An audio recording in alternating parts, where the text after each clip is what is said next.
about Myth going ahead, that's going to create even more of a mental gap that they're going to have to try to get over just to catch up to second place, not even first. One thing that we're currently looking at is just the insane mortar plays that we were able to see yesterday. Because the last two games, mayhem. I mean, we were looking at that map. At one point, I even told you, Toffees, I felt like I was on the moon because there was just so many craters on there. Right? It was insane. It was the most explosive game we've ever seen, and I will be honest, a lot of teams have sort of embraced a send meta because of the fact you can dig holes now, get aggressively towards the middle. And now, though, after what we saw in 5 and 6, I think some teams had to go home and rethink that, because it's not just about getting to the middle, it's about doing it at the exact right time. Yeah. It's just, it's difficult to say, because when you look at the explosions and again the destructible terrain and how it works, do you go early, do you send it late, are you one of those teams that waits for the very end on edge, which we saw Falcons do in that game, and it's why they won. And was Traversely in another game, the Falcons almost got wiped, but then got saved because of a mortar when Myth got forward out completely. I mean, that was just absolutely insane. And the problem is there's no right answer, because the right answer is, what are the other teams doing, right? Because if too many of you take this, you know, the let's go quickly strat, then you fall apart, and you got to figure out, where am I in this list over the course of 5 games as it changes dramatically. To go with these guys, because you go game 5, too many people went quickly, too many people went early, they got massacred, right? Then you come back to game 6 where we see Myth coming in a whole lot later, and then boom, mortar in your face. And that's the problem, because you're making adjustments, but then all the other teams around here are making adjustments on top of, you know, the terrain that's now being destroyed and other teams getting in the pockets. We've seen the pickaxes obviously come into play huge, which has created, I think, one of the coolest changes since PUBG has come out has been the destructible environment. It's created just points of interest and just for teams to survive where they just could not survive before at all. It ends up switching the whole meta, especially towards the end of the game, and we have seen it.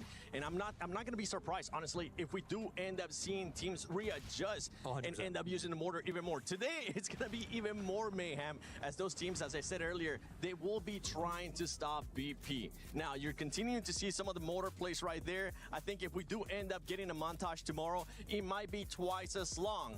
You can predict that. You cannot predict how many mortars are going to be here, but one thing that you can actually do on the EWC website and the app is predict who you think is going to be winning, who you think is going to be performing good. I'm not going to put you guys on the spot of saying which team is actually going to end up getting the first chicken dinner, because last time you guys got it right. So now I'm going to be throwing you a curveball and talk about some players that you guys actually think are gonna be doing good. We saw Falcons yesterday. It wasn't just Tig, it was the whole squad. Kickstar, remember, he was the one that was able to kind of just kick him in the butt and kickstart that team. Kickstar, if we're talking in terms like we're in Paris, right? So let's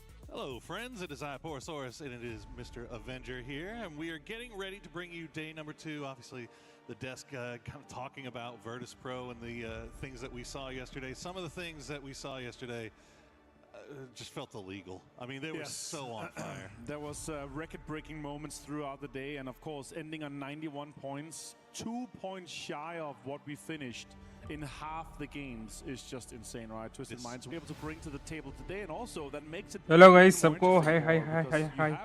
अब यार इन spin. Second and third, first and second place is really close, but third place is kind of up for grabs. Like with a good game, even from the bottom teams, they're going to be able to come in and maybe jump up. And we have a really steep prize pool. It starts getting really fun once you get into that top 3, top 4 area. Yeah, I mean, you talk about, okay, obviously Virtus Pro obviously is the story of the day, right? The amazing performance they had. Falcons would have been the story had it not been for Virtus Pro. And then all the way down in third is Navi with 45 points and half of number one. Insane, right? Like absolutely insane. But when you talk about it, right, like Navi, they have this hold on third place, right? 45 points. Right. When you look down to 8th place at 17 Gaming with 25, so that's about a 20 point there between third and 8th. Right. But you start looking at a team like Navi, it's been kind of feast or famine for them, hasn't it? It has, for sure. I mean, again, they got won before twice, but still the games leading up to that, especially the game where Perfectix was able to do it, they still had kills, but for me it felt like a little bit rushed at moments where there's situations where it's like, okay, they realize that there's kills in the day 2 of finals. Otherwise they're just going to try to drive into the circle and maybe not get there. But the time it takes often to wrap up some of these fights here, it delays them so much that they have no chance to engage in the later stages of the game. And yeah, sure, you kind of lock that down. It's the amount of time that they have. So yeah, I'm hoping guys, सब लोग एक बार double tap करो guys. अंदर रुक से double tap in. And realize, okay, we can still win the game if we have a kind of wider rotation or something like that. Yeah, well, looking at Navi, 45 points has been around what they've been averaging the last couple of days through group stages and everything too. So that's honestly really good. Like, you would never be too upset with 45. But we do have an interview with Mr. Calaris, so let's throw it down to him. Hi, I'm here with Beamy here for day number 2 of the finals. Beamy, you. सब लोग like करो guys. Everyone watching अंदर like जियाली. More 5 subscribers चाहिए. More 5 subscribers to go for 3.24k. सब लोग like करके subscribe करो guys. देख रहे हो बस like नहीं कर रहे. Double tap करो एक बार. Double tap करने के लिए पैसे खर्चे नहीं लगता चाचा. तो like करो. 10 like होना चाहिए. 8 members देख रहे.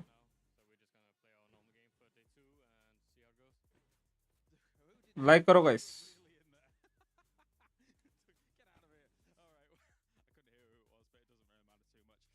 So beyond all of that, I mean, like, how does IBI as a component of your team kind of factor in when you're between games? What are you guys talking about game to game? I mean, especially when the games are going so well like that. What's going on? Or I guess when the games aren't going well, what's IBI giving you guys? VP तो top पे भाई. 91 points. Near to 100. Crazy game. Keep talking with each other on how we have to approach these circles, and just hold the pre-planning up, because that's usually when we're strong. सब लोग like करो guys. One of the goats here. Thank you very much, and we'll let him get back to his like ही नहीं बढ़ रहे. Like करो, देख रहे बस. Thank you, Calaris. And if at any moment we did end up freezing, that's the beautiful thing about doing this live and doing this from the Eiffel Tower in Paris. That stuff like that can't happen. I'm sorry to Hello भाई, शिनो भाई कैसे हो भाई? चाल welcome to the stream. Something I never thought I'd ever do. So I just want to also give a huge share करना भाई. 5 subscribers चाहिए हो.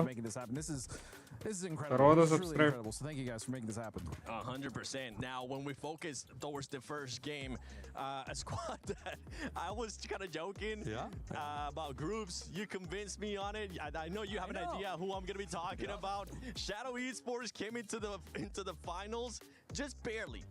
Honestly, just barely. We didn't expect them to do much. They ended up getting a win. Yep. That could be a squad that's currently playing with just no pressure. They put them up there in 30. They got 30 points. They're in 7th place. And here, yes, this is exactly right. Everyone else is here to represent their squads or to their teams, their organizations. They're playing to win. I'm not saying that Shadow's not playing to win, but they don't have the pressure. So when every team is going, all right, we have to push this compound because that is the win condition, Shadow goes, maybe second's good on this one, because every point that they go up is an unexpected multiples of thousands of dollars because they thought, I think, honestly, as an organization, we're coming, we're going to get some experience, and we're going to go home. You also have to realize this is just like karo chichalo sare. The longer they stay alive in these games, just like karo guys. Complete karo just like. Adjust the way they're playing because none of us expect them to win, but at the same time, it's amazing that they're here because the amount of information that they're getting so that they can date back to their region once they start playing again. This is incredible. Regardless of where Shadow Esports ends up, I think this is a massive win for them. Yep. And for VP today, are we expecting once again the same consistency that we saw out of them yesterday? And the reason why I asked that is because of Myth, right? I don't know when the conversation that we were having earlier cut off, but I do want to know, do we expect that consistency, or can we see a bit of a drop-off of what we've seen so far from mid, going from groups to finals? I think so. I think with that grind set that they have ever since the meta changes to this year, I think they've just put their heads down. Creator clips high. Just been at it, and that's why they're so damn good right now. More confidence to saying Twisted Minds will grind up and work hard because they've got that. They've done it for so long. I did see Kiss get a little shook at PGC, and they fell off after that. So if Kiss can come out in the first game or two and show the Kiss we know he is, then I think that they may bounce back. But it's really going to depend a lot on him and how he plays. I'm hoping that we end up seeing that Kiss. I'm hoping that we end up seeing Luke as well from Team Liquid. We got a chance to see some great plays out of him. Even Cowboy too. Twisted Minds, can they maybe do it to bounce back and become the back-to-back champions, or is today 25 points right now is what they're at? Maybe. Damn. Yeah. It's rough. I'm not a hater at all. They're an incredible team. It's fair though. It's fair. Like they're currently so far behind. That's what I'm saying. Like today we would have to see a day that we saw yesterday out of VP, and you were even saying, Godspeed, that yesterday was record-breaking when it comes to globals. Sure. Yeah, I mean, Steve knows Twisted as well, better than anyone. I don't know. What do you think, Let me Steve? put it very easily. It's not about what other teams can do. It's about what VP might not do. Exactly. That's the name of the day today. Do they hold or do they throw? VP is the story. They're the team to watch. Well, ladies and gentlemen, it is time. PUBG Battlegrounds at EWC 26 Finals Day 2 starts now.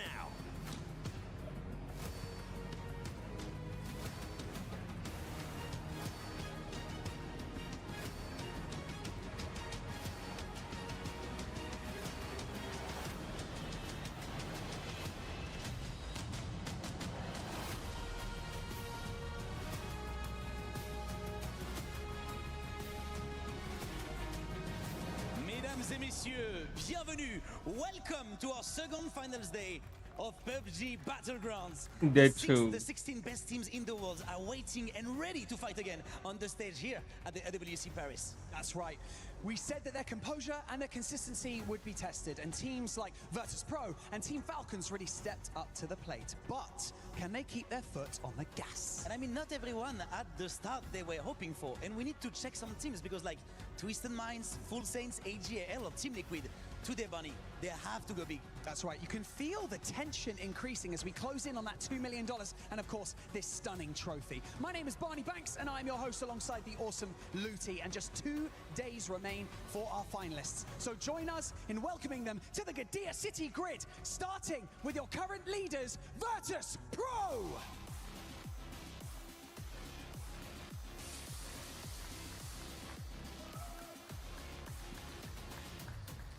Your reigning club champions, Team Falcons.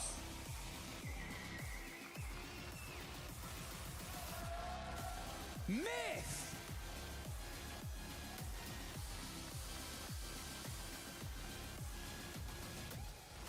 Navy.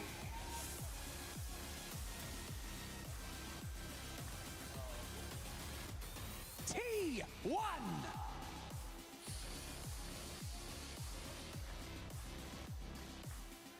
Your defending AWC champions, Twisted Minds. Team Vitality.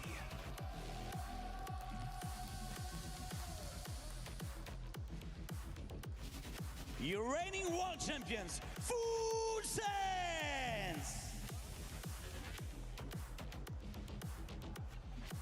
Shadow Esports.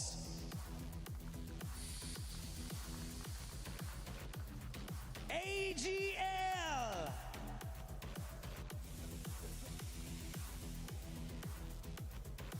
Team Liquid. Team Liquid.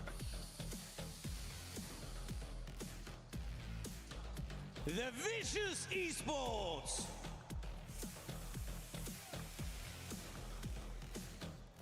GAM Esports. GAM Esports.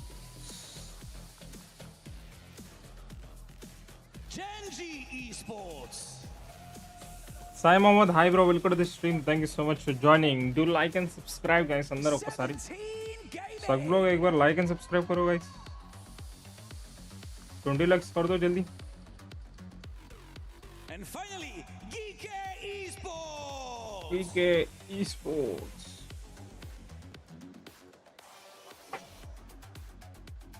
The stage is set. The players are ready. Today, we're in for 6 more spectacular games. Watch very closely as our teams adapt and shift their focus to what is most beneficial for the long game. There is a reason that these players are the best in the world, and we are about to witness something special. It is time for day 2 of the PUBG Battlegrounds Finals at the Esports World Cup.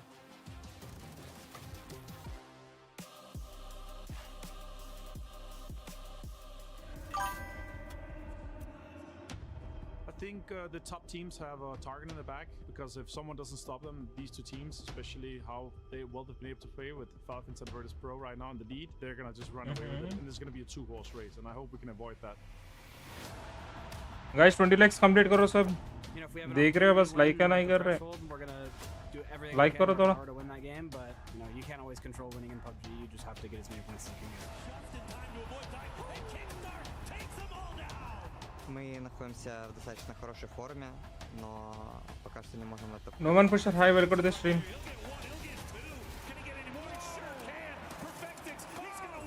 Sai Mohammad, hi bro. Virtus Pro looks Anisal like to an nahi bro. unbelievable complete package. Just one more point here. Asses get found here, and it's going to be Virtus Pro. एक ही बार लगाना भाई. Virtus Pro. If someone doesn't, देखो they're ऐसा going to run away spam. with the whole thing. Spam नको करो. Same performance, but we're going to do our best and we're going to be up there, sure. It is going to be a task to deal with Virtus Pro. Layer FF, thank you so much for subscribing, buddy. Всегда справлялись с сложностями. Мы же... Mia, bye, Mia, bye. We're here to dominate the lobby. Trophy's ours. Ну попробуйте забрать наш титул. Welcome back, friends. Once again, it is I, Porosaurus. It is he. Castros, And op we your are watch. getting ready for day 2 of these EWC 26 finals. Guys 20 likes complete करो and subscribe करो guys. More 4 subs to go. Pro show. That's fun to say. आज day 2 final से BP top पे है. Can they keep that show going? देखते top पे होंगे या फिर से पोजीशन चेंज होगा. 30 points का difference है hash 1 को और hash 2 को. It's going to be wild to see here. I'm excited to see how deep they can take it. And even though if they just focus on the kills, they don't need placement points, they're still going to break 100 in the first or second game, it feels like. I mean, and it also feels like one of those things where when you do have a lead, that's that great. Right. And you're playing with no pressure, essentially, at all. Pressure नहीं होगा कुछ भी. Feels like things kind of tend to go your way in PUBG. Easy match convert हो सकता. Yeah, and especially considering how much they were just easy match converted. Fun with it yesterday, alongside getting chicken dinners, alongside killing almost everyone in the lobby. That's just been next level. Again, we're talking about all of them has double-digit kills, 10, 12, 16, and 18 kills on the guys, with Nixie taking the lead here. Obviously, we saw Kiss in the group stage being able to also get 18 in 6 games, but getting 18 in the finals, with him also having 1 or 2 games where he didn't get much, is just an absolute insanity level. RR6, hi bro. To see here. So the performance. Welcome to the stream, buddy. Like and subscribe करो. Because then we might be able to crown them on the 3rd day quite quickly. सब like करो guys. 20 likes complete करो जल्दी. आज तो 40 likes होना चाहिए. He's got as many kills as Team Liquid and Gen. Let's go. 40 likes कर दो सब. 40 likes. 14 kills, 16 placement points. The 14 kills is across all 4 members, and that is 7th place. So yeah, wild, it's just next level. It's unheard of. We're going to be starting with Wrangle. Of course, we're having 6 games today as we continue our finals in PUBG Battlegrounds. Well, we are ready to start our day, and we are going to start on the grassy pastures of Erangel. We see all the boys are in the plane and ready to go. Pretty nice plane path to start things off. Should be pretty fair. We are playing for $2 million and 25,000 as we're giving $25,000 to our MVP2, and it's looking really good for the Virtus Pro boys to be poised for that. We're going to be starting over to the northwest and going all the way down over to Novo here. So basically one of the easiest and best plane paths for all the teams to get into their locations. We have seen some hot drops that's been going on. I wonder if that continues today though.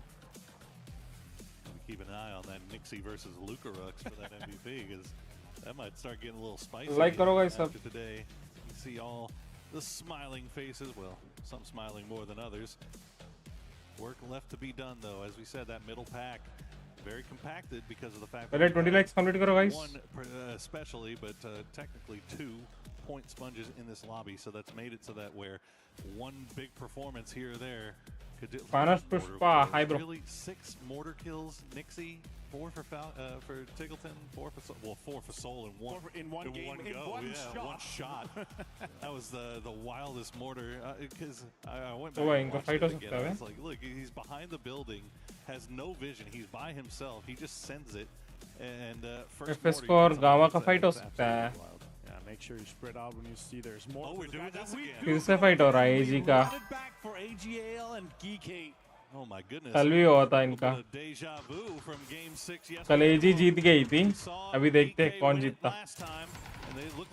Nice one. 2 knocks AG. As the 2 flushes come in Last 2 players. And AGAL now pinned down again. 2 in a building. They've got Park Pro in there with that VSS. Well, he's working on the outside. He's going to look through the window. He's going to last player. And that is going to be him going down Fast instantly. submission. Looking at the map to see if anybody else sees this going on in the kill feed. If they come over here to 3rd or 4th party the way they did last time. Oh. Wipe here. AGL is eliminated. Chala jaldi helmet After hai just 2 minutes of play. Sure, Park Pro did go down to the nade, but that's going to be an easy rest. And it's not like yesterday, Poro, where we did see so many teams sniffing at it because it became a stalemate in a long, long time. Also because how the circle played out. We do have a yes Naya-ish ending. Yes, we also had a similar area yesterday on the central map here on Erangel. And all the teams are going to be moving in. T1 is going to have a good one considering how they're already setting up. Heather is dead center. Genji's trying to move in as well. And Twisted Mind, sure, they did get pulled up on and got baited into some shenanigans with BP yesterday, where they left with 3 cars from their apartments and left Beamy behind. Beamy got 2 knocks of the 3 remaining members of Twisted Mind. So what a play we saw from them. There's some throwable kills here as well, with Heather and Type leading that. But Nixie, the top damage dealer, almost 3,000 damage. Beamy with 10 kills, 2,500 damage. And Heather, what a standout performance he's had so far as well here at Esports World Cup 2026. We'll see if they can keep that train rolling. Like you said, very similar circle to yesterday, the final game yesterday, but a different play path, right? So a lot of these teams just in different positions. Obviously, nobody in a position to really third party onto that Geek fight. Geek didn't even give him time to third party onto it and immediately hop in vehicles. They're going off back over to its mansion to loot up a little bit more. But you see Navi and Boostic starting to lead their way over here from the south. Most of the teams, there's like 4, 5, 6 teams that have somewhat prior to get in and research and get information in there towards the sender. And I gotta say though, I'm a little bit surprised committing to this, considering the amount of money that's on the line. $650,000 for first, $300 for second, $200 for third, $134 for fourth, and $100 for 5th place. Considering how close it is, you look at AGL, 23 points. We're talking only 22 points up to Navi, and that is $200,000 instead for 30-some. Surely it's worth playing for to get the most out of every game. And now they lose a second hot drop here in Erangel. Sure, it's 18 games, but you know, 1/3 of our games is played on Erangel, and it feels like it's just not worth. guys, सब लोग एक बार like करो guys. Like कोई भी नहीं कर रहे, थोड़ा like करो. Especially against Geeky, they've been so concise with their own. The way that they're approaching their games. Like count बढ़ा 20 likes करो जल्दी. एजी तो बहुत जल्दी मर गए भाई, इतना जल्दी नहीं मरना है. डे तो पहले इनका points भी कम है और पहले ही मैच में मर गए. Picture of what that mid pack is looking like. So, you know, opposite side of the coin, they win that hot drop. Yeah. And all of a sudden, they're jumping up the leaderboard. So it's a tough call to be sure. But Geek, they're going to be happy. They're now right there, tied with AGAL. As we see Vicious making their way in from that northern side of the lake. They got Genji just to their south, but it looks like they're avoiding each other for the most part. And out of the 23 points Geek now has, 8 is purely on AGL. It's extremely rare we see so many teams, you know, just go head-to-head with outside when you're doing the hot drops. Now Shadow Esports in 7th place right now. In 7th place is going to net you that top 8 that requires you to get into that club championships that so many other teams are looking for. Twisted Minds outside that top 8, and it is crucial club points you need for the club championship. Yeah, such a surprise there from Shadow. I mean, it was already a surprise to see Shadow Esports. That's a special rotation right there. Hey, you know, that's fine. He's got it. He's good. But yeah, I mean, like, look, most of their games yesterday were kind of forgettable, not great, but they got a win, right? And if you get a win, guys, more 2 likes चाहिए, 20 likes करो जल्दी. And if you get a win, फटाफट like and subscribe करो. Now in 7th place, so really, I think that's what Shadow Esports is kind of. Share करना guys, अपने WhatsApp groups पे सारे पे share करो friends को. If you get in any early game fights, आके like करने बोलो ना. Keep everybody up, disengage from it. But you know they've got a plan, they've got a path forward that they're sticking to, and so far finding some success with. देखो Nightbot इतना अच्छे से बोल रहे थोड़ा करो guys. Third in the overall club championship, so they need the points. Yeah, they are already eligible for the club championship, but to get in there and be able to win it, you need a win, and for sure, definitely think with that lineup, him as Delwyn, former champions of international tournaments, Delwyn winning PGC 2024 as an IGL. It's definitely a roster and a lineup that's capable of winning big tournaments. So let's see how far they can go for the rest of their campaign here in the final. Tomorrow we start the grand final for sure. Oh yeah, okay. They've got some secret keys to open things off here. That's actually kind of wild. Let's see what they're able to get out of this one here, Paul, because it's a rare sight to see. There's a Gillian here. There's some plenty of loot. There's a Seafall. You can grab that better than the car. What else did Shrimsy get? He's probably also got a 3 vest from this secret room here. So going to be an interesting one for them, especially also because they're coming in from the southeast. There's quite a lot of space ahead of them. They leave quite a bit behind them. As now the circle moves through as well, and you can see what's in there. What, did we leave something behind we could have used? We could have put some stuff in the cars as well. Remember, guys, in the Dacias there's 150 inventory space, and a grenade is 27. अंदर से like जन people stream नहीं. इनको 4 subscribers all. Need more 4 subs. The circle was pressuring them, and their other guys subscribe करो सब लोग. Yeah, that's an interesting situation. They've got Kickstarter and like on Military Island. For a glider, surely. It's got to be for a glider. That's the only thing I can think of. So, yeah, he's all the way down there. You see Tickleton's going to find his foothold in just by Prism. But as you said, nobody really on that southern here with so many changes. So we could credit that to that as well. Kickstart coming in here with a 3 vest, getting close to Myth. Team that we also had high expectations to.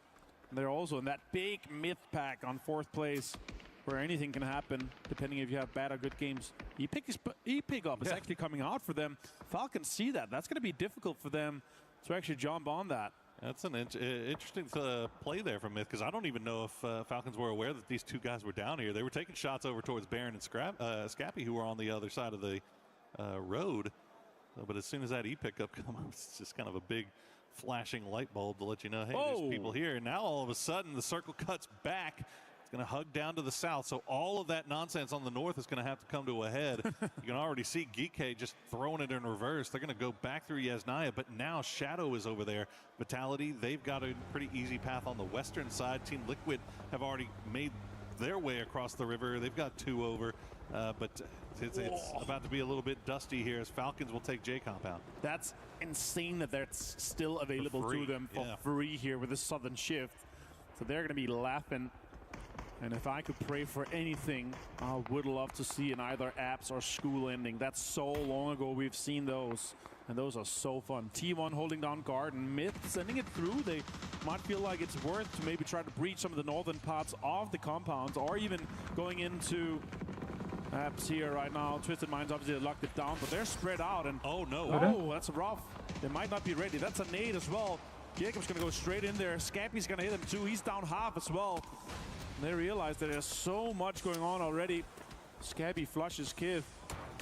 And then Jacob goes down to Petulins. Really rough pull up there by Myth, but good work by Twisted Minds, learning lessons from yesterday after they got taken by surprise by Virtus Pro. And you see Navi, they were playing around on the hills to the south, and they're going to use that opportunity while Twisted Minds is distracted to make their way into apps. So you see Petulin still left on top to make sure that nobody backfills. The rest of Twisted can see if they can finish off Myth. The utility Navi bhi aa gaya, not dropping the way it needs to for him, though. And now all of a sudden apartments have become a little bit spicy. That's Too spicy right now. Smart by Na'Vi. It's the exact same play we saw from VP when we had a circle around the area where they pulled up on Twisted Mind because they had an idea that Twisted might be spread out all around the areas in apps. And this is why it's so scary. As we see VP and Team Liquid have a battle here. Pretty Curdy goes down for a flush as well. Nixie's knocked to Luke 12. And VP is going to continue this fragging power as they do. We know they have. Oh, no. A lot of teams are going to have to try and drive in or drop in into this area. I see GK will get EJ back, and they'll get back up to full strength while Falcons trying to come in from that northern side. Looks like Virtus Pro going to take those cliff sides just on the west side of Buksansa, and they're going to get there just before Falcons does. But the good news for Falcons is that they have Kickstart in the air, and he's going to spot that out. As they were making their way towards that, they'll pull away and they'll regroup and decide where to go next. Yeah, they leave Gustav behind here. He's going to be the front point man to try to get some information from the ground.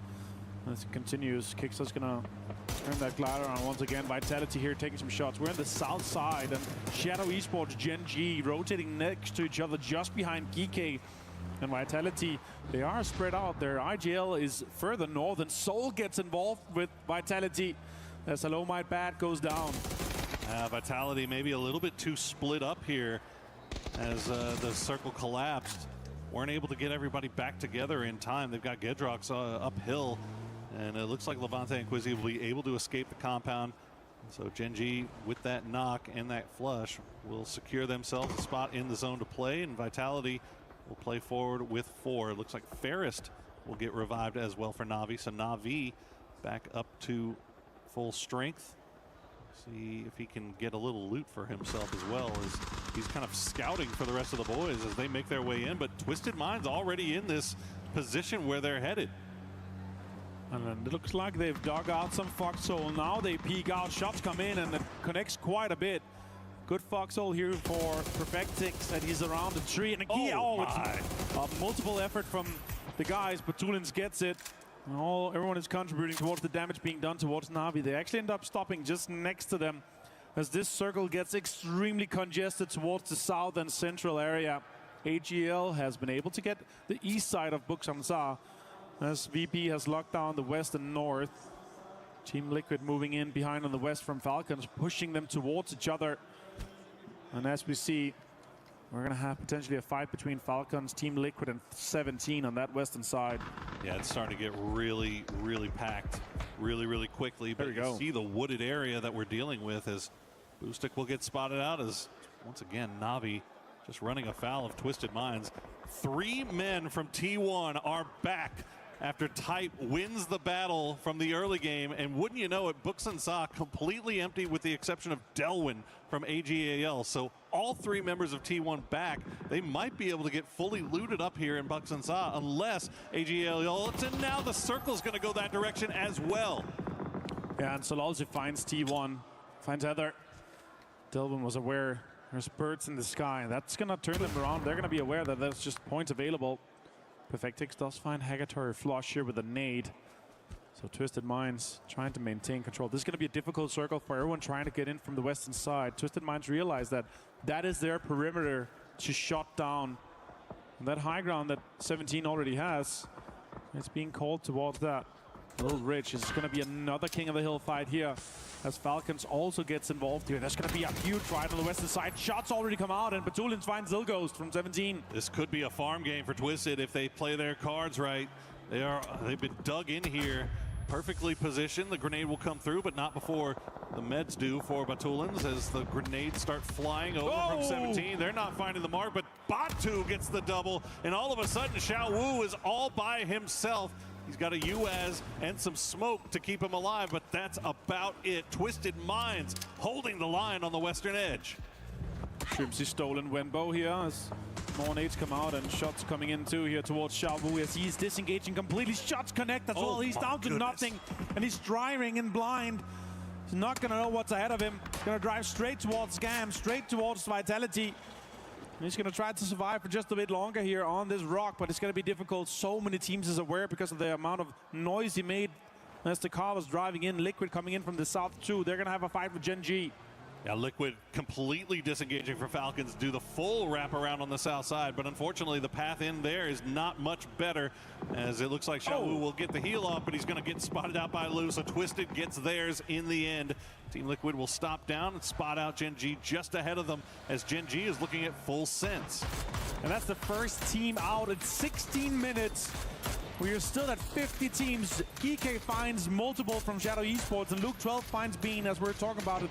The southern side is going to have so many fights on multiple ends. Big fights happening all around. Falcons trying to fight their way in on the northwest. They've got Virtus Pro. They've got Twisted Minds all looking over in their direction. The mortars are being sent by Virtus Pro. They're going to do some damage, but they're not going to get the knock onto Shrimzy. Another one falls. Falcons just have to keep eyes on the skies, as we see Vicious Esports does eventually go down in the end, and of course it's going to be E-End that gets it. Why wouldn't it? Example finds Gustav, as Falcons is being cornered by both VP and Twisted Minds. Mortars on both sides. Team Liquid finds a few flushes onto Bean and Salute. That's easy. Soul finds Gam. So we're going to have so many fights. It's going to be hard to follow. We're going to focus on some of the most important ones, which is Falcons, VP, and Twisted Minds. Knocks are coming in, and damage is being done here. Multiple Mortars connect. 56 damage onto Gustav, and he's going to continue to bleed out. And now Twisted Mind gets involved in this one here, cornering Falcons up towards the edge. Those mortars were sent by Twisted Mind, so that was the pre-fire, and now they're going to send everybody on foot, looking over the edge of these ridges. Not over peaking though. They're not full pushing, not full committing. They're just looking to see what they can see from their spot, knowing that there's Virtus Pro on the other side. So they're playing it very, very safe, very carefully. Virtus Pro doing a little bit of the same. They are getting shots sent into their back from T1's E-End, but it doesn't look like they're going to allow that to force their hand. Yeah, just poking, just knocking at the door, trying to have an impact, trying to get those reses and utility used out. Gustav being on second res is having quite the impact here. Nixie getting picked up here by Correxi as they drive away. Shots damaged up, but he actually jumps into the back seat where you're a little bit more exposed. That's something that's also unexpected, so they're going to have to quickly switch over to it.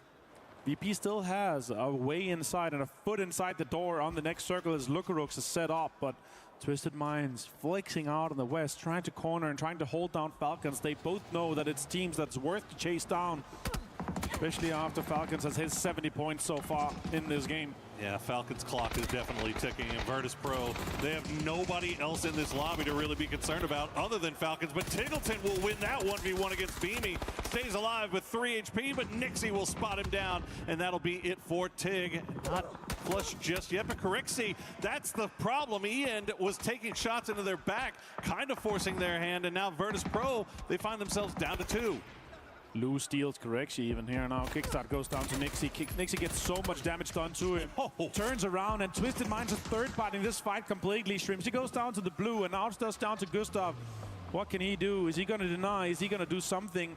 Or maybe just go all the way north, try to get into the northern side of Buxanza.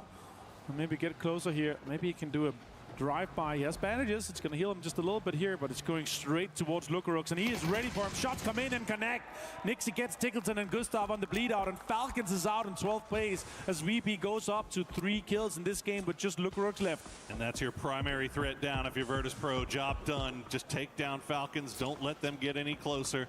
Lukarux now, everything else is just a cherry on top as Twisted Minds will pull themselves together, try to take him out in the end. Looks like they will have complete control over this northwestern side. Now the rest of T1, the duo of E-End and Reigning, starting to make their way down here as well. Doesn't look like they've spotted out Lukarux just yet. And Twisted from their south side, they were a little bit concerned about Myth, but it looks like Myth has now instead wrapped down towards the south where they're right on the doorstep of Gam. And good eyes from Lou will spot out E-End, gets a lot of damage in, but doesn't get the knock. Lou coming in on the last day of play for it, and with this circle going away from everyone, this could be the game that AGL needs to get back into the fight. We do see T1 trying to fend off this. Nades come in, utilities being deployed towards T1, and Lukarux gets raining down. That could be another valuable kill to keep that average high. Perfectix seeing that it's VP still alive here, and Ian trying to get the most out of this one here. Twisted Minds is running towards VP. They know that they need to try to stop them. He's on fire. Lukarux get into the smoke here, and utilities being completely committed to this. It's a blue stone on top of Ian. It's going to force him towards Lukarux. That's an easy flush and kill. for Lucarux, and Perfectix with a great spray down onto E, and T1 goes down, and Virtus Pro down in 10th place as AGL gets so much base on the northern side. 9 kills now for Twisted Minds. They're making a run for Navi's spot in 3rd as Gam will take down Myth. Only one player left alive, and that's going to be Scappy as the circle is starting to close. As you mentioned, AGAL, Geeky both so much to gain from this finish here. Twisted Minds, if they could just take out Navi, yeah, they will. Example knew exactly where to look for him. And that's going to be 10 kills now for Twisted as they continue their climb up the leaderboard. You cannot count out the defending Esports World Cup champions of PUBG.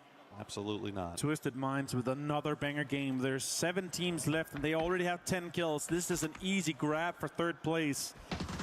And if VP and Falcons continue to have that fight on the top, that could be them just sneaking in and getting close, getting within sight that strike distance. Everyone is trying to avoid in the top. But 4 kills again for VP and only 2 for Falcons. It keeps them at bay, and GAM Esports is out at 7th place here. Luke 12 finds Tanwu 2. Team Liquid having a heck of a run this game now. 7 kills, 8 kills for them as they hop up into 11th place, put themselves a little bit closer. Twisted Minds going hunting. They're going to find Luke 12. They're going to find Alo. They're going to find Team Liquid. Cleanly done by Twisted Minds, but they do take a knock. Batu's down. Lou is down. Full Sense starting to activate. Example, the last player left alive, as Vitality is starting to creep down to the south and try to go get their own points. I don't think they realize there's so many teams here. Example's going to go down to that nade. Surely from Levante, he does. And they go out in 5th place. Full Sense 2, Flash and Ticker's out. We're down to 4 from Geeky, 3 from Vitality and AGL. And everything just developed so quickly as the teams in the south had so good controls as Mortars are coming in too. See where they land. Looks like that might be close to center. I think that might be what Geeky is looking at. Position themselves in a spot around the rock. Yeah. They know that they've got... They saw a car. Yeah. They know they've got a pretty full squad of Vitality. They probably... I'm not like sure guys, if they're only down to 3 as AGAL, they get the little circle of there as it cuts back off to the north. So Geeky will have to make their way in. But those mortar holes looking like they'll probably go. And they might have thought that car still had a player on it, so they're clearing it. Maybe their kill feed is not completely filled out here. Let's go through that match clock to double check if there's other teams left alive, but it's just 3. And with GK being 4, they're trying to lock this down. They want to get the most out of this one here. That's also a great setup here. And GK with the control from the east, with only Delvin holding the far eastern side here. This is going to be a pretty easy entry for GK to get into that eastern side here as Vitality's developing their area on the west. Delvin, good shots here from the barrel, does not connect enough onto the car. Does not pop any tires. Okay, there's a tire gone. Only 1 kill for Vitality so far, but you can see where they are on the leaderboard. They stand to gain so much from this. As I mean, they have to know that Navi is still where Navi is, and Twisted Minds has been showing out today. Oh, knock did diya bhai. Start things off. Gets the knock on to Destroy. Not able to get the flush just yet, but they do have Gedrox in position, and it looks like Vitality is going to be active here. They're going to get aggressive and try to take down AGAL while they know they have a knock. That's a great nade. That's going to probably connect. Oh, it didn't hit the tree. It went a little bit deeper. Gedrox close. That's a good nade from him as underhand here. More nades is being pushed, and this is just setting up everything perfectly for GK for a third party. They're running at this. Him as finds Vitality's engaged in this one here. Gets the flush on him too. A few more kills for GK would be huge if they can manage to get the win as well. 7 already in the bag, but this has been a slow fight developing here between Vitality and AGAL. Quizzy going to retreat back down to the south, leaving Levante all by himself up here to deal with the 3-man squad from AGAL. I'm not sure where Quizzy is going here. It's going to be a bait. Yeah, just trying to back flank, and I don't know if he knows. And yeah, Akan is right there. They're going to spot him out. That is an easy knock and flush there for GK. Oh, there we go. It opens up. Levante gets some more damage done onto Delvin, and now AGL is just completely aware of his location here. Full 3 gear with a Lynx and an AUG is dangerous setup for all the opponents going up against Levante. He's such a fragger. Who managed to get Destroy back on his feet, and while this was going on. Geeke, they've just put themselves in position for the win. That's all that matters to this point for them. 8 kills already on the board. And they have just rocketed up the leaderboard. Win will put them right in contention. They'll win. We'll get the final knock onto Levante. Another point picked up for AGAL. And can they pull off the miracle here? 3v4 versus Geeke. It's going to be difficult, but they have him as got Delvin and they got destroyed.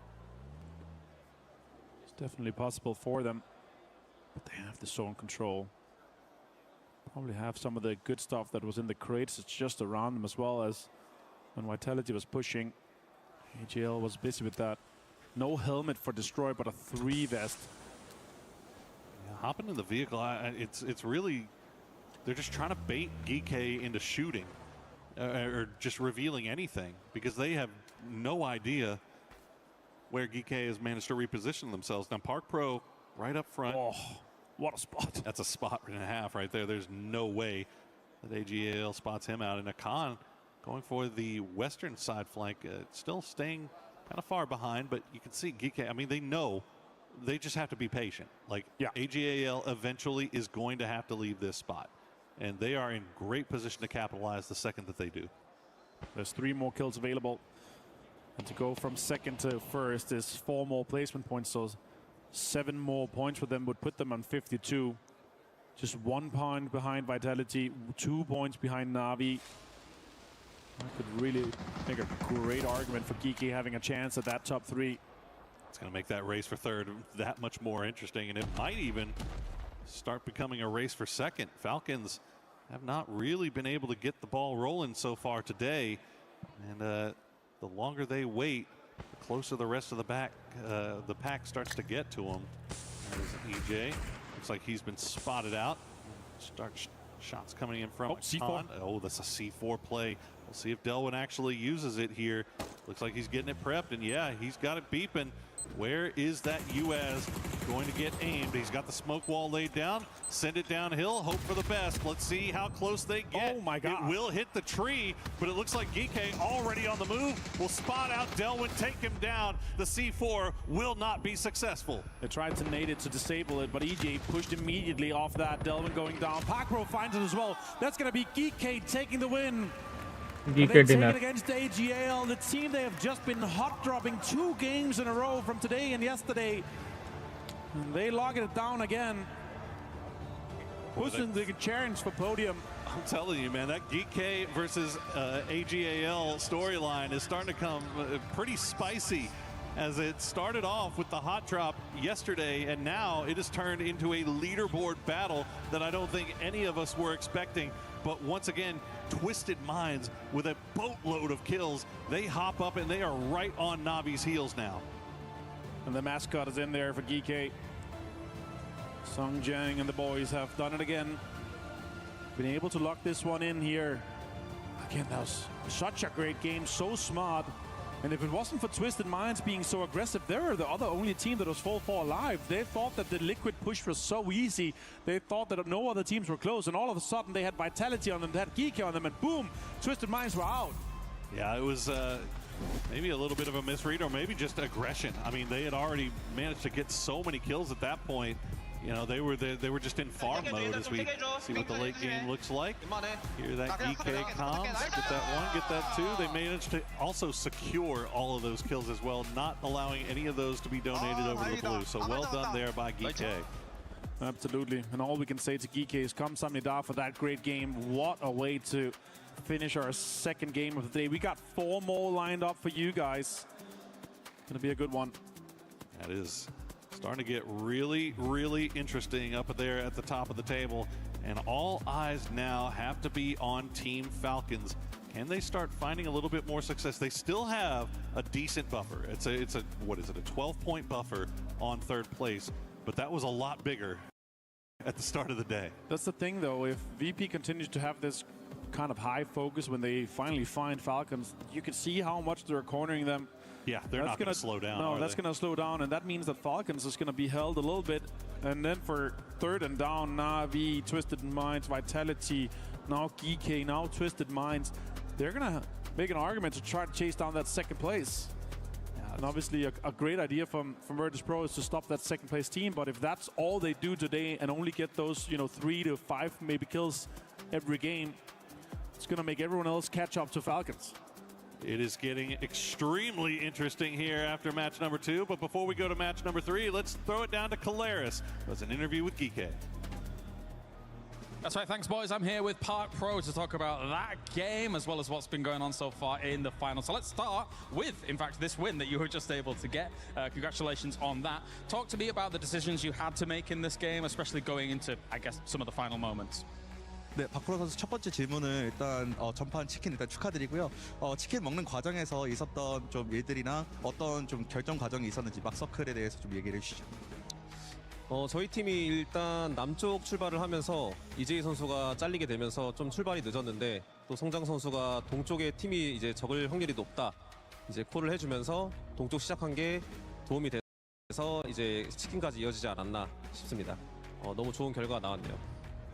Yeah, started off with South. I think we had one loss, EJ going down early, but actually Songjang made a call that we don't have many teams in East, so if we got just positioning there, then we might have a chance. And I think that that call was actually very, very positive for us. So I think, yeah, in that sense, I think that call was the essential moment for us.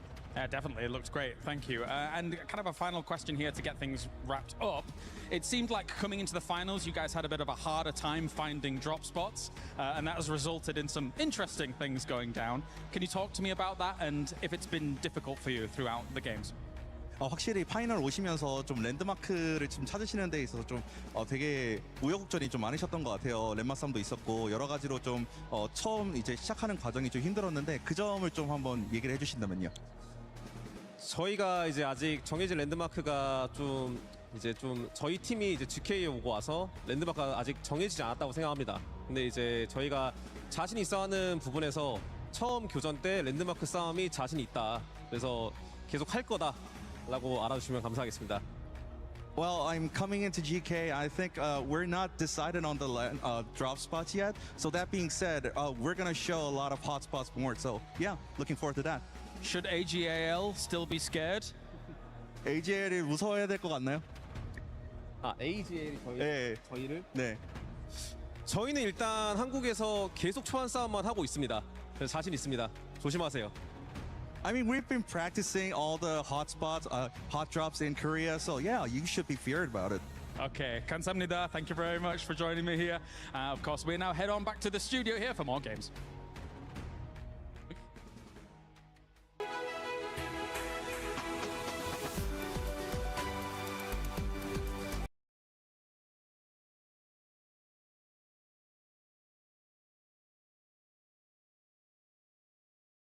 Rupa plus hi, welcome to the stream.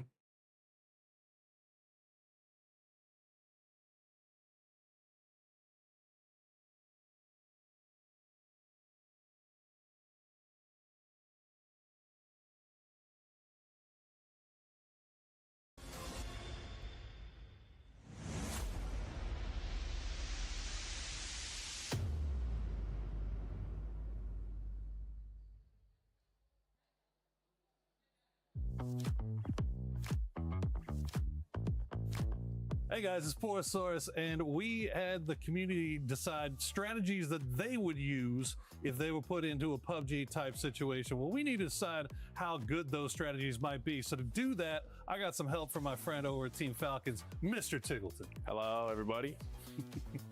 I'm ready to pass judgment. Pass the judgment. All right. Strategy, Tig. You get to rank this. Tactical pack plus tons of first aid kits and an EMT. Hide and do fast heals in the blue zone until endgame. All right, look. Honestly, this might be S tier, but life is about you have to have a code of honor. And this is just the worst of the worst. Disgusting rat strategy. Immediately E. Okay. Yeah. All right. No, your survival. Exactly. Golden pickaxe equipped. Left click, left click, left click, left click, left click, left click, left click. Golden pickaxe. I mean, yeah. No diamond. I mean, this is not a bad one, but it depends where you are in the circle. Like, this could be good. It could also be terrible. So I think I'm going to smack it somewhere. We'll give it a C. Give it average. Yeah, average. Okay. You know, if you know, a lot of things need to go right for that to exactly, go right. Exactly. A little random. I said, I'm just hiding until the very end, lol. I'm playing Foe the win. Foe the win. I mean, if you're looking to survive, that might be the tech. I mean, at some point you gotta stop hiding. But for the win, I respect that. I like that. Okay. All right, so not like all the way up to the bad, but not too bad. But I've lost to people doing that. I mean, they were playing for the win, man. You got to do what you got to do. Yeah. So find some adrenaline pills, and then hope for a glider. Hoping for a glider. Just stay above it all. This would be the most enjoyable way to perish. As much as I want to say that the best way to die. Yeah. All right, I know. Okay, well, it's only 2 spots remaining, please, so they better be good. These better be good, Please, or you're going to be in trouble. I'd be prone and not moving unless the blue zone was tickling my feet. I feel like you would rank that lower if you could. Yeah, if I could switch these two.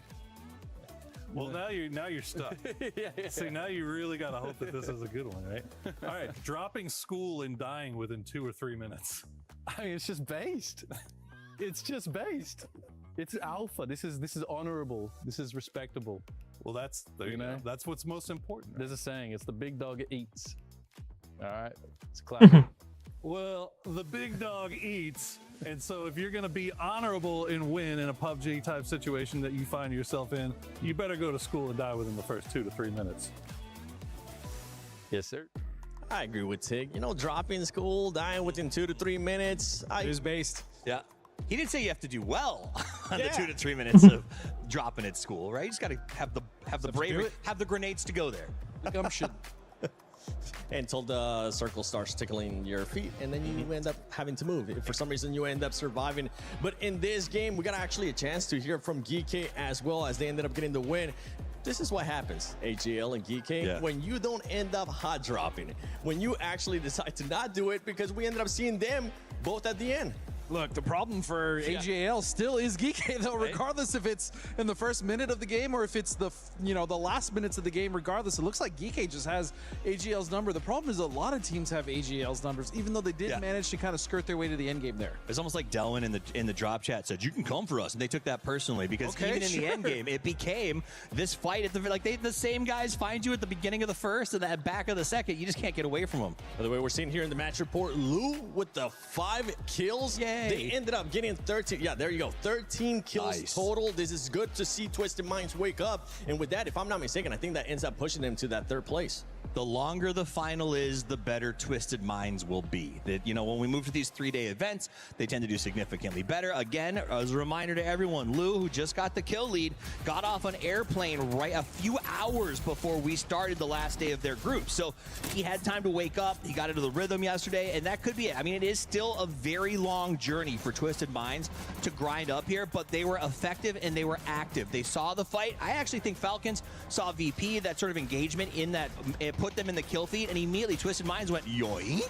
Okay, that's how we get to the top. We look for a 3rd party against teams that are winning. We take them down, and then we get as many as we can on the way out. Yeah, that was beautiful. As you stated, Twisted immediately recognized that it was like people under like and subscribe karo guys. Absolutely bum rush Lucarex until they got him down, right?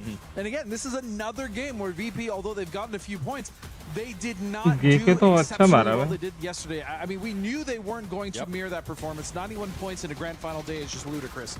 But the fact that they are slowing down significantly, as we stated, a lot of teams have their eyes on VP, and they're not able to get going what they want to, or at least back as many points. I mean, half as many points as they got yesterday. Yeah, one of those was Twisted Minds. This is why I wanted to bring that one up, because of those 13 kills. But then if we look at the opposite, right? If we look at Falcons, that is in that 2nd place, that is trying to close that gap. They're not being able to close that gap because even though they were fighting VP, they ended up getting eliminated very early on before VP, and they also got less kills. Sacrifices have to be made, right? Someone's got to be the one to go out there and do it. Someone's got to be the one that says, we're going to push them, we're going to fight them, and even if that means I lose a leg, I'm going to come hopping into the circle as far as I can. Now, that said, they did it. VP set a record in a grand final or for an event like this with that 1st day performance, but If one team can do it, so too could another, theoretically, right? And Twisted Minds is looking like they might be setting something up. And that's the issue. Twisted Minds is actually very steadily gaining a healthy amount of points, and they're climbing that leaderboard. A team that, again, we said would start slow, and they have so far. And then for the other teams, Na'Vi is trying to catch up, as is Vitality. They're making it towards the mid of the end game, but they're just not getting the kills, and that's because the teams that are coming towards the end, I mean, these end games are also getting so frantic because a lot of teams don't want to overcommit, right? Because they know how important it is to get these points. So you're actually seeing a lot of passiveness from teams that you normally wouldn't see. Like Myth is one of those teams my eyes are on. They are, I mean, after the group stage, it's been pretty much silent. I got to give Ice Tap 90 with a bold prediction that VP will lose just straight up. Confidence on that. Followed by VP got this. Elements thinks, you know, VP's got this. So, I mean, either way. I was clearly Twitch is up and running, so we got to know what you guys, which one do you think? It's one's for VP's got this, two if you think they let it slide. That is a disgusting team. Well done. They're just making up fantasy. Agina, that's a nice team. I mean, you even had today earlier on the Twitch chat saying, leave VP alone, man, feels bad. You just keep those comments going, and if you end up sharing anything on social media, use that hashtag EWC and hashtag EWC26. Talking about Myth, actually, that the first game today, 0 points. In this one, they were at least able to get 2 points, one of them coming from kills. We got to start seeing a pop-up performance here, either out of Kiss or somebody else from the squad. And I'm looking at something that happened with Falcons during. सही बोला भाई पहले मैं 0 थे अभी तो अच्छा निकाला. It makes me sad that we're saying, well, they got 2 this time, right? Because we go back to group stages where Myth was an unbearable force. If you go back to the starting sequences, they talked about other teams saying we're the most scared of Myth. Like and subscribe करो भाई सब लोग. Really worried about them. And now what? They were the #1 team that everyone had their eyes on, right? And even looking at Liquid, as we just saw, Liquid also, they're really struggling in this grand finals, and it is breaking my heart. But this also just goes to show you how difficult this lobby is, how good these teams really are, and how well they've adapted to the lobby. Because we saw in groups, some of these teams. God bless, hi bro, welcome to the stream. Thank you so much for joining. And now they're getting full on punished. I do, in the case of Myth and Liquid and some of those teams that are being punished, I think it's because they're going for what they need to get back in the hunt. And that is a punishing thing to do, to send yourself into fights where you're like, I wouldn't normally want to do this. I wouldn't send for this high point position, but I have to because of what VP did yesterday. My options are not what they were yesterday. My plan that I showed up at EWC with is gone. I got punched in the face. VP broke some noses yesterday, and everyone had to come up with a new plan. Everyone has a plan until they get punched in the face. Damn right. Damn right. And right now, those teams are trying to figure out what that plan is going to be. Luckily for them, right now, VP is not just keeping going, punching them in the face, but I know they're going to be looking to perform a lot better in this next match, as we're going to be sending it to Kalaris and Matt Rim. Yes, we are. Just want to talk about the points and how things all line up here for this, as well as maybe even also the club championship as a whole. But what's great about day 2 of the finals here, Matrim, is that we have opened things up a tiny bit here with Virtus Pro at the top. Not having the easiest of times to start. I mean, yeah, a little bit. It's down into them and Falcons. Falcons not necessarily having the best day either, so that's allowing some come-ups for squads like GK, Twisted finding some successes in this one. Yeah. Because when we look at everything moving into tomorrow, the Smash rules, I know a lot of people are kind of confused on. Remember, it's whoever's in first at the end of the day, then plus 10 points. And you can't get the 10 points in one game and then get the victory. You have to get the 10 points, and then the game after that, whoever gets the chicken, well, if they get the chicken dinner, then they win. And then everybody else has to catch up to that point total. So if we see VP somehow mirror a little bit of what they had yesterday and they can get enough distance, it could lead to a lot of fun tomorrow. And of course, if you cannot actually get yourself that match point and then the victory down the line, you do play out the 6 games. So we would see the 18 games all play out. I'm of the opinion it's going to be very hard to get the win after getting that 10-point threshold. What do you think? 1, people are going to start hunting VP. 2, VP gets their points mostly off of consistency, right? It's not often a chicken dinner that we see them walking away with. It's like second place and a ton of points and kills and everything else like that. All right, well, I'm going to send it on over to the commentator team here now for yet another game to get things rolling. Day 2, we're almost at the halfway point. Yes, indeed, sir. We are 1 game away from the halfway point for today, and we've got 2 games in the bag. 4 more left to play, and Virtus Pro have been hunting down Team Falcons. While that hasn't allowed them to increase their lead, it's allowed a lot of other teams to start creeping up right behind the Falcons. Yeah, that's the problem with this amount of game that's being played. And we're going to know, after this game, once we're done, we're going to be at that halfway point for the overall tournament. And potentially, if we do play all 18 games tomorrow, As you know, once we're done, we're going to have that top team. We're going to put 10 points on top of their points. So let's say Virtus Pro end on 120 today, or 130 today. If it's 130, we're going to put it, the cutoff is going to be 140. We're going to have a minimum of 2 games tomorrow, but it could go all the way to 18. As we do have this circle, all the teams and all the players ready, we're going to be starting from the north, going all the way down to the southeast. A little bit difficult for a lot of the teams to try to get into the usual spot. Difficult to get into Jamacera, to Monte. You're going to have to steal cars or go to some of those alt drops. We know that is in play for most of the teams. That whole western side of the map really kind of cut off. Well, so far today, Twisted Mind's been having a banger. Geeke also really showing up today. 33 points. Like जन guys अंदर को सारी सब लोग like करो short live पे 30 likes complete करो guys and 4 subs to go more subscribe भी करो having to do with AGAL. 4 subs needed. Like and subscribe करो. I mean, 8. Fight हो रहा. Oh. किस्मत अच्छा था बे बीपी का. Sure, let's go with that. Luka Rux will get back into the compound, and Spiro is just laughing about it like, whoa, I had him. He's laughing too. I know he was dead. Well, Luka Rux, the rabbit's foot in his pocket, will manage to live this one out a little bit longer. As Spiro will get a few parting shots over in his direction. This is all happening just north of Los Leones. In and around Los Leones is where Virtus Pro decided to go. They've got Team Liquid over there as well. But it looks like guys, more एक like कर दो and subscribe करो. 3 subs चाहिए. With a northern circle like this, 3 subs कर दो. Difficult for our teams in the south to get in there. A lot of them with this plane path here, with the alt drops that's going on, have already locked down space. And as we saw yesterday, Shadow Esports getting a great game. And right now they're dead. Yashwant bro, hi bro. They could have another one. The team with not a much Go to the expectations stream. coming their way. Twisted Minds. And you know, when the power grid is not even inside the circle, you know it's a wild one. You know it's somewhere crazy, because power grid Mikado is dead center, and those 2 cities are out currently. अरे BP still 99 पे है क्या? Somewhat dead center circle here. It's looking good for GK to have a back-to-back game. రెండు మ్యాచ్లు అయిపోయినాయి ఇంకా కూడా. They are rotating straight into water treatment to try to get. రెండు మ్యాచ్లు అయిపోయినాయి ఇంకా 99 లో ఉన్నారు వాళ్ళకి పెరగాలి 100 పైన దాటాలి. It's difficult though with water treatment because you have so many high ground compounds. Yeah. And you have the gas station to the south, you have to the east as well. So you have to figure it out. Are we either going greedy here to lock down as much as possible, or we're going to try to keep water treatment to ourselves, or at least know when other teams are coming in. And now it's 17, of course, in Picado. They're going to have to figure out what is their way of entry, because a lot of teams have already dropped out. Yeah, it's. I mean, water treatment. It's kind of that same issue that Twisted Minds had, trying to hold down apartments, exactly the same, right? yeah. Like you know, you can try, but it's just too big.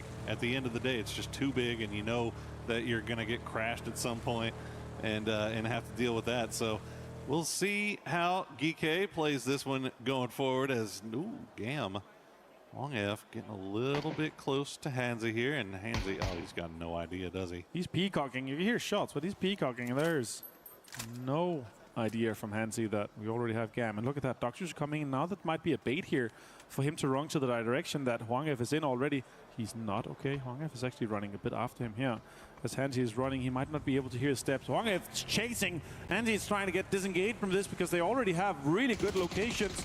Now shots come in, and it's a drive-by. Hansi's down to half HP. Oh my God, it happens that quickly. You see, I mean, you उनका teammates ready है बे? running around inside the warehouse, peacocking, taking shots. Ready उन्ना ultimates. Just the faintest. Guys, like बढ़ाओ, guys. Like बढ़ाओ. Gotta go, and immediately runs to the car. And the second he gets away, अरे तुमने like नहीं किया भाई, like करो भाई.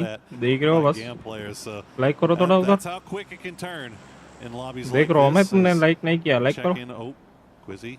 Oh, BAT वाला बंदा मर गया. Fortunately, Gen G able to collect that point for themselves, because I know, you know, one of my favorite stats, especially when we get to these points where every point is so important, is that plus minus, right? Kills that you steal versus kills that are stolen away from you. Right now, Gen G is -7. I have not seen a number that high. And look at where Gen G is on the leaderboard. 13th place. Before that kill, we're 31 kills. 7. You add 7 to that, they're in 9th. And the difference in money that you get from that, the difference in club championship points you get from that is so incredibly huge. So it just goes to show what a priority these guys need to be placing on securing those knocks when they get them. And looking at Vicious here in 28 points, just 6 more points. They're jumping up into 9th from 15th, right? We're talking from $21,000 all the way up to 37. You're effectively doubling the prize pool you're taking away for this. And you have a 3-way tie on 34 points. If Liquid gets one more, it's a 4-way tie. That's just absolute insanity how our mid-pack teams are trying to chase down each other. Who's trying to get off here, but Simon T is always waiting. It's a straight and easy kill for Simon to get down Lou here. And it's not even central location, it's not even priority location, but Simon's just ratting it, trying to get that 1 point, and it paid off. Really well played by Vicious. Like नहीं कर रहे, subscribe नहीं कर रहे, थोड़ा like and subscribe करो guys. Scouting locations. Absolute jump scare material there for Lou as well. And Lou is such a big voice in the early game and mid game for Twisted Mind, so it's such a big voice to lose as well. Very unfortunate for them. Well, Simon T gets a motorcycle delivered to him, at least, and yeah, it's I mean, additionally tough because the likelihood of them going back for that blue chip, obviously, pretty. Campers, क्या है campers लगा bro? Holding position अंते. Campers అనరట్లా. Holding position అంతే. వాడు వచ్చి ముందు కూర్చున్నాడు kills కోసము. మంచి ఆరాంసే వస్తుండు. Sound ఎందుకు ఇస్తున్నాడు? Making their way position holding ante. Full sense all the way down to the south. AGAL coming in from the eastern side, free and clear. But 100% playable circle means that, you know, the likelihood that you see a lot of early game scrapping pretty low. Yeah, all the teams, they know what priority they have into this circle here. If you're early, you can get that center. If you're not that early, you're going to have to get info. You're going to have to check the scraps. And the most importantly is the teams try to get in and they try to get information. If you see teams that are in 2-2 splits leaving those compounds, that might be a playable area for you. So especially from circle 2. Guys, सब लोग एक बार double tap करो और नीचे subscribe button का दिख रहा होगा शॉर्ट प्ले पे ऊपर नॉर्मल लाइव पे एक चैट हटा के subscribe we see a team leaving here. हाँ मोटा है. Take that compound away because that compound might still be good to play. All right, VP coming in from the south side. They are inside, but they have no information about who's ahead of them. So they're gonna have to drive together as a car caravan. So if anyone peeks out, VP को ये match निकालना पड़ेगा भाई. वरना मुश्किल है. So crucial, especially in the Nixie Corexi car. You have a front man gunner. Look at Navi here. पढ़ सकता Navi को. This might be a pull-up. It's a straight drive by Hector finds Nixie. Actually, that's a big name to take out this early. Corexi turns around. Spiro takes Corexi, and now the other guys have to get involved in this one. Yeah, full-on pull-up by VP with no information, as you said, about what they're pulling into. Well, Navi, fortunately enough, we're able to get at least one. Oh, the grenade not going to go where it needs to. This is the window. Nice knock, yeah. Much, but Spiro will get taken down by Beamy in the end. So Navi will lose two. They did call in support. Good one. So points reach making their way over here. We'll see if they fully commit, but yeah, now the shots are going to come in, and it looks like Navi will just play this one forward as 2. That's 2 kills. 100 points cross again. Nice. In game 9, 100 points at 101. Wow. Nice one. To keep that 10-point average up, considering what the 2 start of the games was today here. So. And they have a 30-point lead down to second place. Look at this. More than 40 points here. Gen G and Vitality, though, what a fight. Crashing right on top of this magnet compound that we've seen get so much love. Ka bhi aur GK ka bhi fight ho raha. In here, but they have since moved off to the west. Did you see that sign? I did not. I could not see that sign. ने velocity को knock दिया. Was that velocity for sorry, Vitality को knock दिया. Look at that. Who is he cheering for? Yeah, it should be. He's joining in the fans here. Look at that. He is. It is. I couldn't recognize him without his jacket and with the sunglasses on. Because all the lighting in here is already red and orange, so I couldn't tell it was him. I couldn't tell it was him because I didn't see him eating fish raw and wriggling. But currently Falcons just partying at Vitality. It's interesting. Vitality and Gen G actually kind of sharing this spot. Intentionally, like they're laying the smokes down. They've got the throwables, but you know, you don't want to just blow all of your utility right here, because you know in the late game you're going to need it, and you're most likely not going to get crashed again. So I think it's more just waiting for somebody to make a mistake, peek the wrong window, and maybe put a Panzerfaust right down their throat. And also remember, in the group stage, like, it's very shareable. We saw Twisted Minds in the high ground there, the amount of points and kills and damage they got from that. But then inevitably, when they had to push the other side of the compound, they absolutely got roasted. So is it worth it to see if, again, as you said, it's a magnet compound. If we see a circle close to it, it might be worth just sharing, just for the sheer amount of kills and points you're going to be able from placement and from the kills you're able to get. Falcons actually is pretty deep in this circle too, with Kickstart being the front point man. They are fully aware of all the teams and players that's around them. And Kick with an 8x and 3 vest. There's so much information readily available to him. It's a little aggressive sending Kick out there. I mean, Falcons obviously have the compound just behind, but sending Kick out there to keep an eye on that Vitality Gen G situation. Will retreat now that Vicious has kind of paid attention to them, and now that the circle is going to pop again, it's going to go hard south. So pulling away from water treatment all the way. Magnet compound be damned. We're going back over towards Liquid and Na'Vi, as we'll see if GAM actually commits to pushing any closer in. It doesn't, I mean, there's no reason to. They've got this compound to themselves, right? I mean, this is a comeback game for GAM than anything, right? That longhouse compound where Hwangef is now driving back to is actually so strong. Liquid looking good too. Twisted Minds too. Vicious is driving as Vitality is doing so much to have an impact on that. Shrimpsy actually pokes Skwetrocks off the roof. Falcons also has to move, but they got quite the space southwest if they end up going in that direction. 17 Gaming in a greedy split, shooting at everyone, going through this trap that they have set up between Hacienda and the Barns. It's a super greedy split from 17, keeping 2 inside Hacienda, and I think Falcons are starting to get a read on that because they've got to make their way in. So 17 better hope that Falcons don't figure out what's going on here, because then that would be a full 4-man crash onto one of the two ends of that split here, as Myth will try to make their way past Shadow, but Shadow sticks around, takes a few shots in parting. Myth not going to go all the way out into the blue just yet. And we'll just get out of Shadow's line of sight, and Shadow will just hop in vehicles and start to make their way in. Yeah, again, for a home turf circle for them, they're really not happy with this southern shift, Poro. And as you said, all these teams trying to rotate, trying to get in here.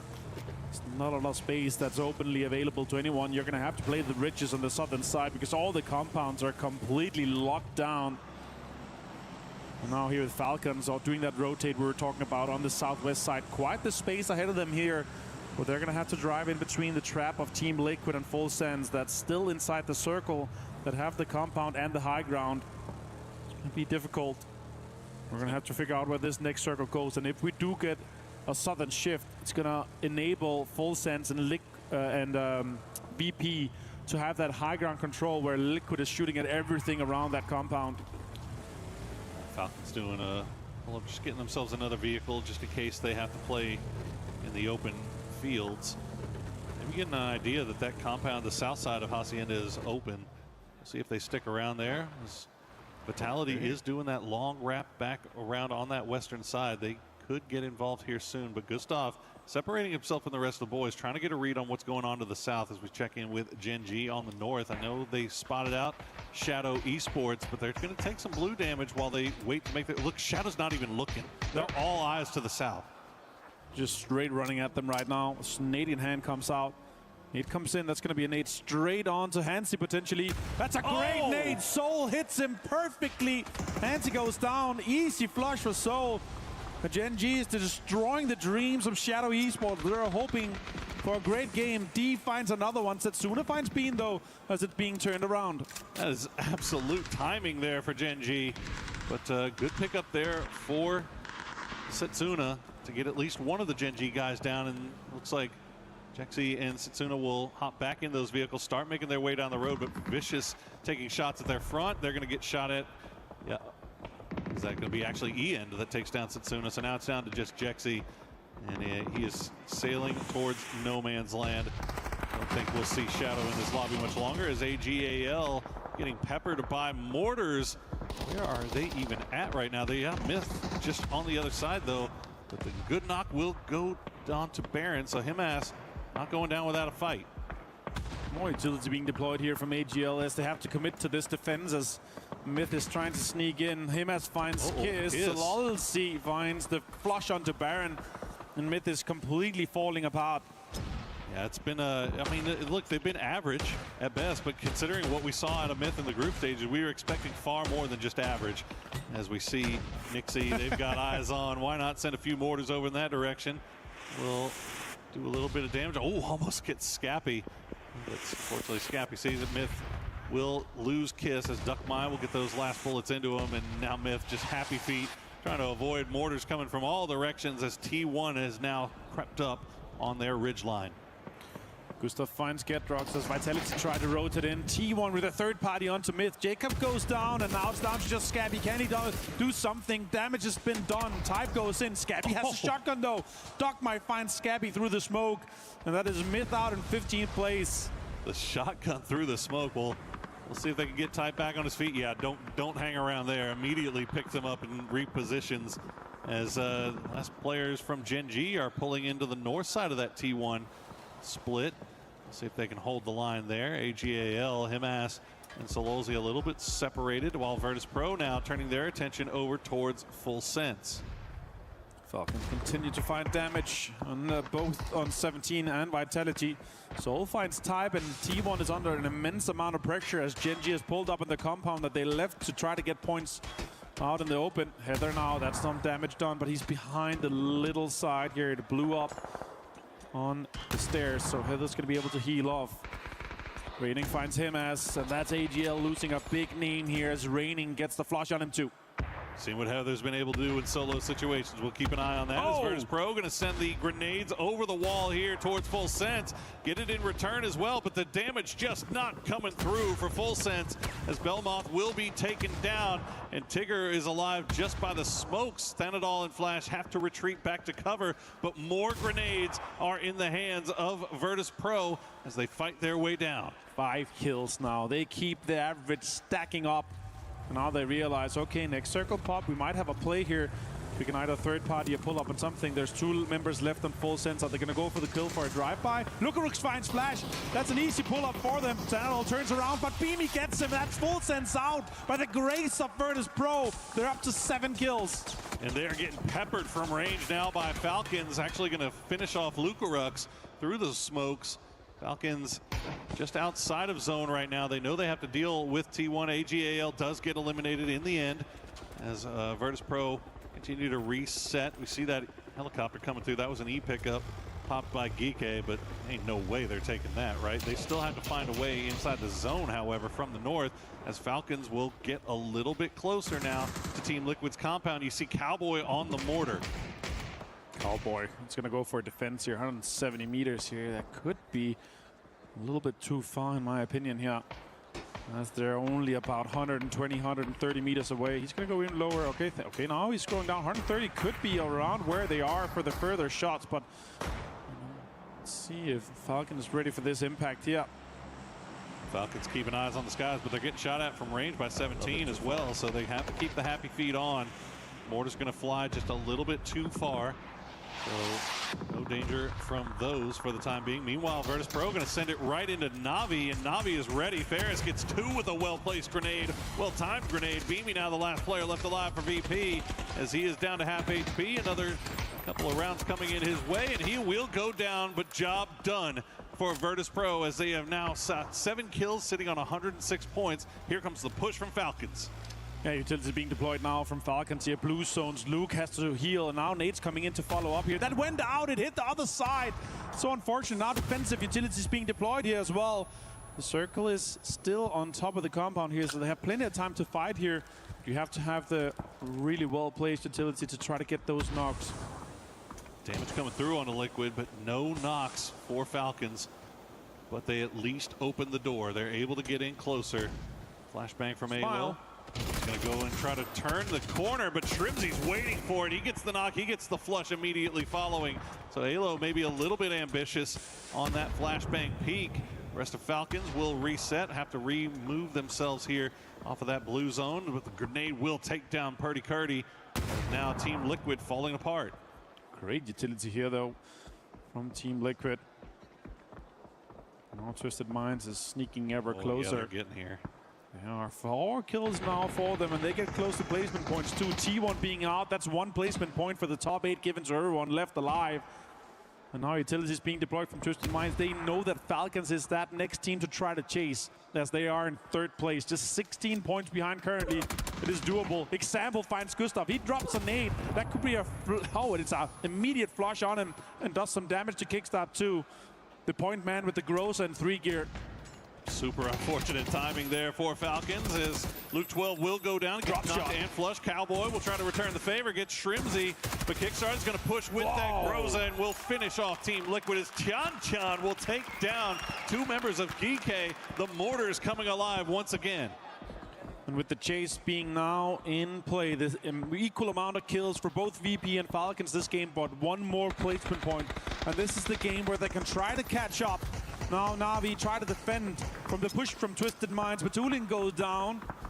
And those teams are also always fighting. 15 points difference from 4th place to 3rd between Na'Vi and Twisted. Dr. Stott find equally here. Love that. Falcons trying to keep pace with Virtus Pro, but also create separation for themselves from the teams in the chase. Right on their backs, we see more mortars being sent over towards GK. They were able to reset off of that first double knock, but EJ now down once again. Looks like they should be able to get him back on his feet, and they will. But they are still on that northern side of the zone. Absolutely no cover, just hiding in the fields for now, as 17 has found their way in. Vicious in a great position. Gam still in good position, but they are going to have to move here eventually. Example still alive. I don't think Falcons is aware of his off angle. So unexpected nade being used here. That could get close to Shrimzy. Bounces right. Does a lot of damage. 25. Wenborg finds him though. 17 Twisted Minds out in 7th place. We have 6 teams left now, and placement points start stacking up. Whoa, what a great headshot from Shrimzy.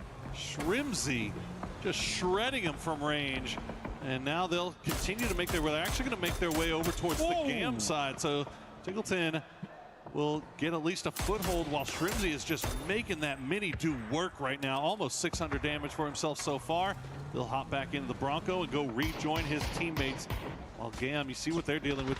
They sent Tanvu on the other side of the road, and that might be actually what keeps them in this. That's going to keep Falcons pressured here. And you know why this is smart? Because they don't want to go to Na'Vi to potentially give them points. Gam is not a team that they're directly competing against on that leaderboard. So I get the idea that they don't want to try and pull up onto Na'Vi. They have the information that but Gam has been here the entire time. They have all the utility they need to put pressure onto Falcons.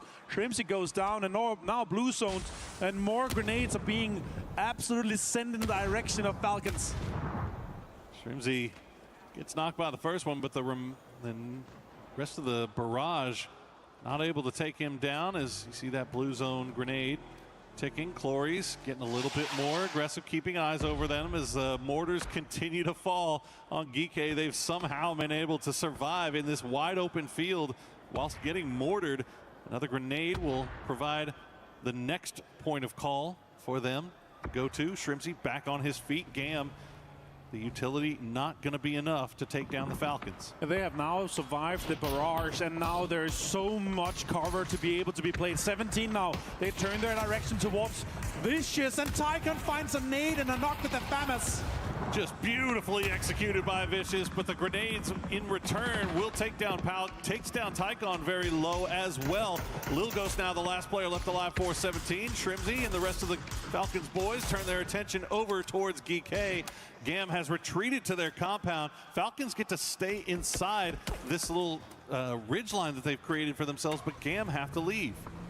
Yeah, Gam still has some cars. They want to get it in on one of the safer spots inside this compound here. Clara is considering, do we go deeper now? Do we try to take the ridge on the other side where Tanvu is already set up? 17 Gaming's out in 6th place here. One more placement point for the remaining teams left alive. Gam still on 0 kills. Unbelievable that Falcons have been able to keep 3 alive this long. GK even more unbelievable as they're asked once again to do the impossible and make the run across that wide open field.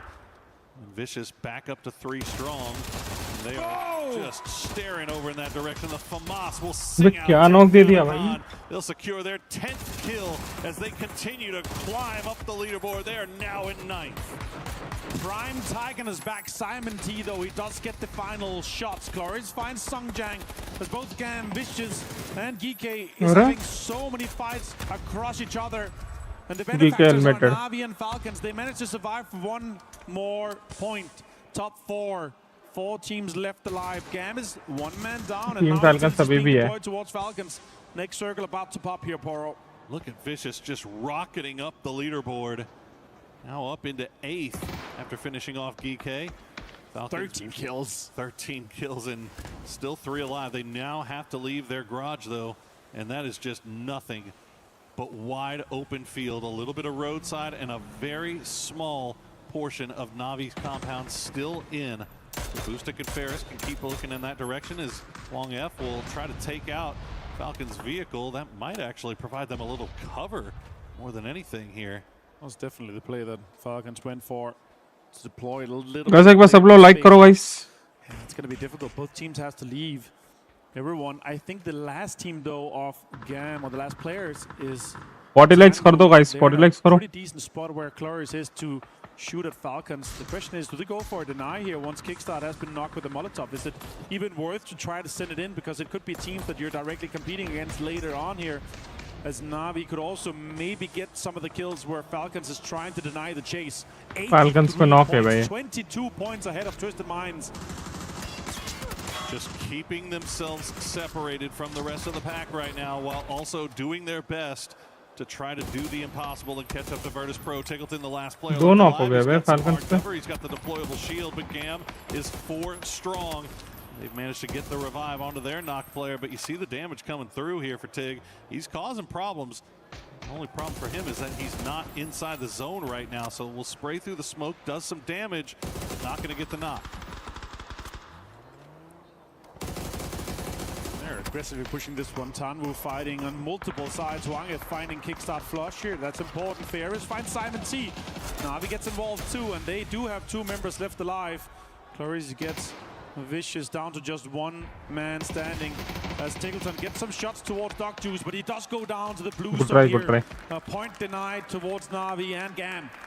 All right, Gam managed to keep all 4 alive, get them across the road. Tycon has the Alm and a little bit of cover. And a Famus. And a Famus. That's dangerous stuff here, but Na'Vi, look at that. Boostic and Ferris. Oh. At the very end. Tycon will get the knock and not get the flush on the Tanvu just yet, as he's down to about half HP. We'll see if Na'Vi can make the run, separate themselves a little bit more from Twisted Minds, from GK and Vitality, as they have had a good game to start off here. Tycon will go down in the end, but Tanvu not going to be rezzed. Gam now in a 3v2 versus Na'Vi. And Na'Vi has been out and aggressive on towards this one here. Docus disengage here with the fight. Shots come in and crazy knock. With the M4. An insane headshot. This is now the possibility for Na'Vi to potentially win the game. It's effectively a 2v2. Shot come in and connects. 3 Vest does get him a little bit low here, 44 HP. And they're under a lot of pressure. And utilities being crazy way 2v4 कर दिया तू. Now the last player left alive for Gam, as Na'Vi stepping up in the end game here. They've got 3 kills, looking to make it 4 and a victory. Glory's looking to do the impossible. Oh, crazy dinner by Na'Vi. And what a game. They lost 2 of their star players to Virtus Pro in that compound, and they're able to win this one here. They denied the VP pull-up. They ended up fighting each other later in the game. What a way for them to defend, to hold strong with just 2 members remaining. Na'Vi is able to push through and try to chase down Falcons and hold on to that 3rd place they're able to get in this one. Saw a little crack in the calmness there from Na'Vi, as at the end there they definitely exhaled and felt good about getting the victory. That was very, very close. What a tough game for Na'Vi that time around, but they managed to pull it out in the end. But Falcons defend. They hold on to second place. They get kills. They get placement. And as we see here, what just happened. Fierce with an insane shot. Having that last nade is just insane. Removes the shield, get the flush, get the knock. And it leaves Cloris to be the last man standing on. And even though you have MVP status from an PGC for 2 years ago, it is not enough to hold up against Na'Vi. Sighs of relief for sure, but I mean, the story of the finals so far is still Virtus Pro. They still continue to separate themselves. Team Falcons doing everything they can to keep pace and keep themselves separated from the rest of the pack. But that is going to do it for the first three. We've got 3 more left to go. So guys, don't go anywhere. We'll be right back.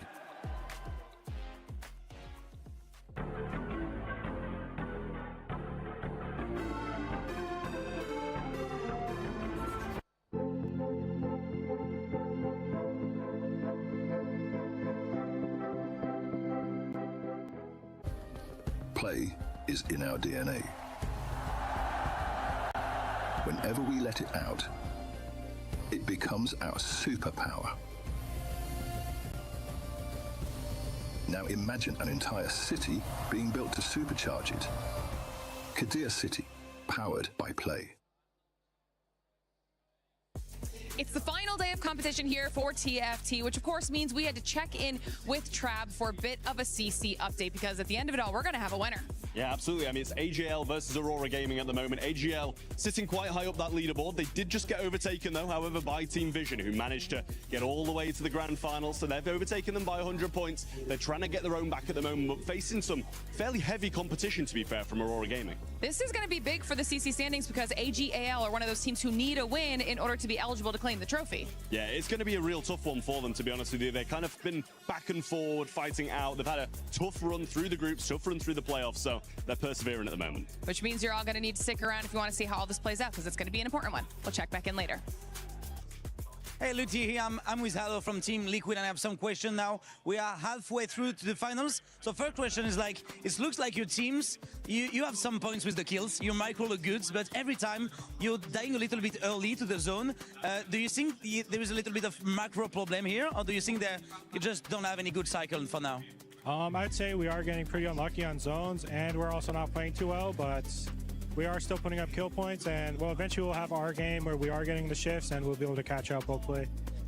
Basically, this is like half through. Of course, there is points everywhere. Everybody's like thinking about what VP did yesterday and stuff, but how you feel, and what about the energy of the teams? Because you have to, you know, to getting back to it, it's just a halfway through. How do you feel?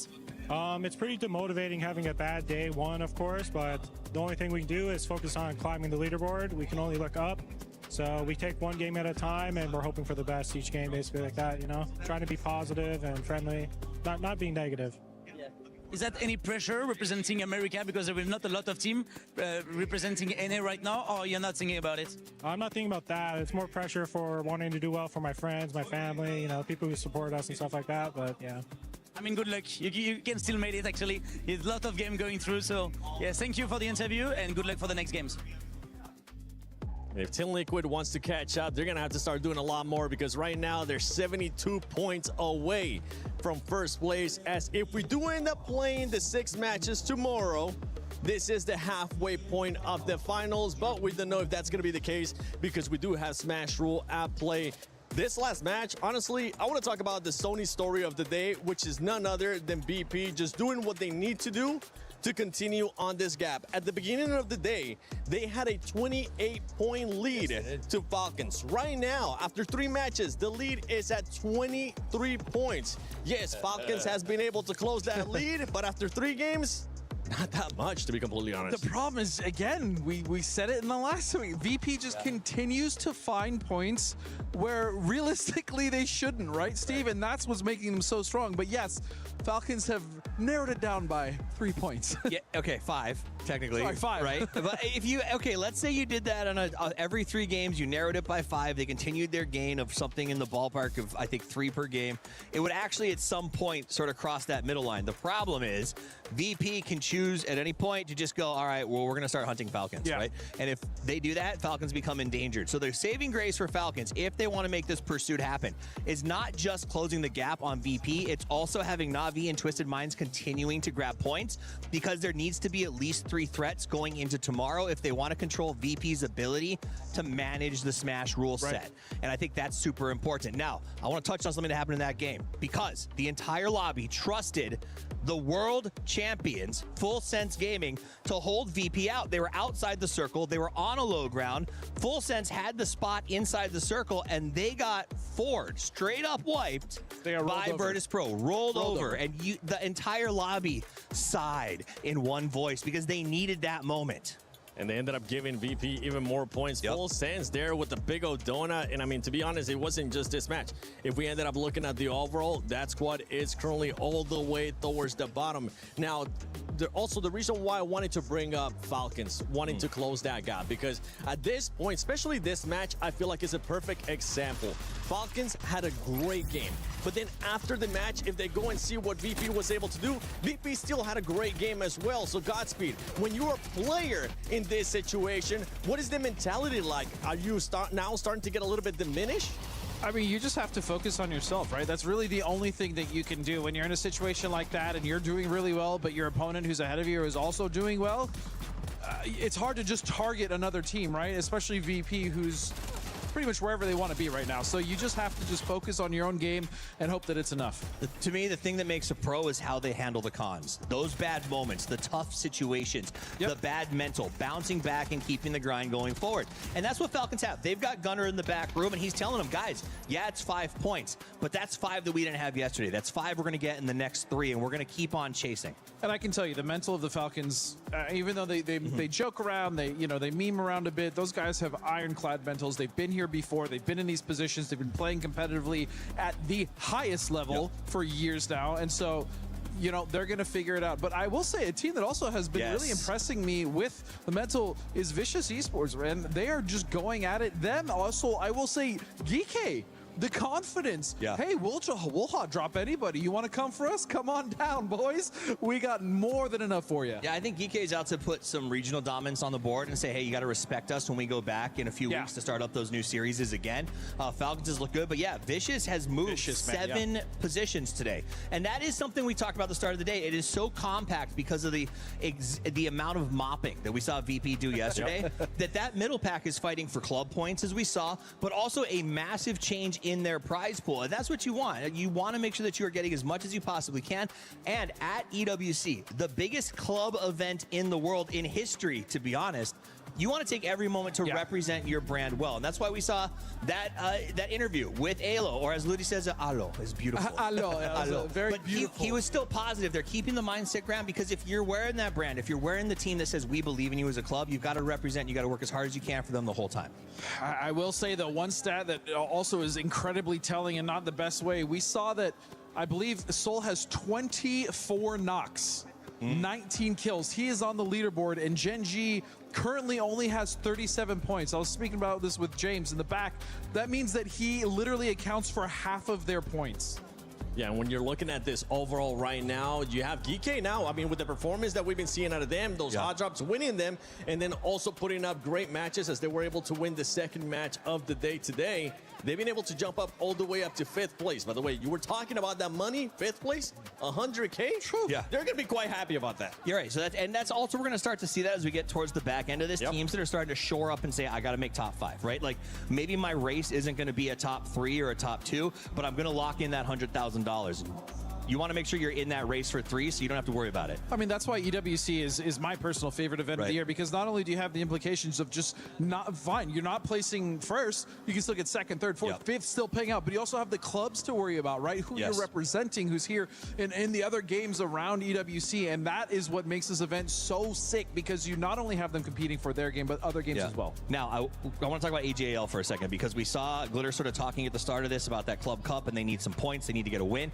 What really has to happened is they're in 13th, and they need to push up to 8th as soon as they possibly can. The good news for them, though, is it's still so compact in that group up to 5. They only need to pick up 15 to 20 points to move themselves into that top 8 position, which, again, that's sort of success scenario for a lot of these clubs. So AGAL does still have a shot at doing what their club needs them to do, but not doing what we expected them to do. And a lot of these teams, you guys just mentioned it too, it's so compact there towards the middle. There's a lot of money at stake. People that were talking about money last time, it was none other than Barney and Luti. Hey, Barney, I have to tell you something. What's happened? Yeah, do you remember what I told about the zoo ID I have? Ah, yes, the pigeons. Yeah, I figured out it's really hard to catch, actually. Yeah, Luti, they can fly. Yeah, that's why. So I have a new ID now. It's a better one. Oh, God. Okay, what is it? I got it from Virtus Pro yesterday. They gave me the ID. Okay, this is going to be good. Yes, it is. Chicken this time. Chickens. What? Yeah, but everybody's speaking about chicken dinner, so I figured out I need to get one. And I get one now. Oh, my, okay. Speaking of chicken dinners, so far today, Twisted Minds have got one. GK Esports have one as well. And, of course, Na'Vi with the most recent one. Okay. So, we've got 3 more maps to go, and it's still going to get spicy, isn't it? Yeah, indeed. But, I mean, I love the chicken. Yeah, I know. Zut alors. Casters, c'est à vous. Do you think I can eat it? Oh, you speak French, buddy. You speak French now. You're Français. He's French. All right, so much going into these last 3 games. Most notably, it's about setting the pace on looking into moving into Smash Rules tomorrow. But as you heard in that last game, it was an explosive crowd at the end whenever Na'Vi managed to complete that round. The reason why is up at the top. When we look at the club championships, because that's also something we have to keep an eye on all of this, Na'Vi is in first, Vitality is in second. In third, it's AGAL, who's having a terrible time. Other squads not going to be competing in this, so we move down to 6th place for us. Who's that? Virtus Pro. Oh, man. 10th place is presently Falcons. To give you an idea on overall points, we have Na'Vi at 1750. That's where they're sitting up at the top of this. There's 1,000 points on the table for first in PUBG, 750 for second. So when we look at that, VP presently in 6th place with 950. 1,000 points would put them in first place if you exclude the points that Na'Vi could get. So if Na'Vi can hold on to a 3rd place, 4th place, somewhere in that category, Vitality still staying in that same conversation. That's why there's so many people now starting to show up, showing off all the Na'Vi and the Vitality stuff, because if we see Virtus Pro and Falcons stay 1-2, that is going to have massive ramifications for what we're looking at in the Club Championship. It's pretty awesome that we're getting such a great battle here, not only in the game, but in all of EWC for these Club Championships. And here in PUBG, it's 3 of the best we have. I mean, it's like so many implications for how this shakes out. And imagine the hate right now that GK is getting for what they're doing to AGAL. But that said, I love seeing it, man. Like, throw a little bit of banter out, have some fun, and GK riding it strong right now as we are looking centered up on test track for our circle. It's going to be Twisted Mind Na'Vi. Great positioning, but eyes back over to Stadium. It's Team Liquid and T1. Oh, this is curious here. A fight that I wasn't expecting to see just yet. I don't think Liquid was expecting it either. No, T1 is kind of throwing a bit of a spanner in the works here. I mean, T1 needs to get something going. They've been sliding in the standings. While these shots are going on, VC, I think, can hear this. They're putting Simon into a pretty decent spot. 17 is also over here with a little bit of bad blood against Team Liquid from what we've been hearing, but it's going to be Heather. Spots out Purdy Curdy. He's going to go down. Not a lot of utility as high ground definitely favors T1 in their positioning. Yeah, and you can see they're pretty aware of potential wraps from around the outside of the building, and Heather is just going to be locking that down. I mean, Purdy knows he's there. You can kind of see him, so Heather now a little bit of checking. Meanwhile, Raining heading up to the rooftops to try to figure out if there's anybody inside of the stadium. I mean, it's really difficult to go through the middle of the stadium proper, so a lot of it is going to be through the halls and passageways of the building to try to find your opportunity. Raining no helmet here, though, either, so some of those guns are going to one-tap him if, like, the AK or the barrel gets spotted. And for now, Purdy trying to scooch away to safety. Heather not fully tracking it. He's just kind of waiting to see if there's going to be any reinforcement. When we look at the leaderboard, T1 is in 7th place with 48 points, and it feels like it's massive when we look down at Team Liquid down in 14th. But really, it's not. It's 34 points right now for Team Liquid.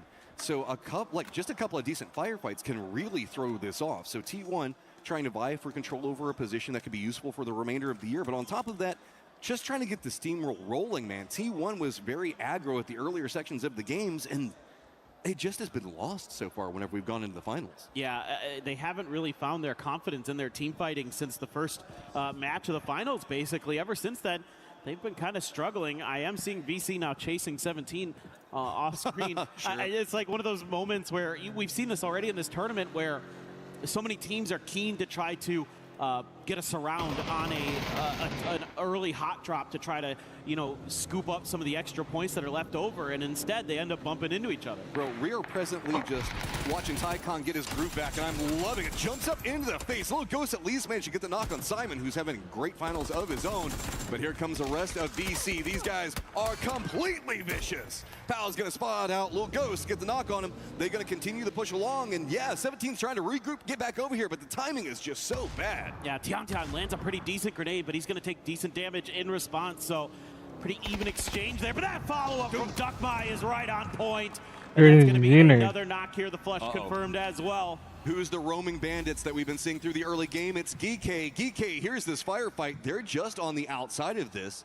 It looks like they were trying to rotate through this field, and suddenly they could find themselves with a perfect third-party opportunity as Gen G is setting up around Stadium. I think they've heard what's going on with Team Liquid and all that other noise. Yeah, I think here as Geekay, it'd be better to get ahead of both of these teams in the next circle and kind of set up your camp from that direction and try to lock them out. Wenbo has Duckby for free, but the spray is awkward with the QBZ. That was, you needed to hit that one in that situation. That's a massive problem now as he is revealed. DK has gone continuing passing by this point. So now 17 position revealed, getting punished and vicious. They came into this hot and heavy. They know that they have the man advantage. Finish कर सकते हैं लोग. Yeah, and for Geekay, you're hearing these shots, but crazy knock है Simon 2-2 getting in there. And Wenbo is down, and piece by piece, 17 is being sent to the lobby. Just can't seem to find anything out of this one. Zhao Wu going with the hero stand. He's going to go down, and Simon that manages to find it. And Vicious just 17 gaming eliminated. I love it. Rotate still going to be continuing for DK, and that puts him right on top of Shadow. Yeah, and this is more of what I want to see from some of these teams is this early aggression, looking for those moments where you can get some clean points. EJ going to take Kamal's out of the seat. No there. Hanzi actually wins that. Akan is going to get him in response. Good knock, Park Pro did go down, but GK looking for that res. Setsuna's just going to send it. He's got confidence in his aim, but he's going to put himself in a cross. That's punished, and now just one up for Shadow. Do Geekay want it? Are they going to chase it down? Looks like they know, and Shadow is go ahead and finish that out. Geekay early is just vicious, man. Love it. I mean, this is what you need. Like, everybody that's in the middle of this leaderboard should be looking at the top and saying, look, even if we may not have a hope of winning necessarily yet, we still can get ourselves a lot more money and a lot more points for our clubs if we pop off here in these next couple of games. Eyes back over to Stadium. As you can see, it is going to be T1 and Team Liquid all on top of each other, with Gen G still roaming around the outside. Soul's playing over to the northwest, while the other three are kind of moving more into a gatekeeping position, try to catch out whatever's going over here. The economy's gotten a bit better for Team Liquid. वाला बंदा तो knock है. T1's is sitting. We saw earlier, not necessarily having helmets, everything like that. T1 has moved out of Stadium proper with दो बंदे knock है भाई T1 पे. Just to kind of secure some more loot, get a bit better off. But remember, there's only 2 up for T1 as Team Liquid is kind of starting to turn this around. Yeah, Luke 12 able to find 2 kills when we were watching some of the skirmishes off screen. So this fight can kind of continue for a little while longer. Now it's Gen G's turn to try to set up a bit of a barricade around this. Alo doing a little bit of peeking outside to see if there's anything going on, anything amiss that he needs to be watching out for, but not any players that are going to be visible to him just yet. Meanwhile, there you can see Bean up on the hill. I think End is safe from his vision for now. Seems like he's just tucked in, and maybe Gen G is going to tuck away. This is phase 1, so technically Team Liquid can hold out here for a little while longer. That tends to be their strategy whenever they get caught in these situations.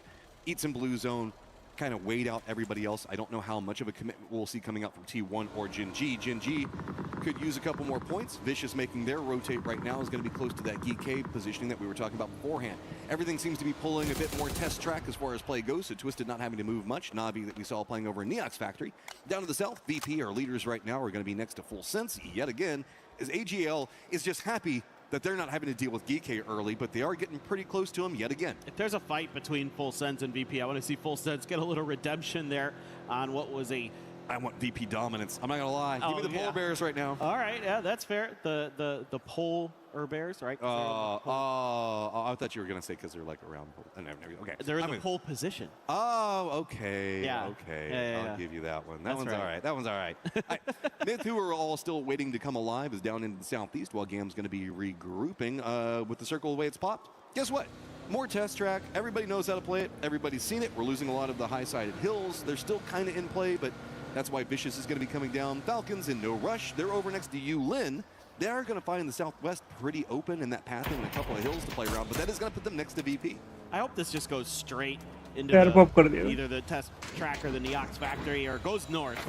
We see a lot of circles, or we used to, that went south of the Neox Factory, so it would be a lot more fun if we got something a little bit different. There's not going to be a fight there just yet, but Beamy already into a foxhole. Baron very, very close. I mean, this is a big, important fight right now. Myth pretty spread out. VP kind of as well, but they're going to be well aware of Myth's positioning. It just seems like right now nobody wants to commit any util. Here we go, Beamy. Look at the trigger discipline. They wait. He's letting Nixie get into another point around the side, using the car, trying to force him back over next to their vehicle, which Beamy already saw. Tries to go for the double knock on it, not going to get it, but it's always so cleanly executed over here. Is now Bith, they're trying to get closer to Neox. They're getting punished. That opens up the other section of what VP already had set up and waiting. Oh man, this is so nasty right now. There still are two players close to Beamy, but their grenades are coming up well short of where they need to. They're going to throw some stuns, finally getting the distance a little bit more dialed in, but that's a lot of utility wasted for Myth in this fight. And that probably gives VP some more confidence to try to start claiming some extra angles that are putting these two players in this hill in a crossfire. VP just doesn't die getting 0 points. They're always going to find something, even if they go out early. So watch how they play this. It's just always so efficient. They have eyes on the prize every single movement that they go for. While we do see Myth regroup, I want to point out that Team Liquid does have Luke that's gotten out of Stadium. Heather's still kind of back over there, but I think it's just going to be a little bit more of a standoff, as that's just going to stay pretty Cold War for the time being. Yeah, it's pretty insane how much space VP just bought themselves off of a couple good grenades and some good shooting to back the other two players, Jacob and Scappy, off a little bit of their angle, so they could try to create that extra one, force the two players off. So really smart stuff. As per usual, you're up in the sky. It's the Falcons. You're going to be looking, but you have a ton of space yourself. I mean, the next thing that Kickstart would see if he kept going in that direction was Virtus Pro. Otherwise, there's no one else in the vicinity, basically, until you get to test track, and Gustav is figuring that out right now. It feels like they might be trying to scout out for maybe some mortar positioning as well, as that always pays off big for them. Gustav getting in right next to test track. As you can see, it is VP Falcons with a ton of territory under their control. Gen G's got the hillside to the north. Gam's just kind of playing around Neox Factory, using that lower side as, very interesting shift up into the northeast. Hard shift comes up, to say the least. Gen G gonna love that, but we still keep in some of that hillside over into the northeast, kind of north of where Caloris is playing. I don't know if anybody's going to want to really play around that, so that puts Gen G in this valley position that they can get a lot of control over. Exactly. They should be able to split up here and have a lot of high ground to work with potentially. It's just how much are Bean and Clory's going to contest for that area as they're being sent out. Yeah. How many people are going to run straight into test track and इन लोग के पास में ही VS है बे? VS बोल रहा VC है. Well, Myth are wishing that they did because they're running into Gam now. Funny thing is, it's already a lot of teams. So it's just kind of like, it's already pretty packed. So if anybody tries to, they're going to be in trouble, I feel like. All right, Myth, looks like they're going to try to bulldoze their way right into Gam. Gam is kind of letting this one go, but VP is tail-ending right back behind Myth. So if the path presents itself, VP can just stop third party, or they can just try to use Myth as a distraction in front of them. Geekay just trying to get closer to the circle, but Scappy's going to be the point guy, and Gam has just got so much control over this corridor over here. Now with Geekay crashing on the other side of Gam, specifically Caloris, could open up a movement for Myth, as Jacob's now starting to get punished by VP. Yeah, Myth is unsure of what's going to be a like reasonable vector of attack. Meanwhile, VP, because they've been patient behind Myth, could just kind of pick at Myth's backside, look for that moment to third party when they know that Myth is going to have to likely commit to a fight somewhere up on this side, or they might just keep driving north. They might be able to just get around GAM. GAM opts to go for a bit of a 2-2 split here, reinforcing their southern and northern flanks to make sure that wherever Myth goes, they're going to have some kind of damage to be put down. I don't really like this for Myth. They're going to be stuck right up against the zone wall. Duck Juice is playing around over there, kind of watching the movements that are going to be happening. So if they manage to squeak by, that's just going to put them, Myth, most notably into Ginji's positioning. Team Liquid has managed to touch the circle right now. It's going to be the other side of the hill, high ground for Luke 12. It's pretty close to Ginji. Is Kickstart just taking a couple of pot shots at everything that's going on in Test Track because it'd be popping off over there. Yeah, those are a lot of players that are up inside of the control tower for VC, and they've got a lot of kills on the Twisted Minds. It's just Perfectix on a bush is all you're going to be finding yourself with for the team that's been on the up and up today. They're up to 61 points. They've been having a really solid day, but and especially given a Test Track circle, you feel like this is their bread and butter. But there's so many teams that clustered into this area early. It just got too congested for Twisted Minds to make any kind of move, it feels like, and they just got smothered out. Looks like we have maybe a recall coming in, and I think it's the T1 players. Yes, it is. They're going to make a commitment drop right on top of Neox Factory. We're at least raining an E-end. Heather is still over in Stadium, just having completed the res call. So I believe that Team Liquid kind of managed to get what they wanted out of it. But the question really comes down to, can T1 even make landfall over here? If they can, it's going to feel good. But they've got to loot so fast. As we've moved away from Test Track to Neox Factory, we're in that middle valley position just to the northeast of it. And that's going to be a dirty place to have to fight. Yeah, it's going to be a lot of rolling hills inside of this circle with a little bit of high ground from the Test Track facilities. Actually pretty tricky for a lot of these teams, but Falcons, because of that high ground, you're not the high ground, the eyes high in the sky, let's go with that. They are able to find some value. VP losing players, Hakatori catching some damage, Beamy already removed from existence right now. Lucarux trying to drive down the road. Get in front of everybody in Test Track who's going to have to try to get out of it. The only downside is it's them and Falcons jockeying for a position around that center point hill. While we still have 49 people alive, this is a perfect mortar area. You can already, I think, start to hear them going off in the distance. If you get to this point, yeah, it's pretty all right, but you have to assume that there's going to be maybe 5, 6 mortars coming after you in just a few seconds? Yeah, it could be. Right now, it doesn't seem like any. There it is. There's Park Pro. He should be targeting VP, I would think. Let's see if he's got the... Oh! What? What'd you hit? Did he hit it like something in front of him? Did he hit his own hand? I don't know. I'm not even sure. I don't know if Park Pro knows. That science is weird. Physics do physics things sometimes, as now Full Sense is going to have to make a wrap over on one side of it. Falcons and Team Liquid having a great spot in that northern compound of Test Track. Ginji trying to get out of the high ground. Tigger's running right up into the face of Luke 12. This is Full Sense, I think, coming into this blind with no idea where to go. Yeah, Full Sense is just sending it off the backside of everything, trying to find some level of safety. Maybe duking it out with Falcons there. Meanwhile, VP has to cluster up. They've run out of decent options as they're being forced out of every position, so they got to use these grenades to create some extra foxholes for themselves. Was there another... Did he double load? Is that possible? I don't know. I didn't even know if it was possible. That's the only thing I can think of. I have no idea what happened there, but all right, here's the explosions and VP. No points so far for VP, so this is all Nixie just trying to stay alive. Falcons know who's there. They want him down and out, and they got the BRDM, and they are on the hunt. Vitality actually crashes the other side of it as well. All the squads in the hunt trying to find something for the championship, have eyes on the VP, and finally, VP don't find points. Yeah, I mean, it took a long time. And now, as the Falcons, you got to be licking your lips thinking, we've got an opportunity. They're doing damage here and there. They're getting knocked off. VP कुछ points ही नहीं निकाल पा रही है VP का तो 4 matches हो गए 4th मैच है ये created for themselves. Yes, Gustav wants to try to dig out some territory. They have a BRDM too. This is looking really solid for Falcons to get deep into this game and gain some ground on VP. Bait and switch hard shift goes back down to test track, so VC in a great position. Twisted Minds will admitted. T1 having that remnants of their players still alive, kind of hanging out of there as Twisted Minds kind of gets Liquid killed will in the position admitted. that they play from off the start. Over in the east, though, we've got Geekay that's going to be fighting for a position on top of Na'Vi, Gam, and Myth.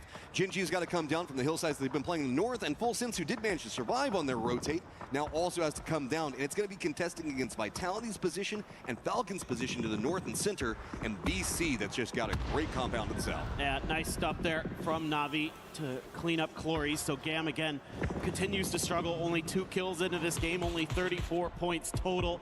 Full Sense looking to try to put some pressure from the high ground onto Falcons, but again with that BRDM, with some of that extra little cover they have from the emergency cover and other things that they're going to be able to create for themselves, should be a-okay. GK trying to find some safety of their own. Myth has been beat up behind them, and they're getting tagged from the side by Na'Vi, who's on that eastern side. AGAL, VC, going to be able to continue to lock down the test track.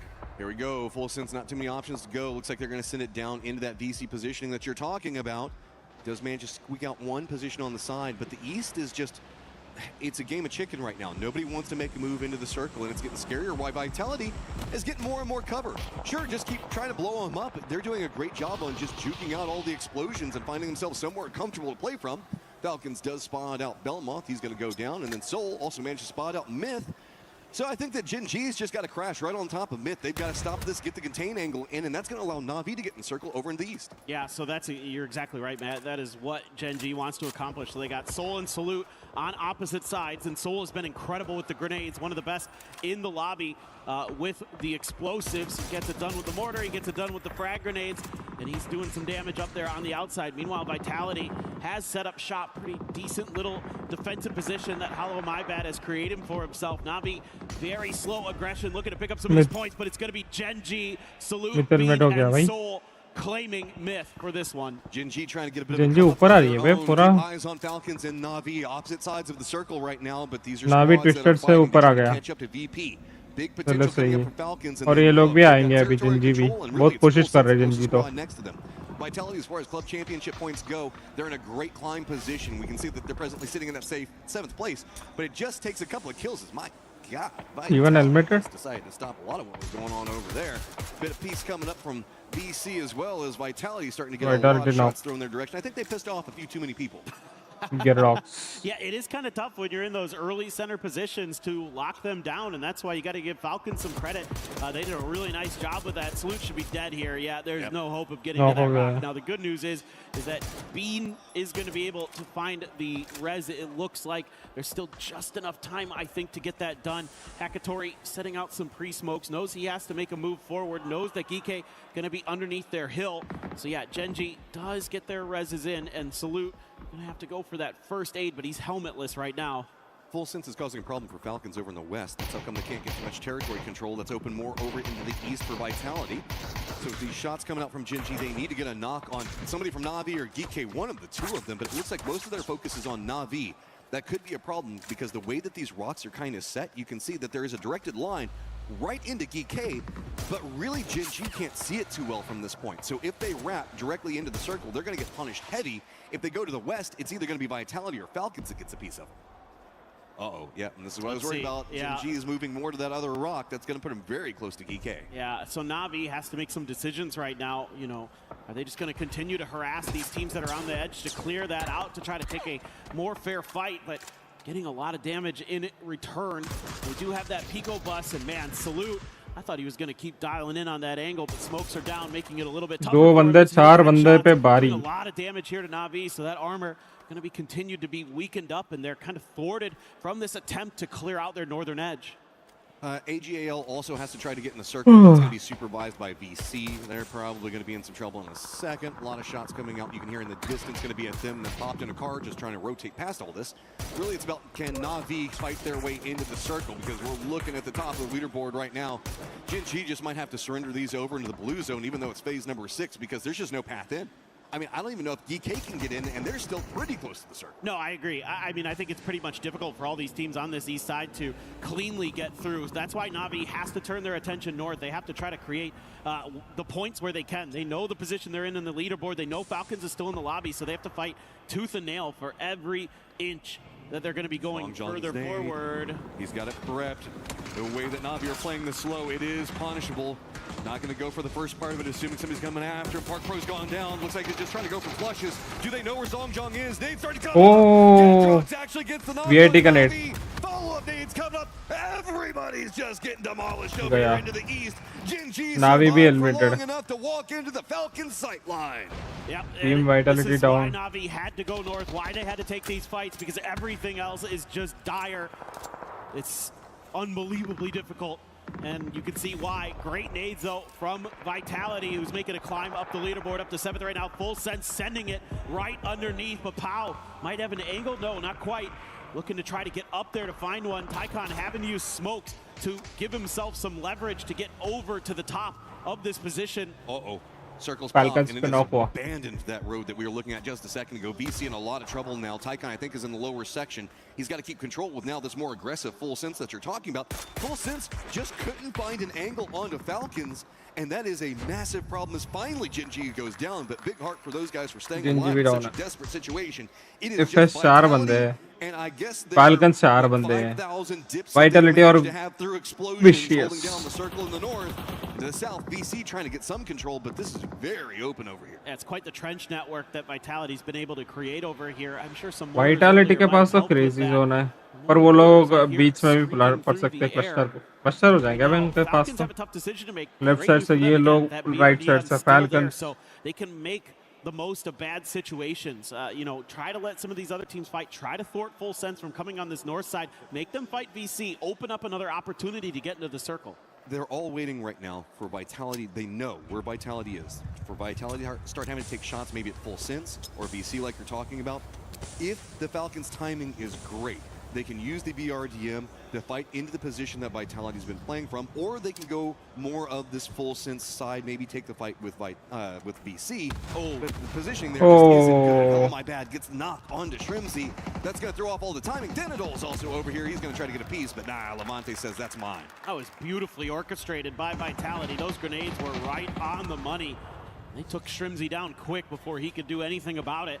Tiggleton was just waiting in the back, and again, Falcons just not able to find the opportunity that they'd like to make a move in this circle. Finally, Full Sense going to be sending it in towards that western edge. Pau, Duckmai as well getting in there. Tycon keeping his eyes on towards the Full Sense members to keep them corralled. Big blow-up opportunity for Full Sense if they can survive, but VC's just been on a climb and 13 kills and more counting. Oh, the Panzer doesn't quite connect. Levante trying to get the shots onto Gustav. He does manage to pick him up, and now Falcons nowhere to go. They just have to run right in between Full Sense and Vitality both.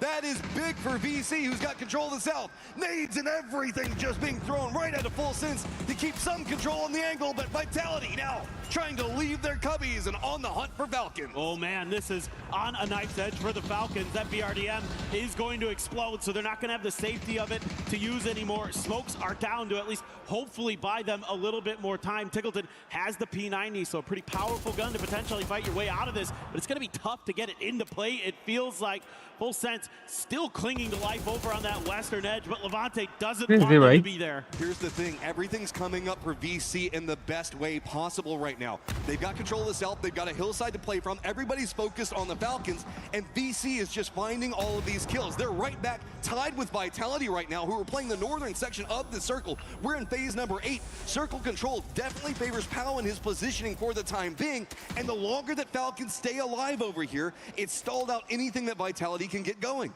It's been a really nice hold here from VC. They've been able to encroach on some of the territory of Vitality, but again, that tucked in position of Vitality really annoying for all these teams to deal with. It's on top of a hill, which gives you so much ability to keep track of what's going on around you, put damage down, force these other teams to have to make moves out in the open or expend utility to try to create some space. You know, if they want to create some dips, you got to throw some frag grenades or something like that as well. And as a P90 for Tigger, and he gets tagged up just trying to go anywhere towards those bushes, towards some kind of safety. Okay, Full Sense doesn't have any options to the north. Vitality's doing a good job on control over there. They know Falcons are still alive. So Full Sense keeps trying to wrap down into the southern area, but two players are already set up for VC, waiting to pounce. It's Tycon, Duck My doubled up, waiting for an opportunity to just absolutely demolish anybody that walks through that corridor. Falcons, they're just trapped. They can't go to the south. They can't run to the circle. They're just having to weather this and hold the best that they can.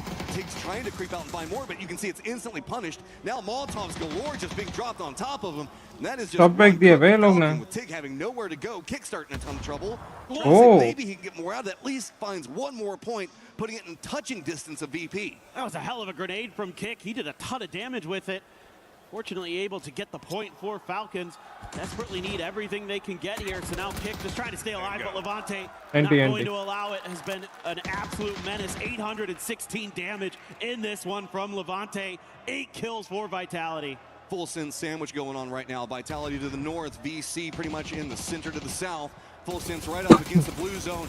Exact same position that we saw. Nice knock. Full Sense helmeted. VC or Vitality है बस. Real battle begins. Vitality, VC, so close on the leaderboard, 4th and 5th respectively. Just 2 points between. Vitality with the high ground, but again, circle control feels like it's VC on this side of the hill. Now Utility coming out, and you gotta play this one safe. It also feels like Vicious has been playing with a lot more control of territory. knock मत ले. Utility, but the shots trying to find something. Tycon goes down. Yeah, this is a really nice push from Vitality. It kept players pinned. They're doing a nice job, but it's going to be a response here. Duckmite down, one player spotted. This should be the end. This should be Team Vitality taking the win, and they do. Good one. Massive for the club championship, massive for Vitality, and you can see massive for Levante and the crew. They are just hyped off of that one. This has been a come-up story for Vitality.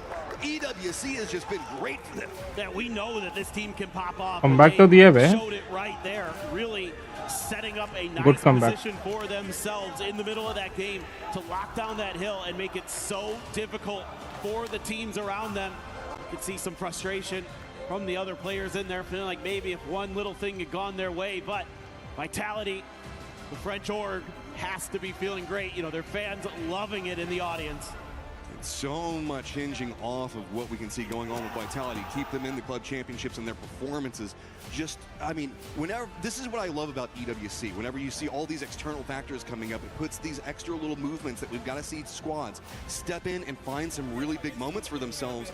And you love to see it for a squad like Vitality. This is a squad that everybody loves. I don't know anybody that hates this squad. No, and look at that. Levante giving some love to the fans there as well. This is a great little read here from Levante. Knows that Full Sense has to be pinned back there, and he's watching this bush. Nobody's moving, and he's like, they're probably just behind it. I'm just going to start spraying. He was looking for those little pixels out of place. Couldn't quite identify it. Didn't need to. Had the read. Oh, and yeah, let's talk about, they got some circle of. No, they made a run to a position that was desperate, had to fight a squad that was already holding it, got control over it, then took control over all the territory around them. Falcons couldn't move. We saw Gen G having troubles. Everything that was going on the east, everything that was happening to the north and west was all due to Vitality. And so they controlled the circles, controlled the game, and just put themselves in a great point. Even whenever they were having to walk out of their controlled area that they had down into VC, the firing lines were just so good, and they were waiting. They knew where the enemy was. Yeah, for sure. But it's a really nice job by Falcons holding on in that game. But we also had a big game coming up from Vicious, finding a ton of kills inside this one. I think Barney's got us Vicious down on the stage. Oh, here we go. We've got Tycon here joining us from the Vicious Esports. And to tell you what, that's how you turn a frown upside down coming into today, because Tycon, you were in 15th place with 19 points, you and your teammates, and now top 5 and you're fragging out. Why has it taken this long, from your perspective, why has it taken this long to find your rhythm? Hiện tại bây giờ đi đến ngày hôm nay á, đội tuyển mình bắt đầu ở hạng thứ 15 với 19 điểm. Thì hiện tại giờ trong những ván vừa rồi thì mình đã nhảy lên hẳn lên là top 5 luôn. Thì điều gì đã khiến cho cái việc là mình tìm ra được cái nhịp độ như vậy? Đến với giải đấu lần này thì mục tiêu tụi em là top 24 nên là tụi em cứ bắn thoải mái nhất có thể, nhưng mà tụi em lỡ chưa được vòng chung kết rồi nên là tụi em vừa bắn vừa cười, nhưng hơn sao mà tụi em top 5. So our goal coming to the event was just to chill out, at least that we can make top 24. But since we are here in the final already, so we're just chilling. And then somehow when you're smiling and you're shooting, you made the top 5. Okay, that's a fair response. I like that. Now, you joined this team in April, so it's barely been 4 months since you guys have formulated this team. How is it gelling together? What is it like playing alongside your teammates? What's the dynamic like? Mình mới vừa gia nhập đội của mình mới từ tháng 4 thôi, thì mới được 4 tháng thôi. Thì hiện tại bây giờ là mình đã bắt đầu bắn với lại đội của mình như thế nào, cái mọi người giao tiếp với nhau như thế nào? Giao tiếp thì tụi em vẫn giao tiếp như những đội khác thôi. Chỉ có khác cái là tụi em thi đấu như những người anh em, những người đồng đội. Không có một cái lối suy nghĩ cá nhân nào, nên là đó là lý do tại sao mà tụi em làm tốt đến như vậy. So we just communicate like usual, but our mentality is that we are soldier. We're here together. So that's why we make such a great team. Keep that imagination high and keep on smiling, because you guys seem to be smashing it. Well done. Thank you so much, Tycon. You guys are Vicious Esports, absolutely flying up the leaderboard in the past few games. Really impressive to see. We're going to have so much more PUBG action coming back right after this.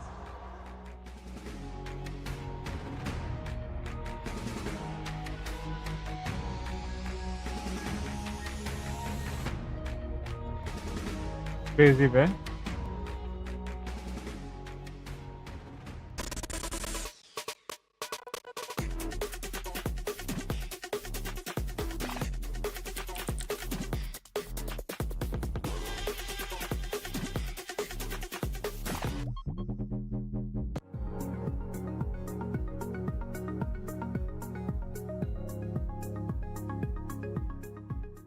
Everyone is playing, you're not yet. EWC Play is your all-in-one platform to compete in fantasy, pick'em, and quests for a grand total of $300,000 in prize pool. Build your dream fantasy team in 5 different games and track your score with live results tables. Predict the winner of every game, every group stage, and every tournament. Complete daily and weekly challenges to earn boosters that help you climb the global leaderboard. Got what it takes? Join EWC Play now.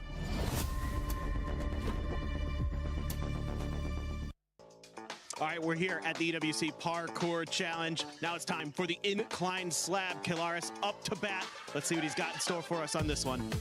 All right, he's making his run. He's got up there. Oh, the arthritis fakie. He lands it. He's done it. He makes it. That is a huge win for Kelaris.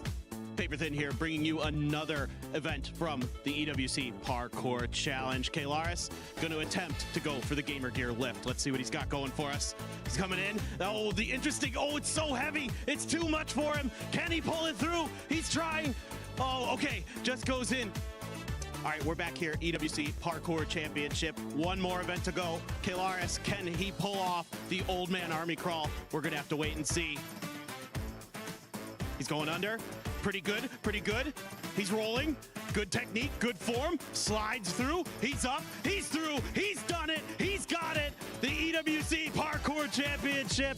Done really well here, Kelaris. I want to get your thoughts. I know you're winded. That was a tough one. How did it go? Oh, I needed to get some big points on this one, but I think I did enough. And I just want to say thank you, Mama. What do you got to say to your fans out there? Everyone who believed in me. This is for you, man. This is for you. He's done it. Emotional stuff here from Kelaris at EWC. What a performance. What a performance.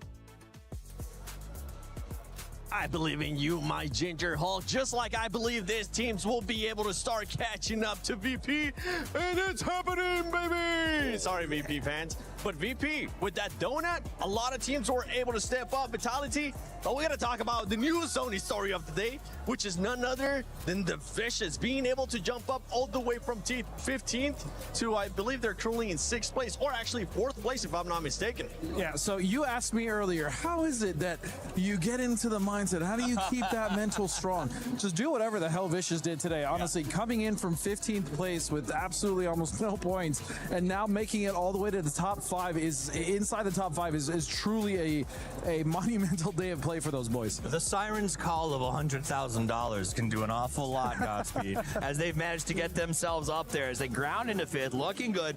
Double-digit kills in backs-to-backsies is pretty impressive, because that means you're not just catching circles and getting lucky. It means you're putting the fire to the road. Now, I will also say a big one for me, as I said at the start of the day, it's not always about how well everyone else does. It's really about how badly VP does. You know what I mean? Like, they're the ones who could drop this ball.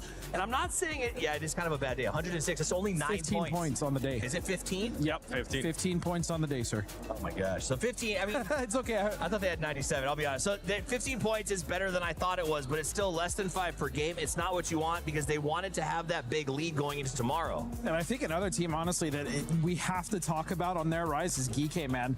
They came swinging in those early hot drops when they initially had to fight AGAL. That probably built a hell of a lot of confidence. We saw that interview, and now they're continuing to build the success. It is honestly impressive what them and Vicious have done. The thing for me is we often, and I think you're a proponent of this, is don't hot drop. It's almost never a good idea. GK came in and proved to us that if you can find the person who allows you to just take points off, you're going to win every time. Exactly. Sure, go for it. You know what? So that hubris, and it does this other benefit. I've noticed in PUBG that if you have a good fight early and you can kind of keep parlaying that as you move through the map, you tend to do better in the late game because you're hot, you're warm, you feel good about yourself.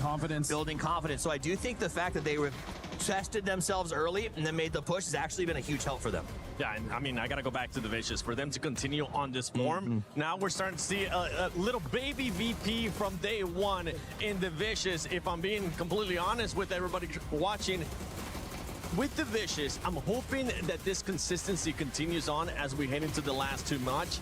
But we are expecting something out of VP here. 15 points is just not going to be cutting it for that squad, considering that they ended up getting 91 points yesterday. Right, and you know, and it's one of those things, if it was any other team, I'd think to myself, I'd be like, that's why you can't pull the strikers, that's why you can't play defensively. But I don't think they are. I think they're just getting caught, and I think more importantly, everyone else knows how far ahead they are, and they're not letting them get away with it. Yeah, and I mean, even teams like Vitality, right, who won our last game, coming in and able to control that Engen circle and make sure that they were the last ones. I mean, their zone control from the north was very impressive, and Vitality is still going to do very well as long as they continue to quietly amass points. They haven't been necessarily very loud in their point gathering on the day, but they're still making that climb. On the head-to-head that we had there, we actually ended up seeing the amount of kills that Vicious has. They have 36 VP. The only points they've been able to get, those 15 points, have been through kills. They need to start finding themselves a way to get into the later matches as well.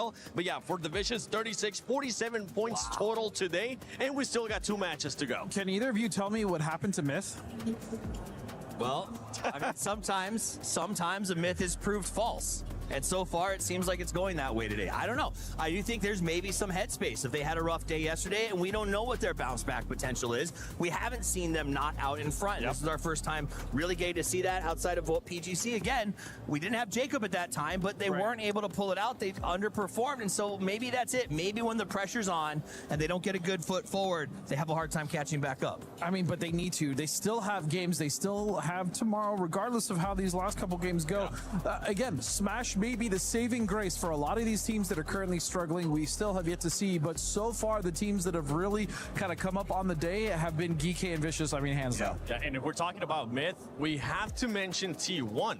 This team has been non-existent. This is actually the first time that we're mentioning throughout the day because the team has not been able to do anything. And I hope that we get a chance to see the overall just to showcase where the Vicious currently is because they have just not been performing. We were talking about Heather. We were talking about superstars. Remember, when we were talking about superstars, they're currently nowhere to be found.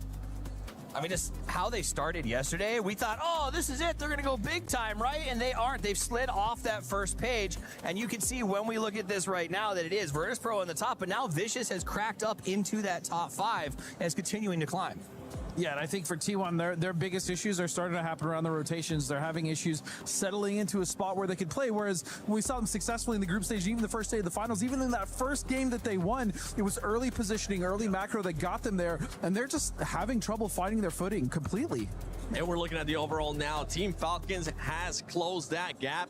to 13 points. It's happening, Falcon fans. For everybody that's putting Falcons there in the pick'ems is currently working. Make sure you do the pick'ems as well at home. But, I mean, Navi has been able to perform well. They're starting to catch up. And the Vicious main storyline, the Vicious actually has more kills than Vitality and Navi that are ahead.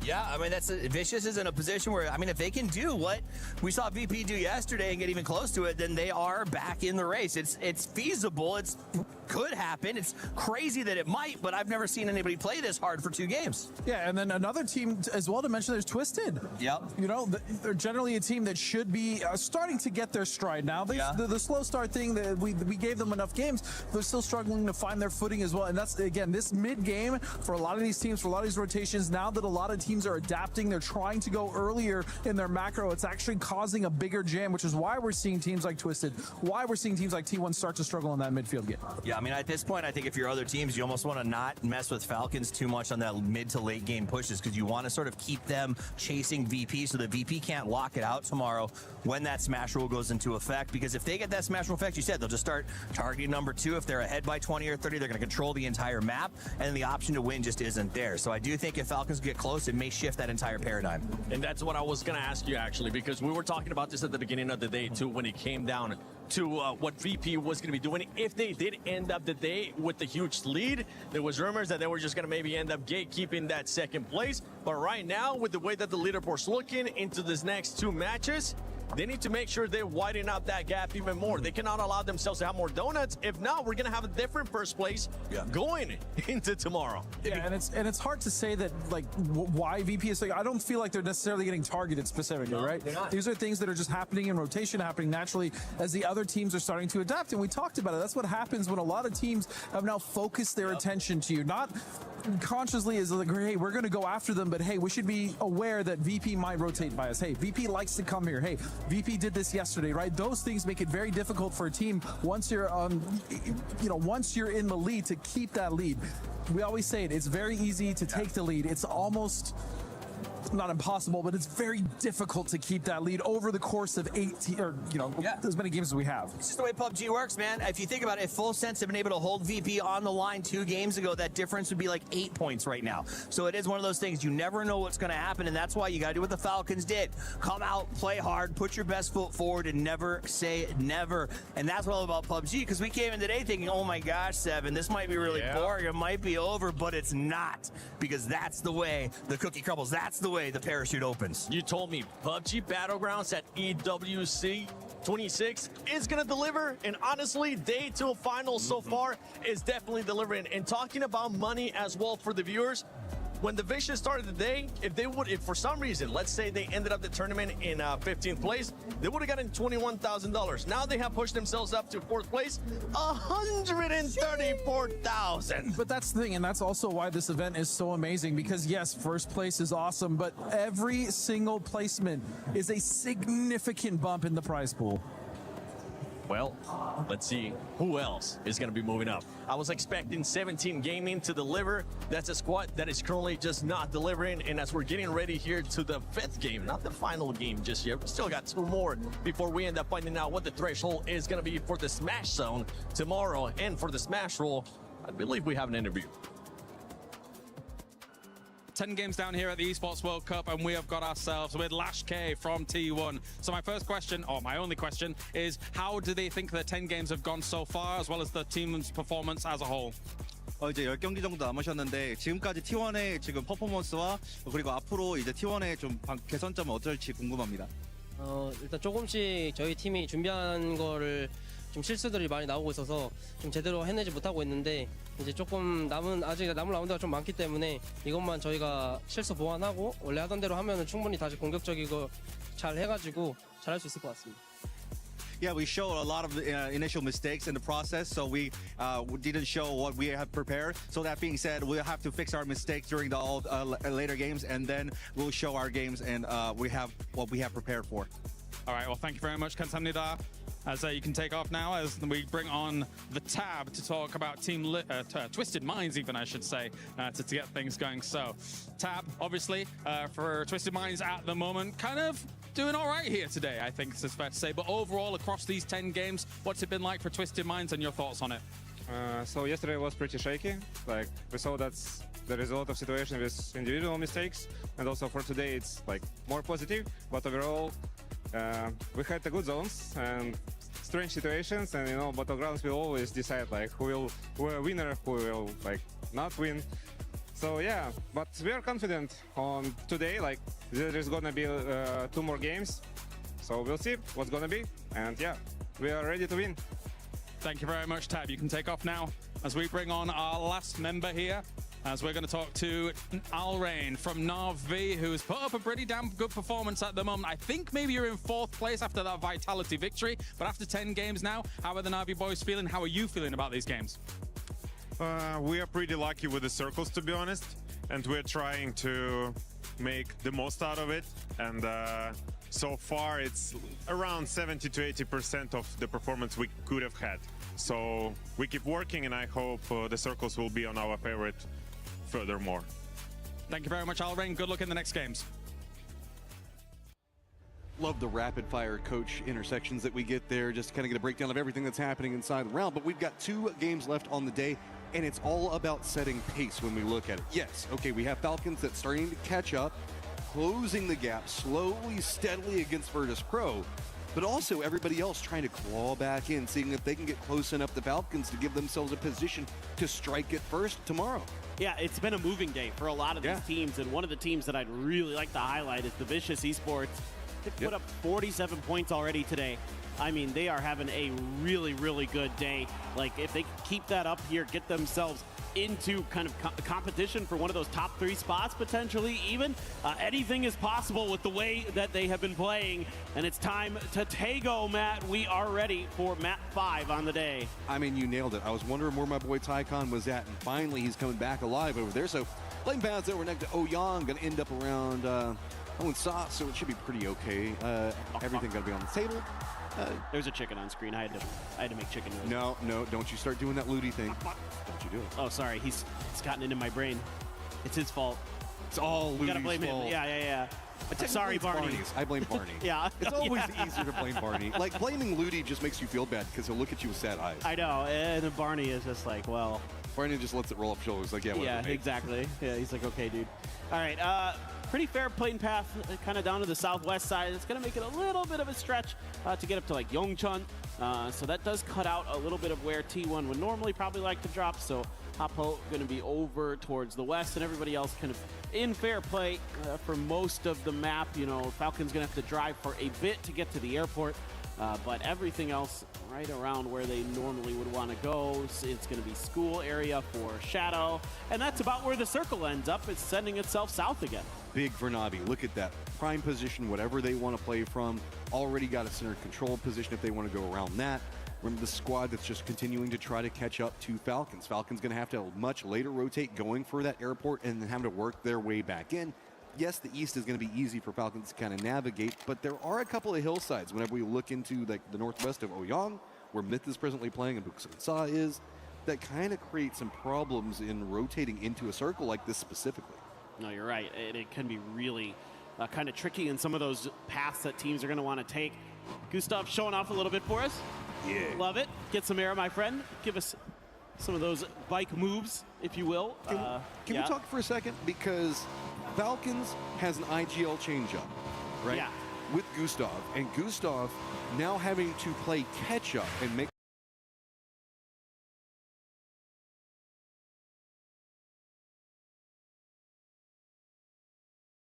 calls and everything else like that against VP, who played so dominant yesterday. There's a lot of the crew and close that gap.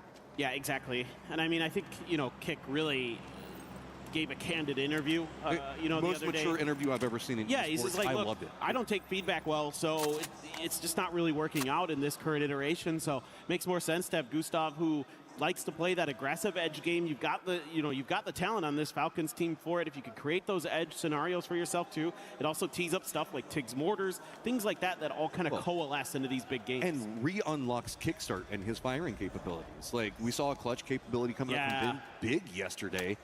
keeping themselves inside of all of this. So I know that everybody wants to know what's going on. Don't land on the roof. Oh my God. Flip it. Oh my God. Guys, अंदर like and subscribe में सब लोग like and sub करो. Just stare at it. He just stops and he's like, Oh भाई बेचारा भाई. Kidding me. So you have to be careful with these. This is let it know. It's allowed, Jiawu. This is take it out. Yeah, take out your anger on it. But this is why you actually have to be really careful with these care packages, is because if you don't call them in like with a little bit of difference, because they don't just come right underneath where the flare goes. It has a radius of about 20 to 30 meters, I want to say, that it's going to land in. So you have to be really careful with where you shoot it up at, because things like that happen. I think that's more unlucky than if it had landed on the roof. Maybe if you like landed on the roof, you can figure out some weird thing to do. Yeah, you can get up there. Like you can get another vehicle and like get your way up there if there's a it depends on the building, of course, but there's ways to get on a roof. Like there's always a way, even a motorcycle, vault or something like that. But this for Hwang F, if he hits this shot, he's not going to look at it in the right direction. I was really hoping that he was going to go for the Car 98 banger. I mean, Gem's got a great position in the circle, playing to the northwest of Song, looking into position on Navi other side. This is why we saw Shadow kind of roaming around. Good start. I mean, squad with Shadow, I was super excited when they qualified. Setsuna and the crew, I mean, love them, but this is definitely more of a learning experience. They did get their victory yesterday. Yeah. So there is still some more on the table, and it's not like they're entirely out of it. They're still in that pack that 10-ish points could work for them and put them back in the middle of a lot of this. But yeah, I just love. You can tell the hands come off the keyboard the moment he kind of sees it. We've all been there, right? Where just something happens where you just can't help but stare. Delwyn getting punished. It's a little bit of a tap spray. He takes himself out in the end, but now there's another fight going on here right now. Heather getting the work done. He's getting tagged up, though, by Himas at range. Is going to be able to get back to the safety of that US, but the feet are sticking out. It's another headshot. Destroy driving by. Takes down Heather with a little help from Himas. Just on the hunt right now. T1 rolling right through AGAL, kind of saving Shadow, who was in a really desperate situation. Jexy's still kind of in a bad spot, as he also has Himas right on top of him. T1 tries to just retaliate into a really weird spot against Sololzy. Sololzy's just going to try to cut it across. Jexy's just going to thank everybody for the work. AGAL is eliminated, and Shadow's just thanking their lucky stars in that one. Yeah, and the reason that T1 is so keen on committing to this like wagon fight with the cars is because they want to try to get those blue chips potentially as well, but maybe the safety not going to be there. I'm not sure if they were able to scoop them up or not. They might have had just enough time to, since other members of AGAL were fighting Shadow. Meanwhile, Geeke, we see that they are no strangers to fighting today. EJ tags a little bit of damage into Clories here just to send him away. So as we're talking about the club championships with you guys, one of the things that you need to know is that means that there is more money on the table for the organization to kind of feed the entirety of the ecosystem for their team and their organization itself. That means that some squads that are in the hunt might play a bit more aggressive than normal. One of those that I've got my eye on right now is Vitality, who's kind of rolled into position, forcing Gam to play away from this angle that they've been kind of holding. I mean, Gam already kind of planned to surrender at this point, but whenever we talk about squads such as Navi, Vitality, that are really just trying to find some more out of this to see if they can catch up, VP on their climb, of course, Falcons as well, that means that they have to be a little bit more, I guess, on edge and really just trying to fight for that extra little bit in all these firefights, especially whenever you've got Vitality and Navi just 1 point separated from each other right now. Exactly, and there's still a lot of games to be played, frankly. I know we only have 2 more here today, and then at the end of the day, we add 10 to whoever the top scorer is for points, whether that be VP or whoever. And then that's the threshold for tomorrow. Now there's a grenade right towards Setsuna. Doesn't take much from that. Only 6 damage going to clock into him. Here, let's go ahead and break it down for you guys using just fake-ish math. Let's say that this was the last game and it was done. VP's at 106. That means that tomorrow, in order to win in the Smash Cup, you'd have to break 116 points and then get a win. It cannot happen in the same game. So let's say VP gets 12 kills inside, like 12 kills or something else like that in game number 1.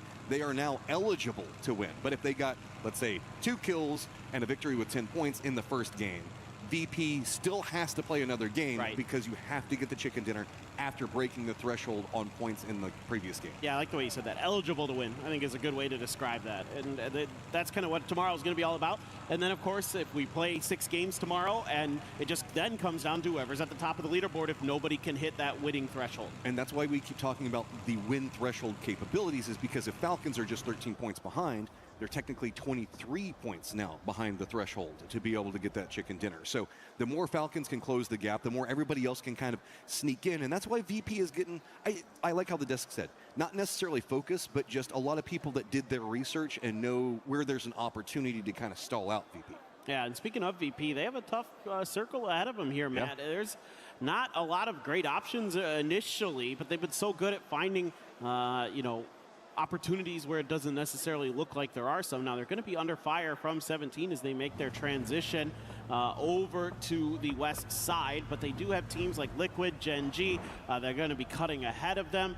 You got a lot of teams rotating in from the south, including Falcons, who are just now trying to cut their way down to find some space, but look at this, VC getting really close to the Falcons. T1 did get their players back. Gen G has spotted them, I think, in the skies. Could be chasing them down.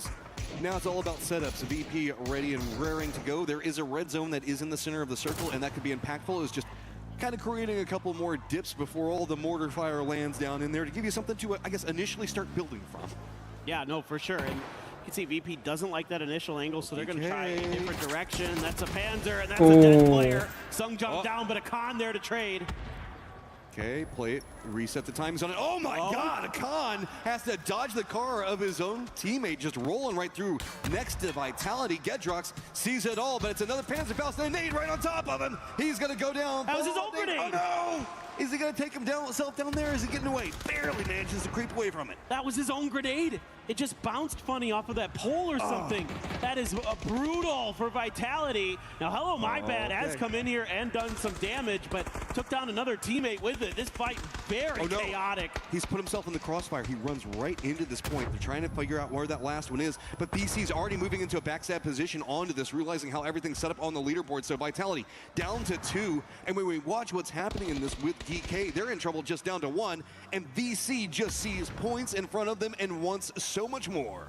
Oh, they were just being active on the map here, looking for opportunities, looking for moments where other teams were going to bump into each other, and they have found a beauty. Tycon going to load up with the grenade, but it's going to be well short. Hello My Bad already left that building, gets in a vehicle and says, okay, I think maybe this fight might no longer be valid. Vitality could get the blue chips and maybe cut over to the west, get to school, go for a res over there. T1's playing around that position, and Simon just denies it. Great shot coming out from the Panzer, and that was just, that's all you heard before he went down. So Vitality, this is now a big problem. Where does Hello My Bad go? He's the last one up. VC, man, just dominant the way they're playing right now. These guys got goals. Fearless, dude. They are just completely fearless right now. They are just going to take every fight. They are just on one today, and they know it, so they are going to claim even more points, and it must feel great that it's Vitality, one of the teams that is just ahead of you on the leaderboard, only 6 points behind them now. I'm kind of curious how far away that Simon took that shot from, because it looks like he was pretty separated away from that firefight. That had to be a pretty tight angle to hit on, but I don't know, we'll have to see. Maybe catch something later on. T1 making their wrap in down to the south, going to be next to GAM. VC is going to have to kind of come along the same corridor, but they've been jockeying up against GAM for a while. Mit's got that high ground, but they're looking down into that 2-2 split coming up from Na'Vi. Falcons doesn't like it over into the east, so they're going to wrap more over to the north, and guess who that puts them up against? Rotating VP is that hillside that they're looking at. Could be pretty strong looking down into Hosan. Yeah, you can see that both of our best teams in the lobby have similar ideas in this circle. It's a lot of rotations around the edge, just looking for enough space where they can kind of set up shop. Don't give yourself over. Look at this narrow angle through the door, up on the roof. Not super far, but far enough that it's a little tricky to get it through that door, and Simon T absolutely gets it nailed down to a T. And it's going to be Team Liquid. Ooh, takes a little bit of damage there, and it's actually VP. They've got an angle down this road. He's got to get out. I mean, Hosan's about to pop off. Just too many people having angles on everything, and Team Liquid realizes it. 17's going to be more to the east. No clean sight lines yet. Gen G, friends from the previous game that they kind of were trying to, I guess Gen G was trying to hold out Team Liquid in the rotate. VP now gets control over the north. They've got plenty of space that they can play around this one. Curious to see where they go, as it is going to be Team Liquid having control around the res beacon. And other reses that could be happening, it looks like Shadow's Kamal's did manage to make it over and get a res for his friends. All right. I'm kind of curious about what Gen G wants to do with this. They are extremely fanned out on that western edge, have quite a bit of control. I'm very impressed that T1 has managed to get into some level of safety given the early game struggles that they had. A little bit of exchange of utility there for Kickstart, and Tig is going to use this glider to go up in the air, get some info, try to figure out where Falcons can go. They have safety in this next circle. It's the circle beyond that they're starting to think about already. Gassed it up a bit. Gam is got vision close range onto Jacob for Myth. They decided to go up the hillside. It's going to be a nice Tanvu hold. Just gets two. Myth, where are you even going to go from here? There's Gam all around both sides of this. Is Tanvu, man. This guy is so good. He's cracked. I mean, for a while, he was the best player in the world. You know, the other year, he was incredible. So definitely know that once he gets his kind of footing underneath him, he is a force to be reckoned with in and of himself. And Clories, Huang F, no slouches either. They're trying to wrap behind Myth. Now, Myth has a player in the blue. Baron doing some good damage. Yeah, but Baron's now trapped. It's just full-on chase down. Make sure they take him. It's going to be Duck Juice that gets the knock. Scappy's now trapped out in the blue and near on nowhere to go. I mean, the focus of the circle is we're kind of watching it. Scappy's watching. Oh, there you go. Baron, make it a little bit painful for him. Slow him down a bit, but that does open up some more maneuverability for Na'Vi to reset. And it does look like Na'Vi's going to regroup to see if they can pounce on this, but just couldn't get there in time. Yeah, it's a good thing Duck Juice didn't need that helmet. His helmet is completely fresh, so he had to take it off of his opponent there. Scappy going to just try to rat things out a bit, get some extra points. Na'Vi hovering around the revival station. There's a lot of area that they can try to work into. Full Sense is sitting in a compound that's probably starting to look a little bit juicy for the side of Na'Vi. Well, it's not even the compound, it's the hillside where we see the other three players from. For me, that is a strong point inside the circle that they're going to be trying to keep control over. And whenever we see so many teams that can't really play over into the east and nobody wanting to make a commitment in that area around Hosan, I mean, this is going to be really hard for Full Sense to try to defend, as the closest threat to them is VC. VC might decide they want that high ground. I think Full Sense might not be reading that compound is going to be really juicy, and I hope that Tanadol has a good escape plan as we take a look at the just absolute chaos going on here, as I'm pretty sure this grenade just bounces off something inside of that awning. Yeah, he hits the very top of it there, right onto himself. Unfortunate for Gedrox. But VP and 17 are fighting right now. Yeah, they're down in the bottom. Tian down, but it looks like VP in some trouble. Two players already down and flushed for the VP side. Bluezonade's going to be on top of him. This is a nice hold coming up for 17 and right on the edge of the zone. Team Liquid really can't get a piece of this just due to how Hosan is set. And VP finally gets actually a little bit of a counter knock going on over here, as it looks like Corexi's trying to creep their way forward, but where do you go, man? It's just full defended, and he has got so little information. Now Falcons wrapping back behind all of this. If they realize it is going to be VP, they might opt into crashing this. Yeah, well, they've got a mortar lined up there as well. Lil Ghost takes down his teammate with the grenade. Corexi, though, has a Panzer. If Lil Ghost pushes this corner, he's going to be in a world of hurt potentially. We'll have to see if he can bounce that grenade. It does do some damage. He gets the Panzer baited out. Now Corexi thinking about a frag of his own, cooks it pretty well. Lil Ghost going to shimmy over to the side. Oh, he's down and dusted. Corexi with the ace. Just 1v1, finding a Jiawu on the other side, though. That's a much harder 1v1. Good try, Jiawu's going to take it. Corexi just pulled in too many different directions. VP down, just 2 kills. Falcons finds another opportunity, but they can't find the circle. So what are they going to do? Are they going to try to claim some of these 17 players' lives, or just maybe use a little bit of these hills and defilades that are Falcons को chance है अभी आने का ऊपर. Over on this southeast corner of Hosan? Yeah, that's what I was looking at, that crash. And Tanadol did have an escape valve, so that's A-okay. Meanwhile, Tanvu did scoop up a link. आज का VP का तो उतना अच्छा match calculate आ रहा है. Move to try to barricade out 17 as they pick up their pieces and try to hold out the other team's potential. 110 points here. It's pretty much spattered all across what we look at Hosan. They're down up over into the north with Luke 12, but that's opened up Vitality, have a path, get right in between all of them. New circle pops, and it goes off of Hosan onto the hillside that Full Sense and VC has control over. So VC, who's Team Vitality out. Rampage, now has a great position to play in the circle, and everybody has to come to them. Yeah, Vitality's gone. That's unfortunate. After the last game, feels bad, man. I mean, bad, man.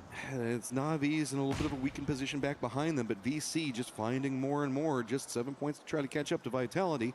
Remember, we look at this, that it's mostly going to be Vitality and Navi vying for that top position on Champions, so if anybody can kind of intersect and steal a couple of positions right in between them, it'll even make it dicier as we look at the overall championship. Yeah, and everybody's probably pretty happy right now that VP, once again, low kill counts, low points.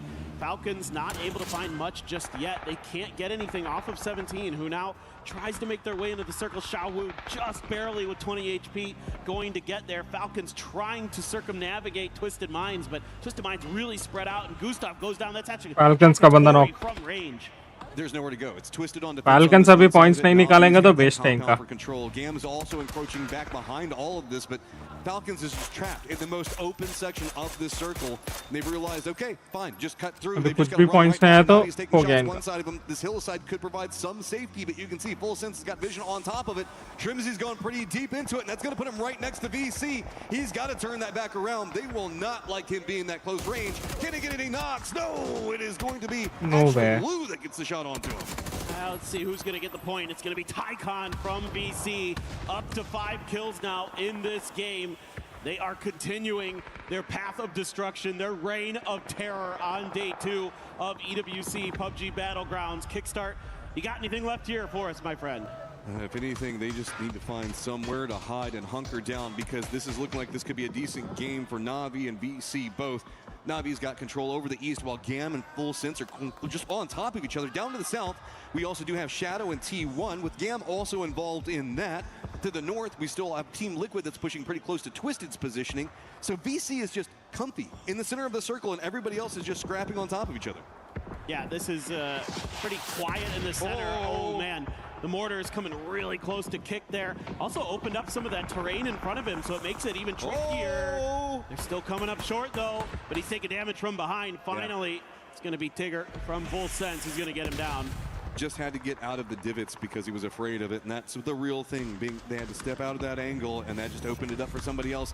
Myth now also going to finally get eliminated. Twisted Minds just raining mortars over the hillside on anything that moves over there. Na'Vi is going to be kind of moving up the hillside on their own down into the southeast, kind of backfilling where we saw Gam playing from a moment ago. Is Gen G also kind of coming over here to hang out? Now I'm wondering if we're starting to create a little bit of a trench network potentially. His kick already dead in that spot. Meanwhile, Gam dusting up with Shadow. Shadow's been able to get a little bit of value here, but not a ton. 5 kills still puts them at the bottom of the leaderboard. Mortar's raining in towards Clory's direction, but has the safety of a shack, so he will not be in danger to those necessarily. Gen G now beginning to make their rotate down to the southern side. I like what Soul's doing. He's found this open space. He's been hearing this fight go on. I'm scared. I see Bean on a mortar. Looks like he might be kind of dialed into the area where Jexy is going to be at. I don't know. Maybe also keeps kind of glancing over to where Na'Vi is going to be playing from.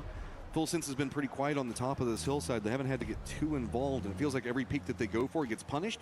I think that they're trying to play this as quiet as possible because they don't want to deal with any mortars. This is a very mortarable position, and they know it. And they're just looking for an opportunity. Bean hits Salute. The mortar? Salute moved into the circle. And that hit him. And it hit him. So, there had to be a miscommunication happening there, as that seemed like that was very well planned in advance. Yeah, that's very odd. There just maybe a wrong dial in, and now things getting worse. There was a grenade in hand for Soul there. Almost goes down to it. Half into the knocked state for him. Hakatori is about to knock on the other side. Bean, you got to load your gun there, my friend. What is going on right now? Gen G, this is a cacophony of errors that is just, I don't know. Not sure. Not my Gen G. That's all I'll say is Bean is still keeping some defense at distance. It looks like they're resetting and getting Salute back up. Soul might be resable as well, as it's going to be Gam going for a res. Pretty close to that position. Jexy doesn't want to get involved in anything, but Na'Vi, with very little places to go, are getting closer and closer to that position. And this is not where Gen G wanted to play. They're now stuck back on the edge yet again instead of getting that more centered position. I mean, they might be able to get all their reses through, though. Gen G gonna have to hold off Gam. Gam finding an opportunity, but they're getting struck from behind. They're gonna keep tunneling in towards Gen G. Want to make sure that Soul is flushed. We've seen him down for quite a while. They're pushing through, and Salute's not ready for it. Clory's then going to run through the vehicle, just expecting more players from Gen G to be there, but they are not. Tanvu up to 5 kills as well. They've got a friend very close in Gen G on top of all of this. Navi's going to use the opportunity to see if they can try to get up next to Full Sense yet again. But no, it's going to be a nice hold coming up from Belma. Gets down a quick flush onto Hakatori. Navi doesn't have too many more options, though. They've just got to try to push for something over here, and that's going to be right into the waiting arms of Full Sense. Very defended. Navi is just going to falter as well, as everybody at the top of the leaderboard starting to find problems except for VC. And it's all the guys at the bottom on the hunt, getting down dirty and finding points. Yeah, VC looking at this game as an opportunity to slingshot up into third place potentially. They can get some more points. They can get deep into it, which they certainly are in a prime position to do so. Jexy able to sidestep those blue zones rather easily. Gam, and they're having a nice little game for themselves. They've shot up 10 kills in this one, but then Jexy, what a timing there, gets Tanvu down. One more to go, but it's Belmoth from behind. Just doing a perfect peak timing on to Tanvu of all people is just, that's something to be proud of. Glory is now kind of stuck over here. He's got Bean one side of him, Full Sense still on their high ground control. Team Liquid going to be the squad that's trying to assault in VC's positioning. They've been holding down for so long. Simon manages to cook it perfectly, drop it right on top of Purdy Curdy. Team Liquid's got to be careful because the other side is still Twisted Minds.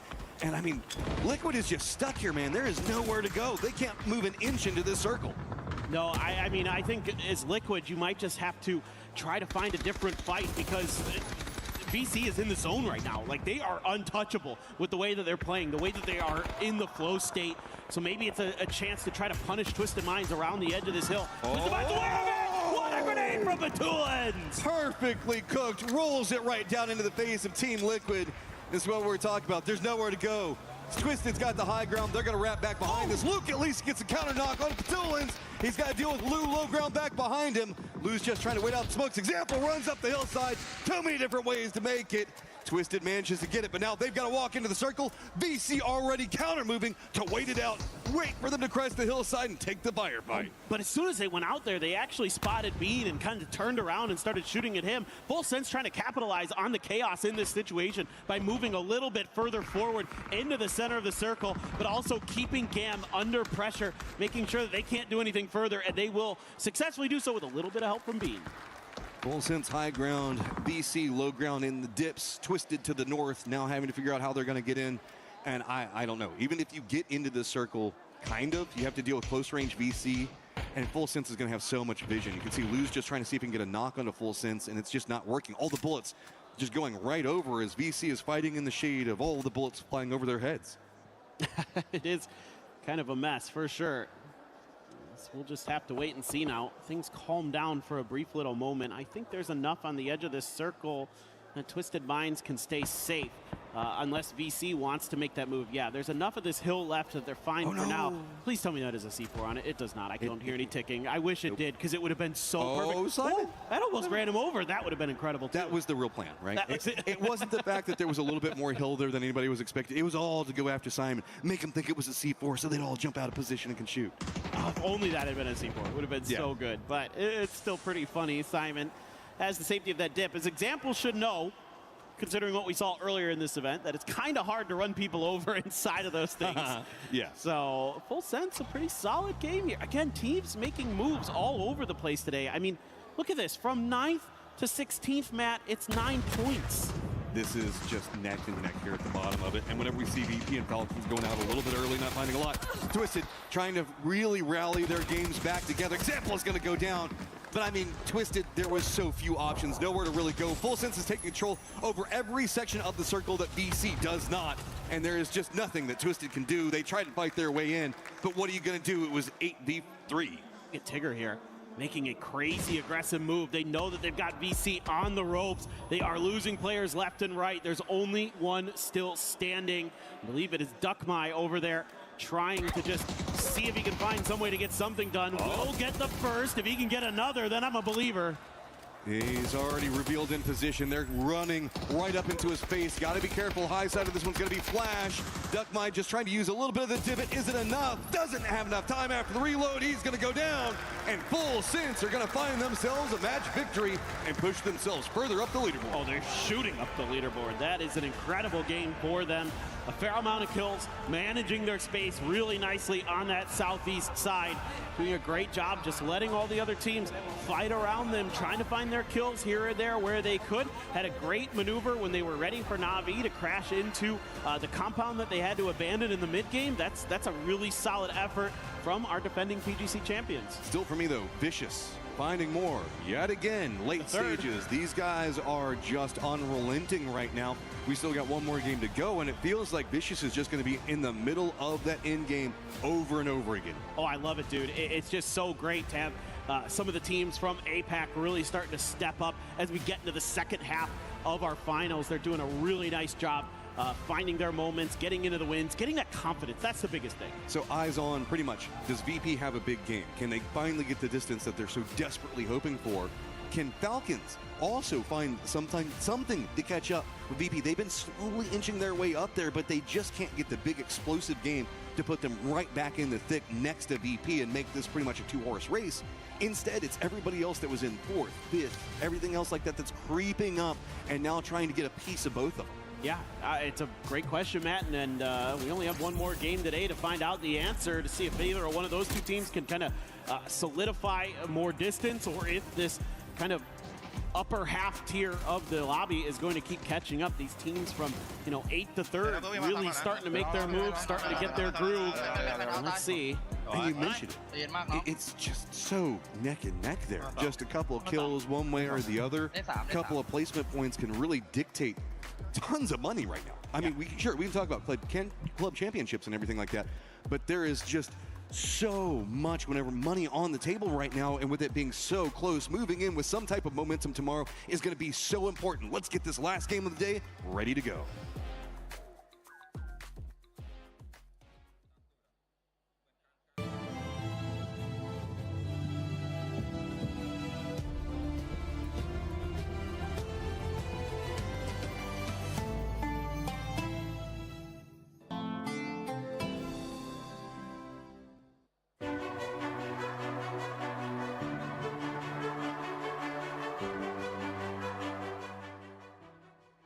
He can come in here and play my game. Go. He knows nothing but go! Tyler 1, you're done.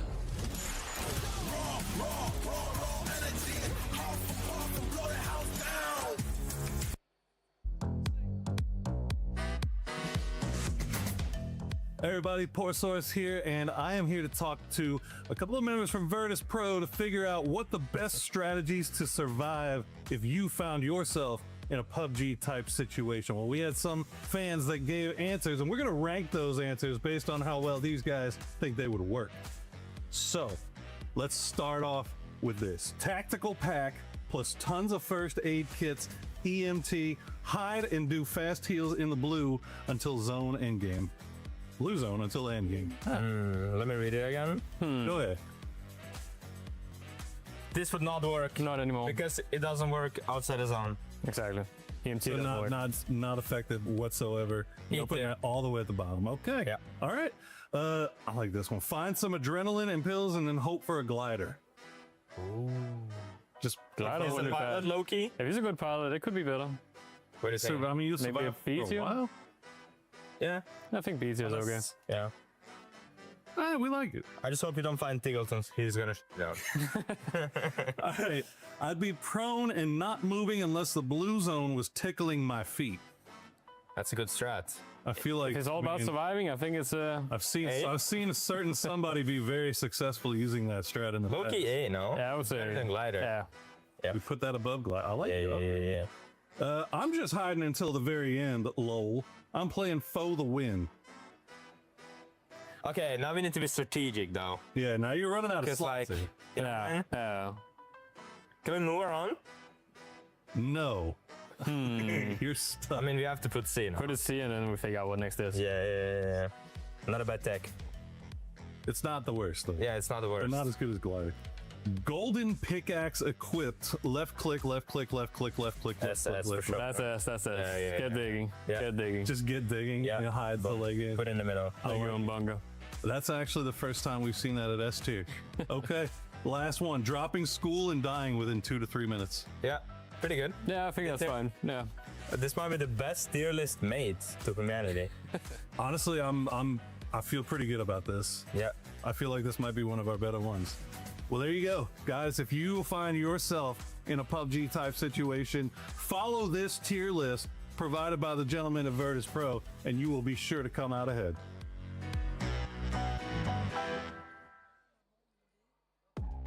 That S tier, the golden pickaxe. I don't think, Toffees, we have seen one yet.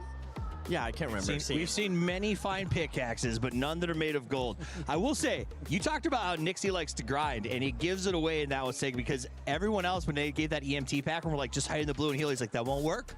It got nerfed. It's not in the game anymore. Like, he knows. He's updated on the patches. He's playing the casual circuit, and that, I think, is important. But the way that this game is playing, so rapidly changing constantly, the players who have gone back to the old days and are putting reps in outside of scrims are the players that I think are going to be rising above this year. I mean, it goes to any of the changes, right? Well, Nixie is just keeping that very strong mindset. You know what? If a lot of players don't like the changes, whether it's destructible terrain, whether it was a switch in perspective, doesn't matter what it is, he's going to take that as, you know what? I love these changes. I'm going to make sure that if anyone doesn't like him, I'm going to be the first one to come out and be strong, and that's exactly what he's doing. The amount of time Nixie and his team put into this game is absolutely disgusting, and it's wonderful to see. Yeah, it has definitely showcased. By the way, Full Sense being able to get that chicken dinner in the last one. But the main storyline, boys, the Vicious Esports, this is their third game in a row that they've been able to get 10 or more kills, and they've been able to place now back-to-back top threes.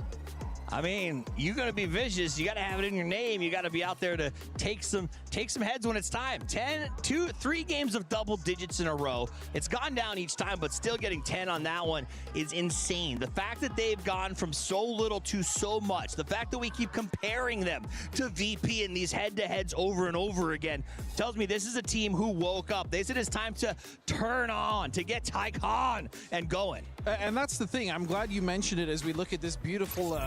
it sucks that it was on Liquid, but they're just having a day, I guess. It ruined your whole thought. Kind of ruined my whole vibe. Thanks a lot, Twisted. No, but the thing that's really impressive, as you mentioned, Tycon, it's not just Tycon. The fact that we also have YMKood, Pow, and Sir T in the mix, killing. They're all contributing to this team, and they're playing so damn lights out that a lot of the teams around them, I mean, the only reason Full Sense really was able to take them out in this game is because they had already dealt with 2 other teams. Yeah.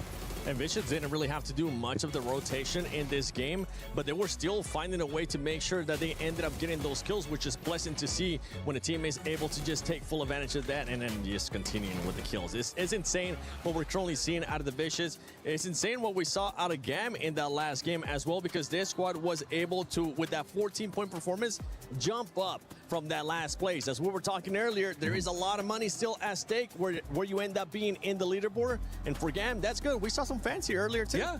You know, we got a couple of shouts for GAM. They got some fans here. They get to make some big pushes. But I think really what benefited both GAM and Vicious, but particularly Vicious here, is that the expectations fell off when they showed up today. They were far enough behind that everyone just stopped looking at them.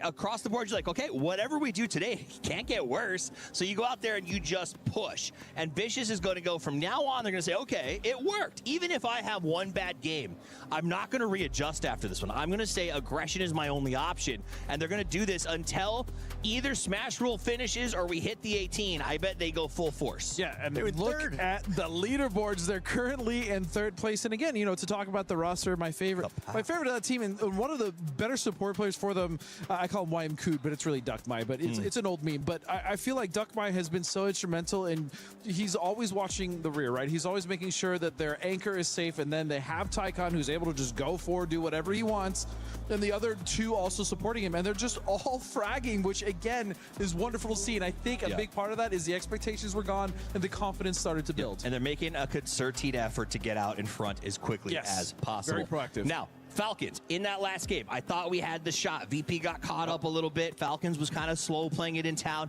In fact, it felt like they were even moving over to where that VP engagement started with 17 to see if they could play mop-up. I think the problem for them is they got there a little late. There was only one 17 player left. Then they got stuck down into how do we fight urban warfare to get out of this position. And that's not something you ever want to deal. When every window is a threat, you know you're going to lose people. They got kicked to the middle. He did his best to lay down. But again, that's just hopes for the best. You Not every game is going to be a banger, but they are still gaining little by little. Yeah, and Falcons was just looking to find some blessing from the zone, because even earlier on, they were trying to do some wide rotations. They were trying to go northwest, and then the zone just kept pulling and pulling away from them.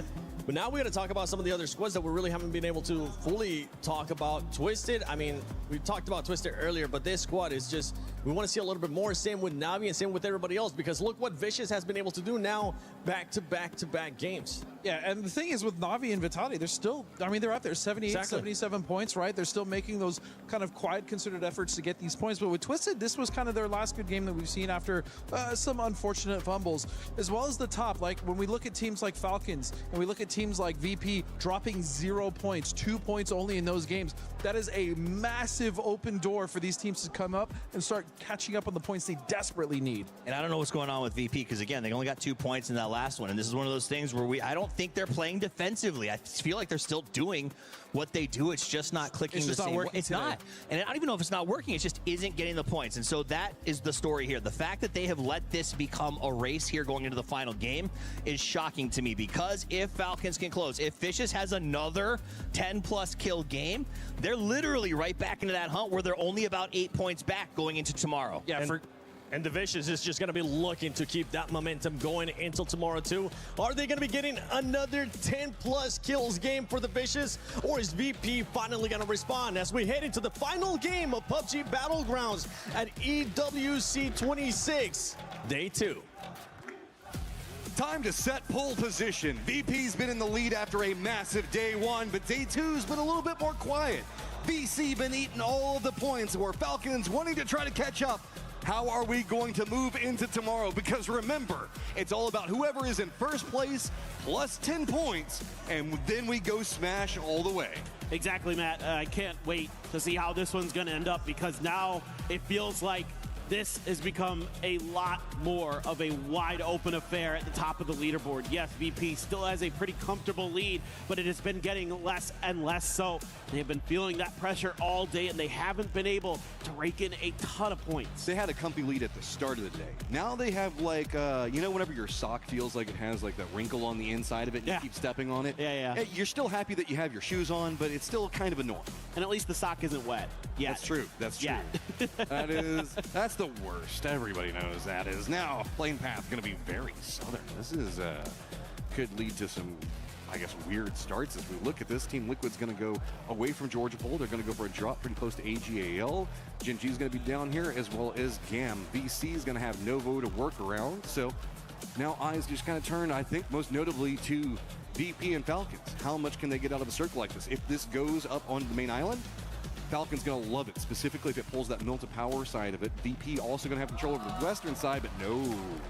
It is going to all come back down to a focus point on Radio Tower right now. Yeah, I mean, I'm very curious to see how VC wants to approach this first circle, if they're going to be one of those teams that wants to get up to that Radio Tower and be that kind of damage-dealing, harassing team, or if they're going to look for like some of the positions that are a little more west, kind of anticipating, you know, future potential movements of the circle, I should say, is a very big question on how, you know, different teams like to approach that area. I think about some of the America's teams. I think they're more keen to go up to the very tippy top of that and just lock that down and try to play for some kills and things like that. Say we play a little bit more wild? Is that what I hear you saying? Yeah, a little bit. Yeah, okay. Is that okay? Not going to argue. Well, Falcons not so much right now. No. Team Liquid's playing very, I guess, aggro, but in a different style. Early game aggro, which I don't have a problem with.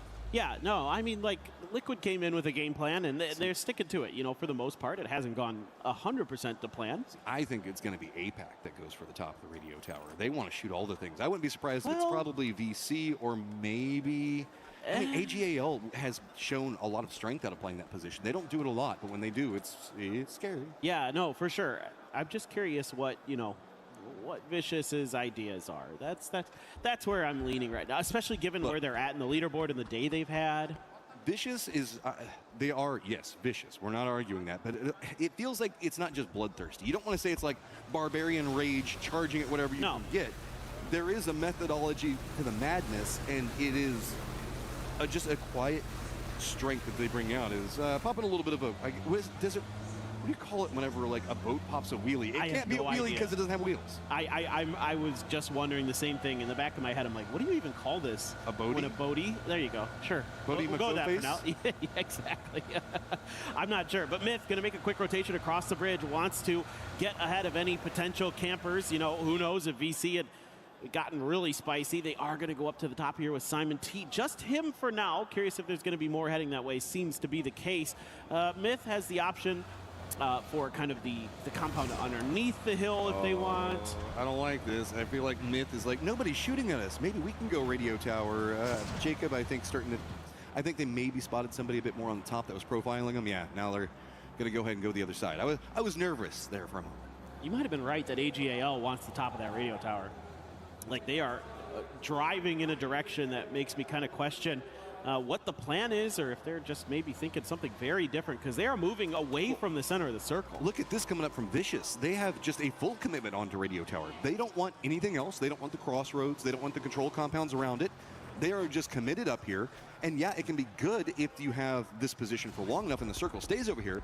But if it leaves, boy, does it suck to get out of that point. I have to assume that they've got an emergency pickup or something to kind of like leapfrog over all of this, because trying to get out of that spot sucks. Yeah, it can be very treacherous. There is no doubt about that. HAL went into Novo proper, so kind of curious if they're sort of hedging their bets maybe. I don't know if they're looking to gatekeep or looking for a boat, or if they've got a team in mind that they wanted to try to cut off in rotation in that direction potentially. We do have those two emergency pickups, most notably with 17, but also Falcons has called one, and that makes me scared if they go all the way to the opposite side of it. Team Liquid's already got control over that southern coast, so Falcons going to be coming into this blind.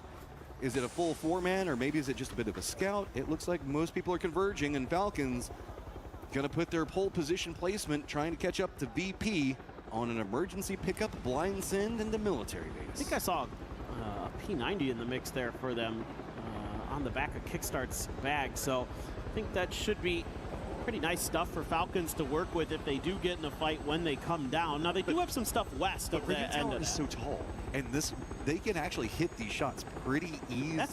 That's not impossible for players of this caliber. You're absolutely right, man. Are VC watching it? Oh, they're starting to beat in and look that direction. Are they going to take any shots just yet? I don't see anything coming out. They might let this one go, but there was a big opportunity to get something out of that. All right, Falcons, you made it past that section. You can see VC watching it. Longer range, actually, I think it was Gam was maybe taking some shots. I'm just afraid for wherever Falcons falls. Yeah, Simon T did just scoop up a crate there as well for himself. Drove down off the top of the mountain. Nobody's watching the backside of it, really. 17's all the way tunneled in on the compound over on that other side. Now, there is a red zone here, and that can be a little bit scary for sure. Will help create some cover for the teams on the mountain if the circle ends up in this area. Just got to fan out about it a bit here as Falcons wait this out. VC has some safety inside of the compound if they so choose, but Simon T just going to be coming back. It is going to be the P90 that he scooped up for his squad from that crate to the south. And yeah, okay. Another thing to note, we do have Italia that's going for an emergency pickup, but 17 actually after their emergency pickup, I believe, found the vehicle that was along the road. I think that Falcons was aiming to try to drop on that vehicle, pick it up, and then move wherever else. Saw the fact that 17 had picked it up, and that might be why they made more of a commitment back in the radio tower, but that means that Tig, Shrimsy, and the rest of the boys are just going to be on foot, navigating that Badlands hillside, coming out of the radio tower and hoping the circle gives them some favors, because if it cuts far west up to the north, that's going to be a really hard trek on foot. There is one boat, but it is a little bit dangerous, as we can see. Virtus Pro has settled in to one of those bridge camp positions where they're trying to hide that they're here. Lou's been driving around for a little while. The rest of Twisted just past Pachinki right now, so they're a bit far away. So if there's a trap that is sprung on top of him, he might be in trouble. Let's see if they want to mess with him as he goes to grab for this boat. Grab the boat, but then the lighthouse could be a problem. I think it's Correxy that's playing up there right now. The rest of Twisted are making the rotate.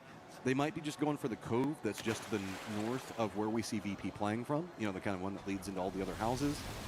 If VP just goes for a send it off the side, they could be harassed by a light. Actually, no. Lou looks like he's cutting more to the west. Interesting. I think this means that Twisted won't fall into this trap. Fairy Pier? Oh, no, they're driving into it. Oh, I thought they might just go Fairy Pier. Lou, you might be safe, but nobody else is. That's a problem. 2 down already.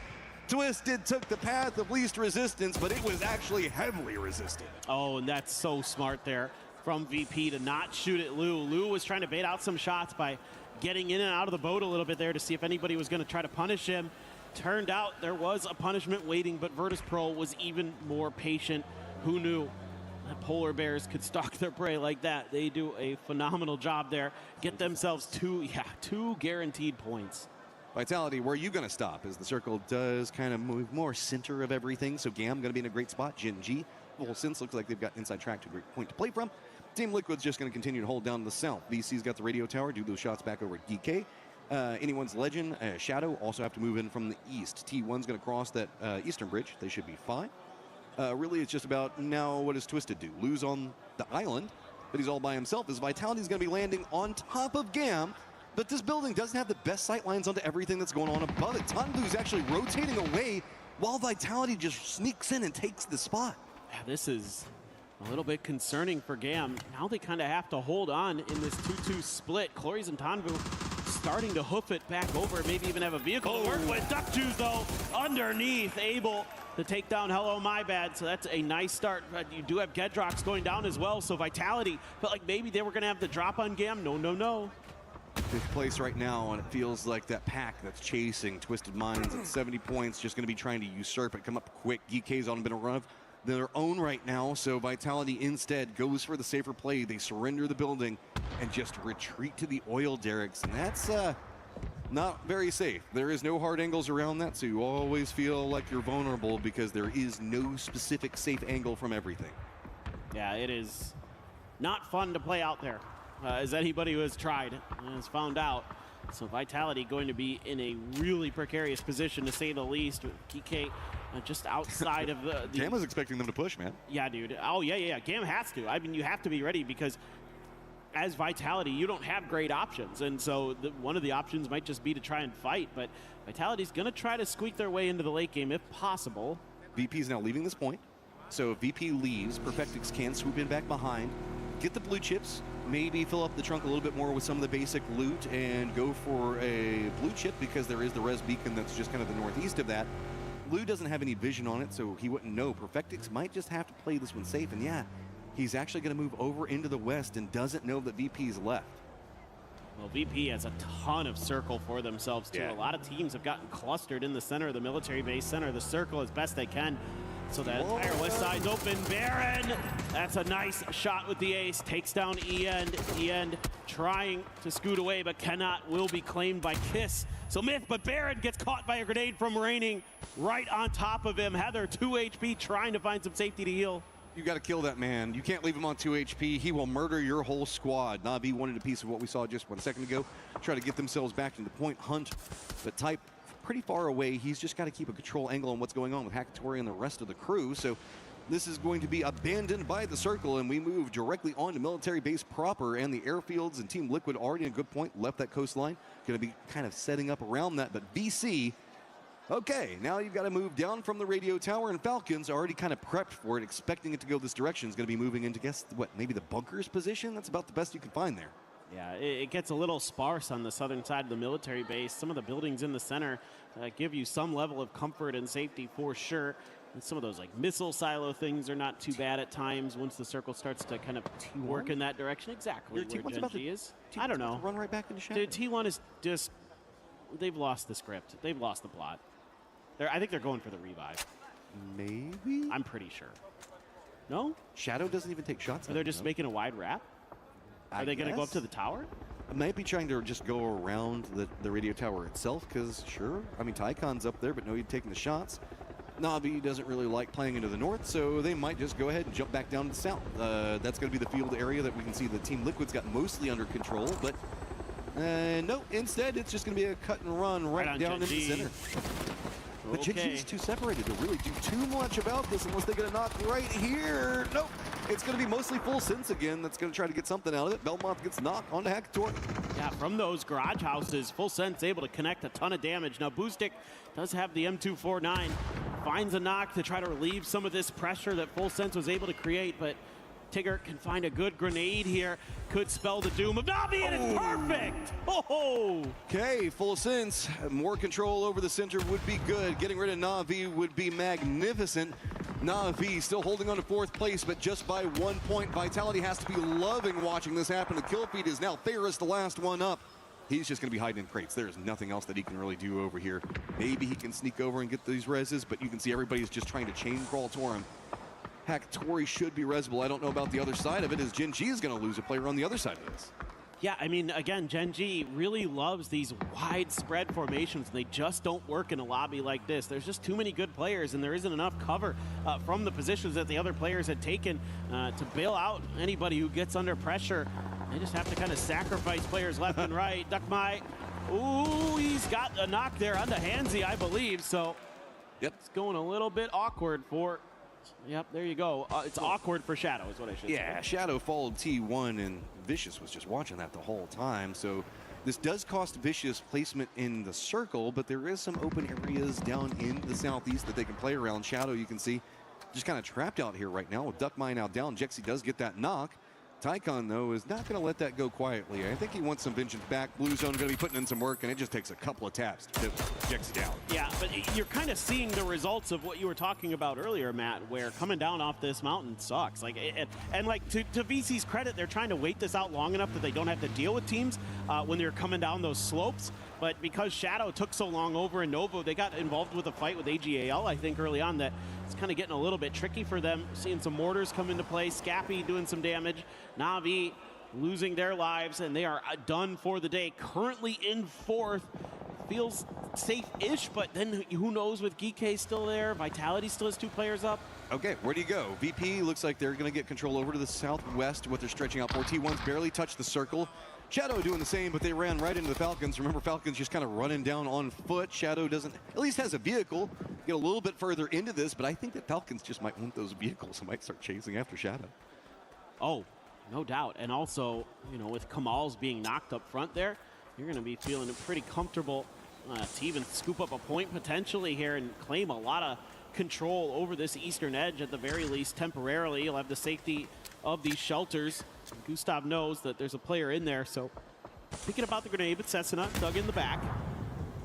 Gustav better be careful on the peak. They also don't want to do too much damage to the car, so wouldn't be surprised if they try to avoid going for the tires. Actually, they don't care. Just throw the nade right back behind it. Setsuna in some trouble. He has to run forward, runs right out, does get the knock.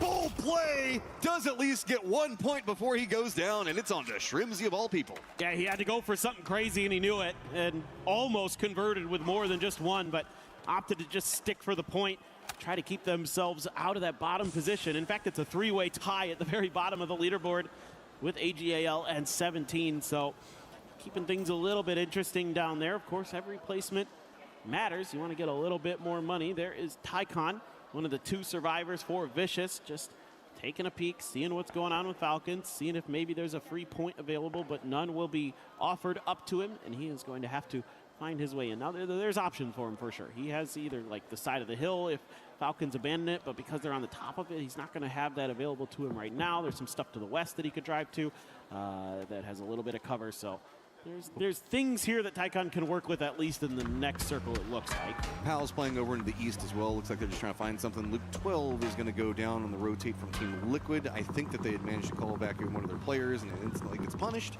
Cowboy, yep.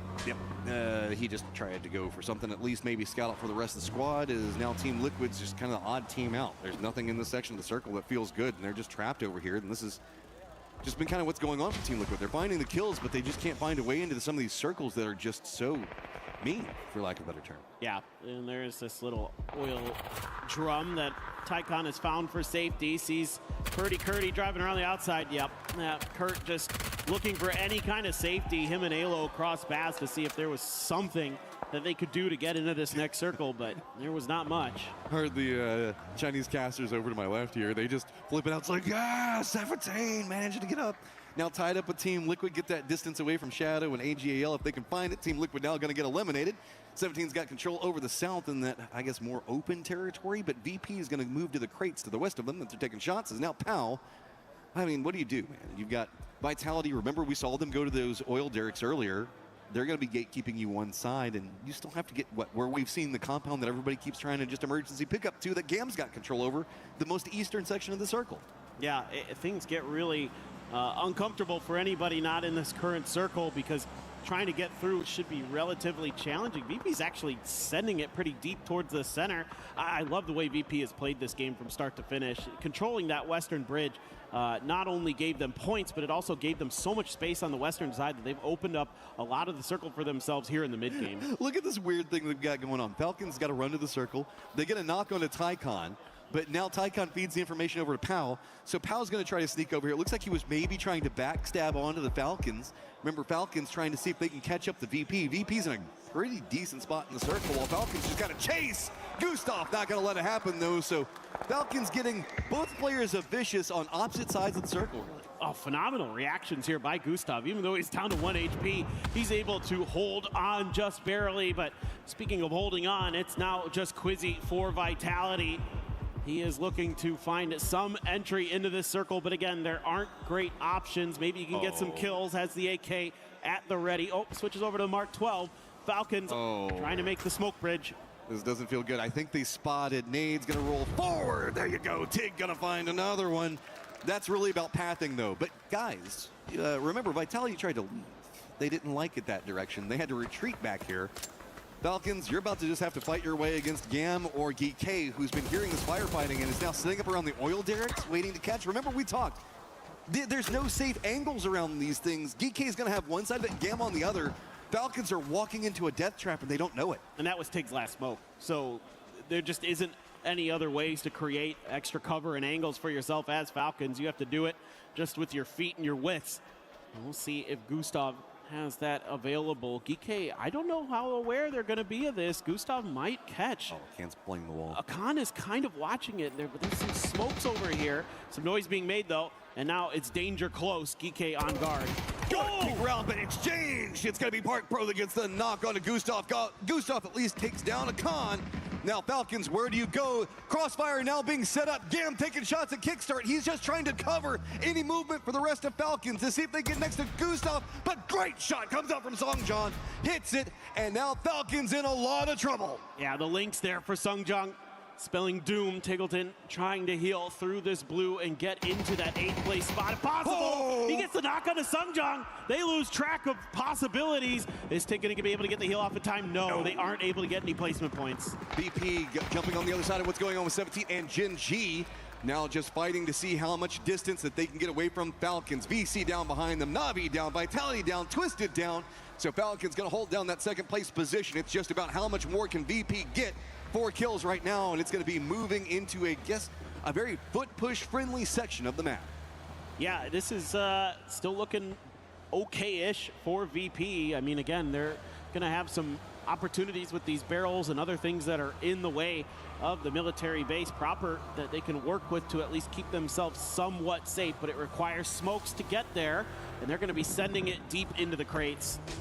Okay, squeeze by there. Full Sense is going to be alerted to it, but they don't have the angles on anything going. AGAL is getting picked apart on the other side of this as they're trying to make their push next to Gam. Gam's still just holding down the compound that they've held for so long, but it's not really inside the circle anymore. Jin G is going to be regrouping just in front of them. It's really just about how much more VP can get, and they've got center control in phase number 6 based off of this move.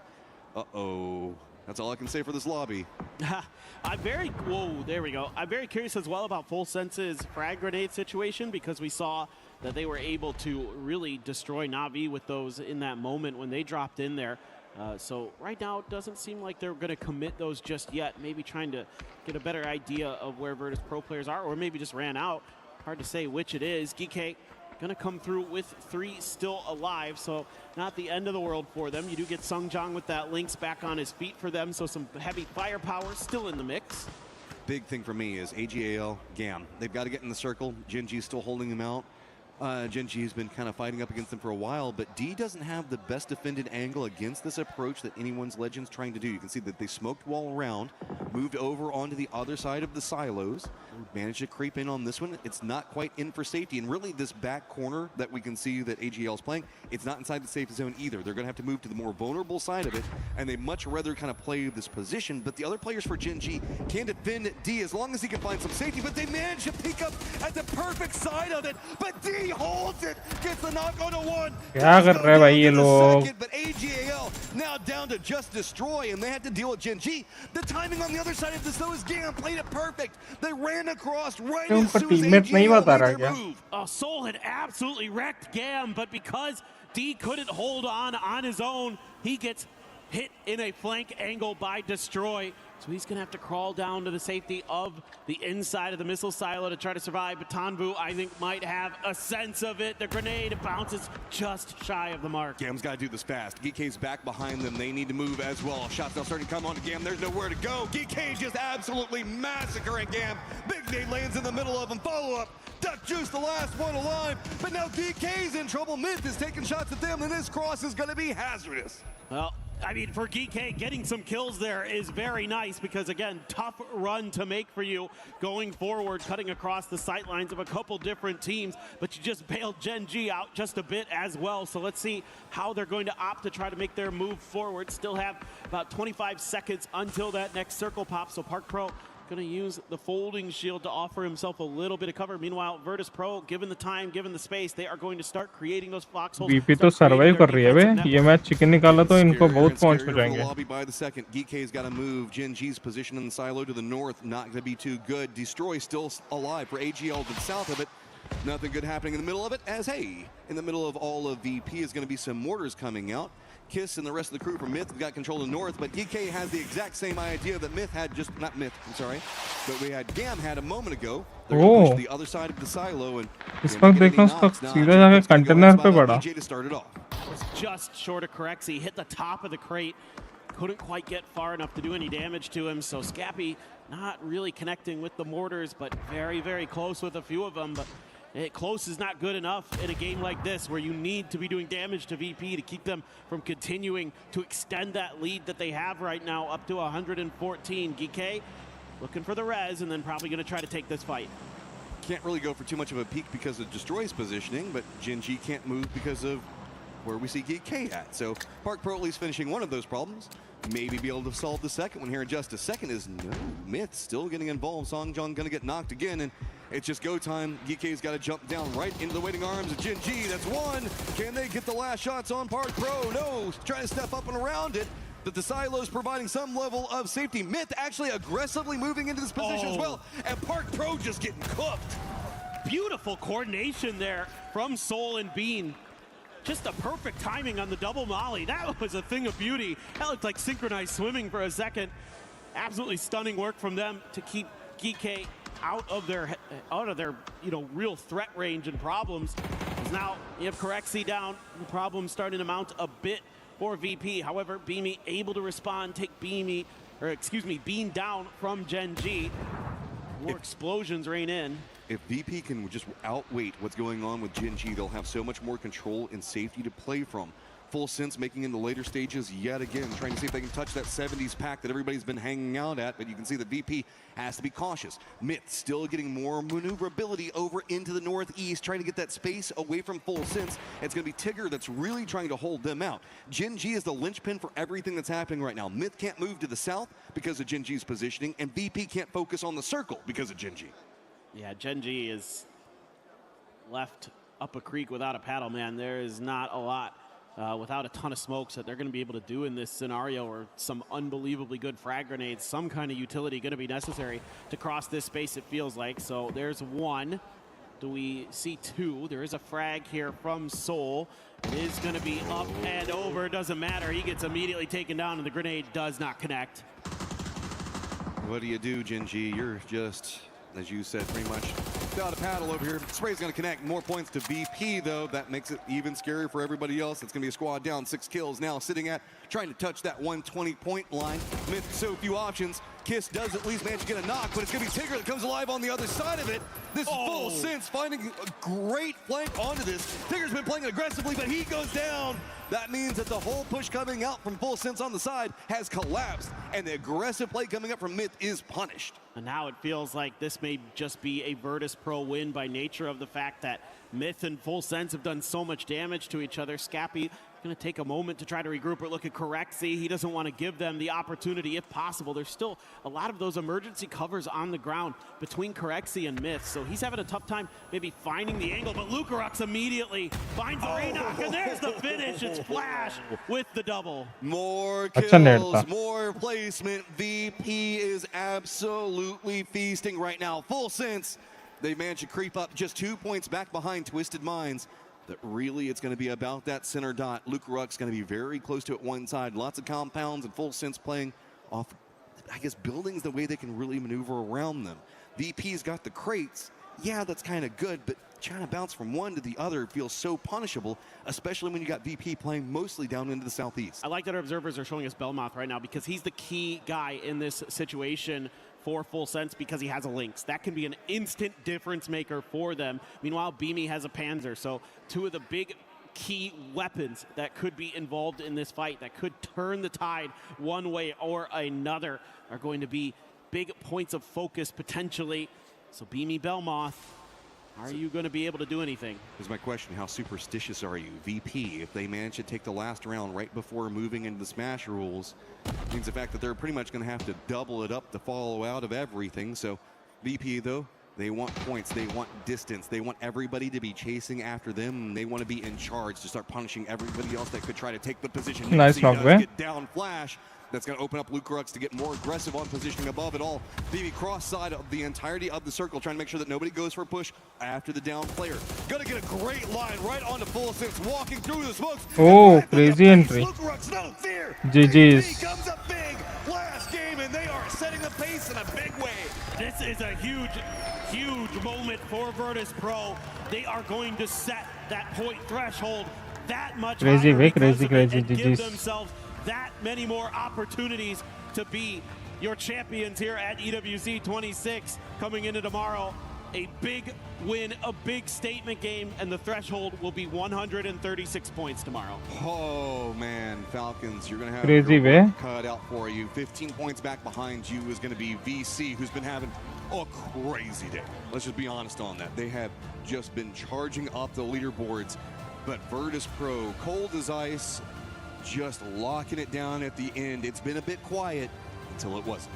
Right, and then that game essentially sets the leaderboard back to where it was at the beginning of today in terms of the distance between them and Falcons. It's almost the exact same point spread that we had at the start. So even though Falcons felt like they were maybe going to be able to catch up a little bit to Virtus Pro here, this last game just undid those first 5 games. It breaks the mental of everybody back behind them because now Falcons have to know that VP are going to be trying to hold them back.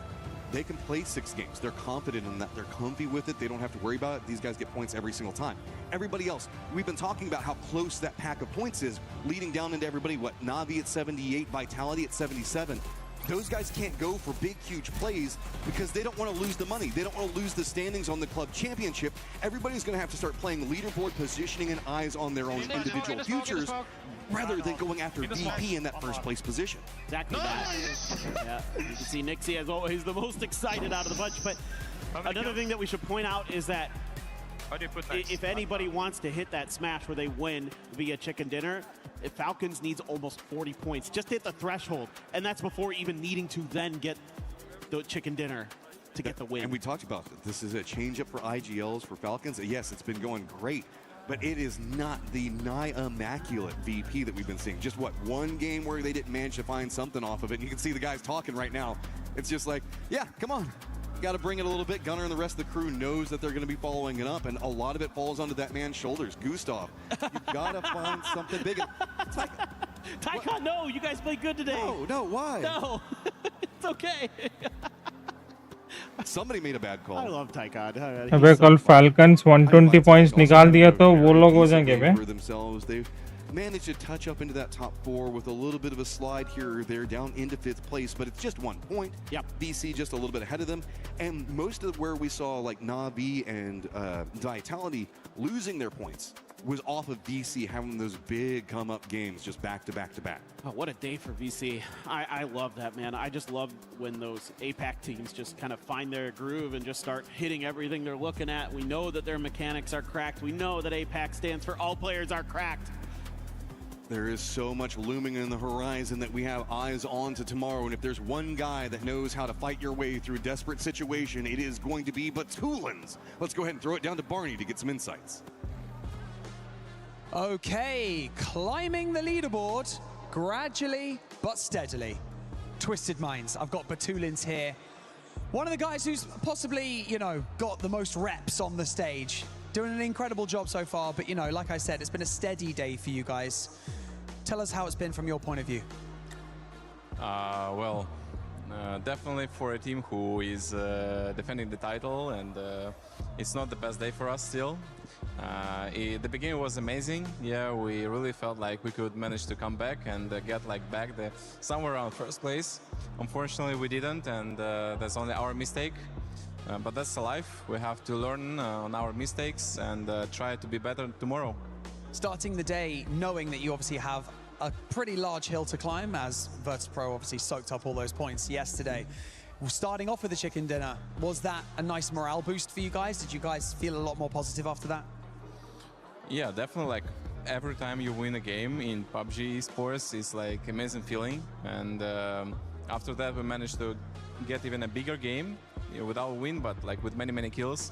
And we felt like, yeah, we can do that. But like, yeah, just as you have seen, it was not enough for today, and very unfortunate. Won the game, and last game VP killed us and then won a game. That's very unfortunate. We're sad about it, but that's how it is. That's how it is. I mean, even saying that, you know, I think GG's. if you take just today's points into consideration, I believe you're still top 5 on the day. I think 45 points on the day alone. So, like we've said, a little bit better each and every time. But, you know, what do you feel like needs to change coming into tomorrow, possibly? Because tomorrow, everyone knows you've got to have a big day, like most of the other teams here. For tomorrow, we have to come and be better than before, basically, yeah. Just do better in every single aspect of the game, individually, being aggressive as we've been today, and yeah, do less mistakes. That's how it is. Like, lucky is luck, luck is luck. I don't know, like, if we're gonna get it tomorrow or not. We just have to try to do by ourselves. Yep. So do better in every aspect of the game. Okay, no pressure then. Also, of course, we need VP to play very bad, Falcons to play bad, and other teams to play bad. So quite a lot of variables going into tomorrow. Batulins, I really appreciate you joining me in this interview. Best of luck going into tomorrow, because it is going to be our last day of the grand finals. And of course, Smash Rule comes into play as well. But before you go anywhere, we got another interview across the stage with Kalaris. Yes, we do. Thank you very much, Barney and Batulins. I thought I'd change things up a little bit. I talked to Quizzy at the beginning of the day, and the VP fans are out in force. The Vitality fans are out in force, of course. I've got Quizzy once again to have a second check-in with him and see how things have gone throughout the day. Currently, Vitality is in 5th place at the moment. Talk to me about your games overall throughout the day, as well as the win that you guys got on Rondo. I would say it was a pretty good day, like pretty solid until the last 2 games. Last 3 games we kind of rolled, because like for the first 3 games it's a win, 2nd place, 3rd place, we did everything we could. But I think last 3 games we had some mistakes. Vitality. And it cost us a little bit of points that we could have get, but overall I would say it was a pretty crazy good game. Vitality. We finally won the game. Yeah, center spot on Rondo was able to keep you kind of nicely defended overall, I think is fair to say. A difficult scenario coming into day 2, though. We've not really had to deal with Smash Rule really ever before here properly in international PUBG. So kind of, what is the outlook now for day number 3 here for Vitality? Surely it's 2nd place is the direction. What are we thinking here? I would say the highest we can get. Because, as you know, I did even ask you what place are we, because we don't count points, we don't count places before the games, we don't even know what place we ended. So basically, we're just gonna play our maximal games and see in the end how far did we get. All right, well, thank you very much, Quizzy, for joining me here. That is, of course, Quizzy from Vitality. Also, of course, Vitality very much in the race for the club championships. That does it here. Let's head on back to the studio. Boys, VP just wanted to shut us up. That's exactly what ended up happening. They pretty much just laid out a goose egg the whole day. Yeah. Until we got to the final game, and they're like, watch this. That's right. We're going to be able to get that chicken dinner. By the way, at the start of the day, VP had a 28-point lead to second place, Falcons. And in day 2, VP has a 27-point lead to Falcons. They were able to close the game. Yes. That's a tough edge. Crazy It's a tough, tough last game because everybody did what they had to do throughout that entire day. आज पूरा कितना points निकाला 30 points निकाला 32 points 32 किधर है I'm saying they won because of the shift. They filled really 126 है ना इधर 126 बोले तो कितना 20 30 good spot. Like they earned that every step of the way. 30 35 points निकाले आज तो trying, man. Falcons crazy did भाई everything they could, but they just ran into a wall after wall after wall of defenders. But और भी निकल सकते थे VP का Let us hope. 35 points निकाल दिए लोग They were like, we don't want you guys to give up early. Just taking their foot off the gas so they could make all the other teams feel like they had a chance. Yeah. But ultimately, I mean, we did have some teams absolutely pop off today. Vicious, we talked about one of those teams, Geekay as well, an impressive run coming up. And it's difficult, man, when you have teams like Virtus Pro, you know, all the way up the leaderboard, it can be discouraging to try to keep pushing. But man, that's also the beauty of it. Something else I want to talk about from the bottom of the leaderboard coming all the way up, there's only about 15 to 16 points separating 16th from 8th, which means the amount of money you can win in just one game for your team is astronomical as well. Don't forget about the club points either. Yeah. Yeah, you can see it right there. I mean, 12th place to 7th place, too. That is only 18 points separating them. And the jump up in regards to money, you mentioned it, too, especially once you end up getting into 8th place. Those club championship points do come into contention. But for tomorrow, there is a world where a team could end up challenging VP if VP does start slow, right? True. We saw what Vicious was able to do in 3 games in a row, making sure that they got 10 or more eliminations, being in the top 3. And right now, the Smash Zone to win via Smash Roll is set at 136 points. They have to hit that threshold first, and then they have to get a chicken dinner to do it. So we just need to see an insane, consistent day out of a lot of teams tomorrow if they even want to challenge VP. Wildly consistent, and then you got to dodge VP's anger, right? Because that, I think, is also a risk. The Falcons may come under the wrath of Virtus Pro right out of the gate tomorrow. Its idea is they're the only team close, 40 to the next team. If they just hot drop Falcons or hunt them down, they can just wait out the 6 in a sort of game of attrition and walk away with that big prize. They can, and again, other teams maybe having their target on their backs. You know, if they see a third party and they choose between, hey, let's go for the Falcons or let's go for VP, they're obviously going to go for VP. But that's also the scary thing about VP is they just need 10 points and they just need a win, and they could literally end this tournament in 2 games. Yeah. It's looking grim for everybody else. I'm just gonna call a spade, boys. I'll be here tomorrow. Things could go crazy, but VP looks good. And I mean, for a club team that right now they're in 10th in the cup, like the 1,000 points you get for this win would actually put them really up there into a fun little battle going into next week. So I think this is big for the club. It's big for them. It's definitely big for this roster's future, 100%. if nothing else. So like, props to VP. It just kills me a little bit inside that I'm giving these laurels today with 6 games left to play. You never know. Yeah, exactly. Tomorrow it's PUBG. PUBG happens. Maybe Falcons will do what Vicious was able to do in those 3 games. I hope so. And it's possible. You guys have been seeing it. PUBG Battlegrounds does end up happening, especially here at EWC 26. But don't forget, tomorrow, the final day, Smash Roll is at play. Even though VP has a big lead, there's still a chance for all those fans out there, whether you're Falcons, whether you're Vicious, or maybe we'll get another insane surprise from tomorrow. Make sure you tune in. We'll be right here at the 7WG, Toffees, and Godspeed. Thanks for watching. Let's go. चलो guys, मैं भी end कर रहा हूँ stream को. Thank you so much for watching us. And कल मिलते हैं दूसरे stream पे. Bye bye.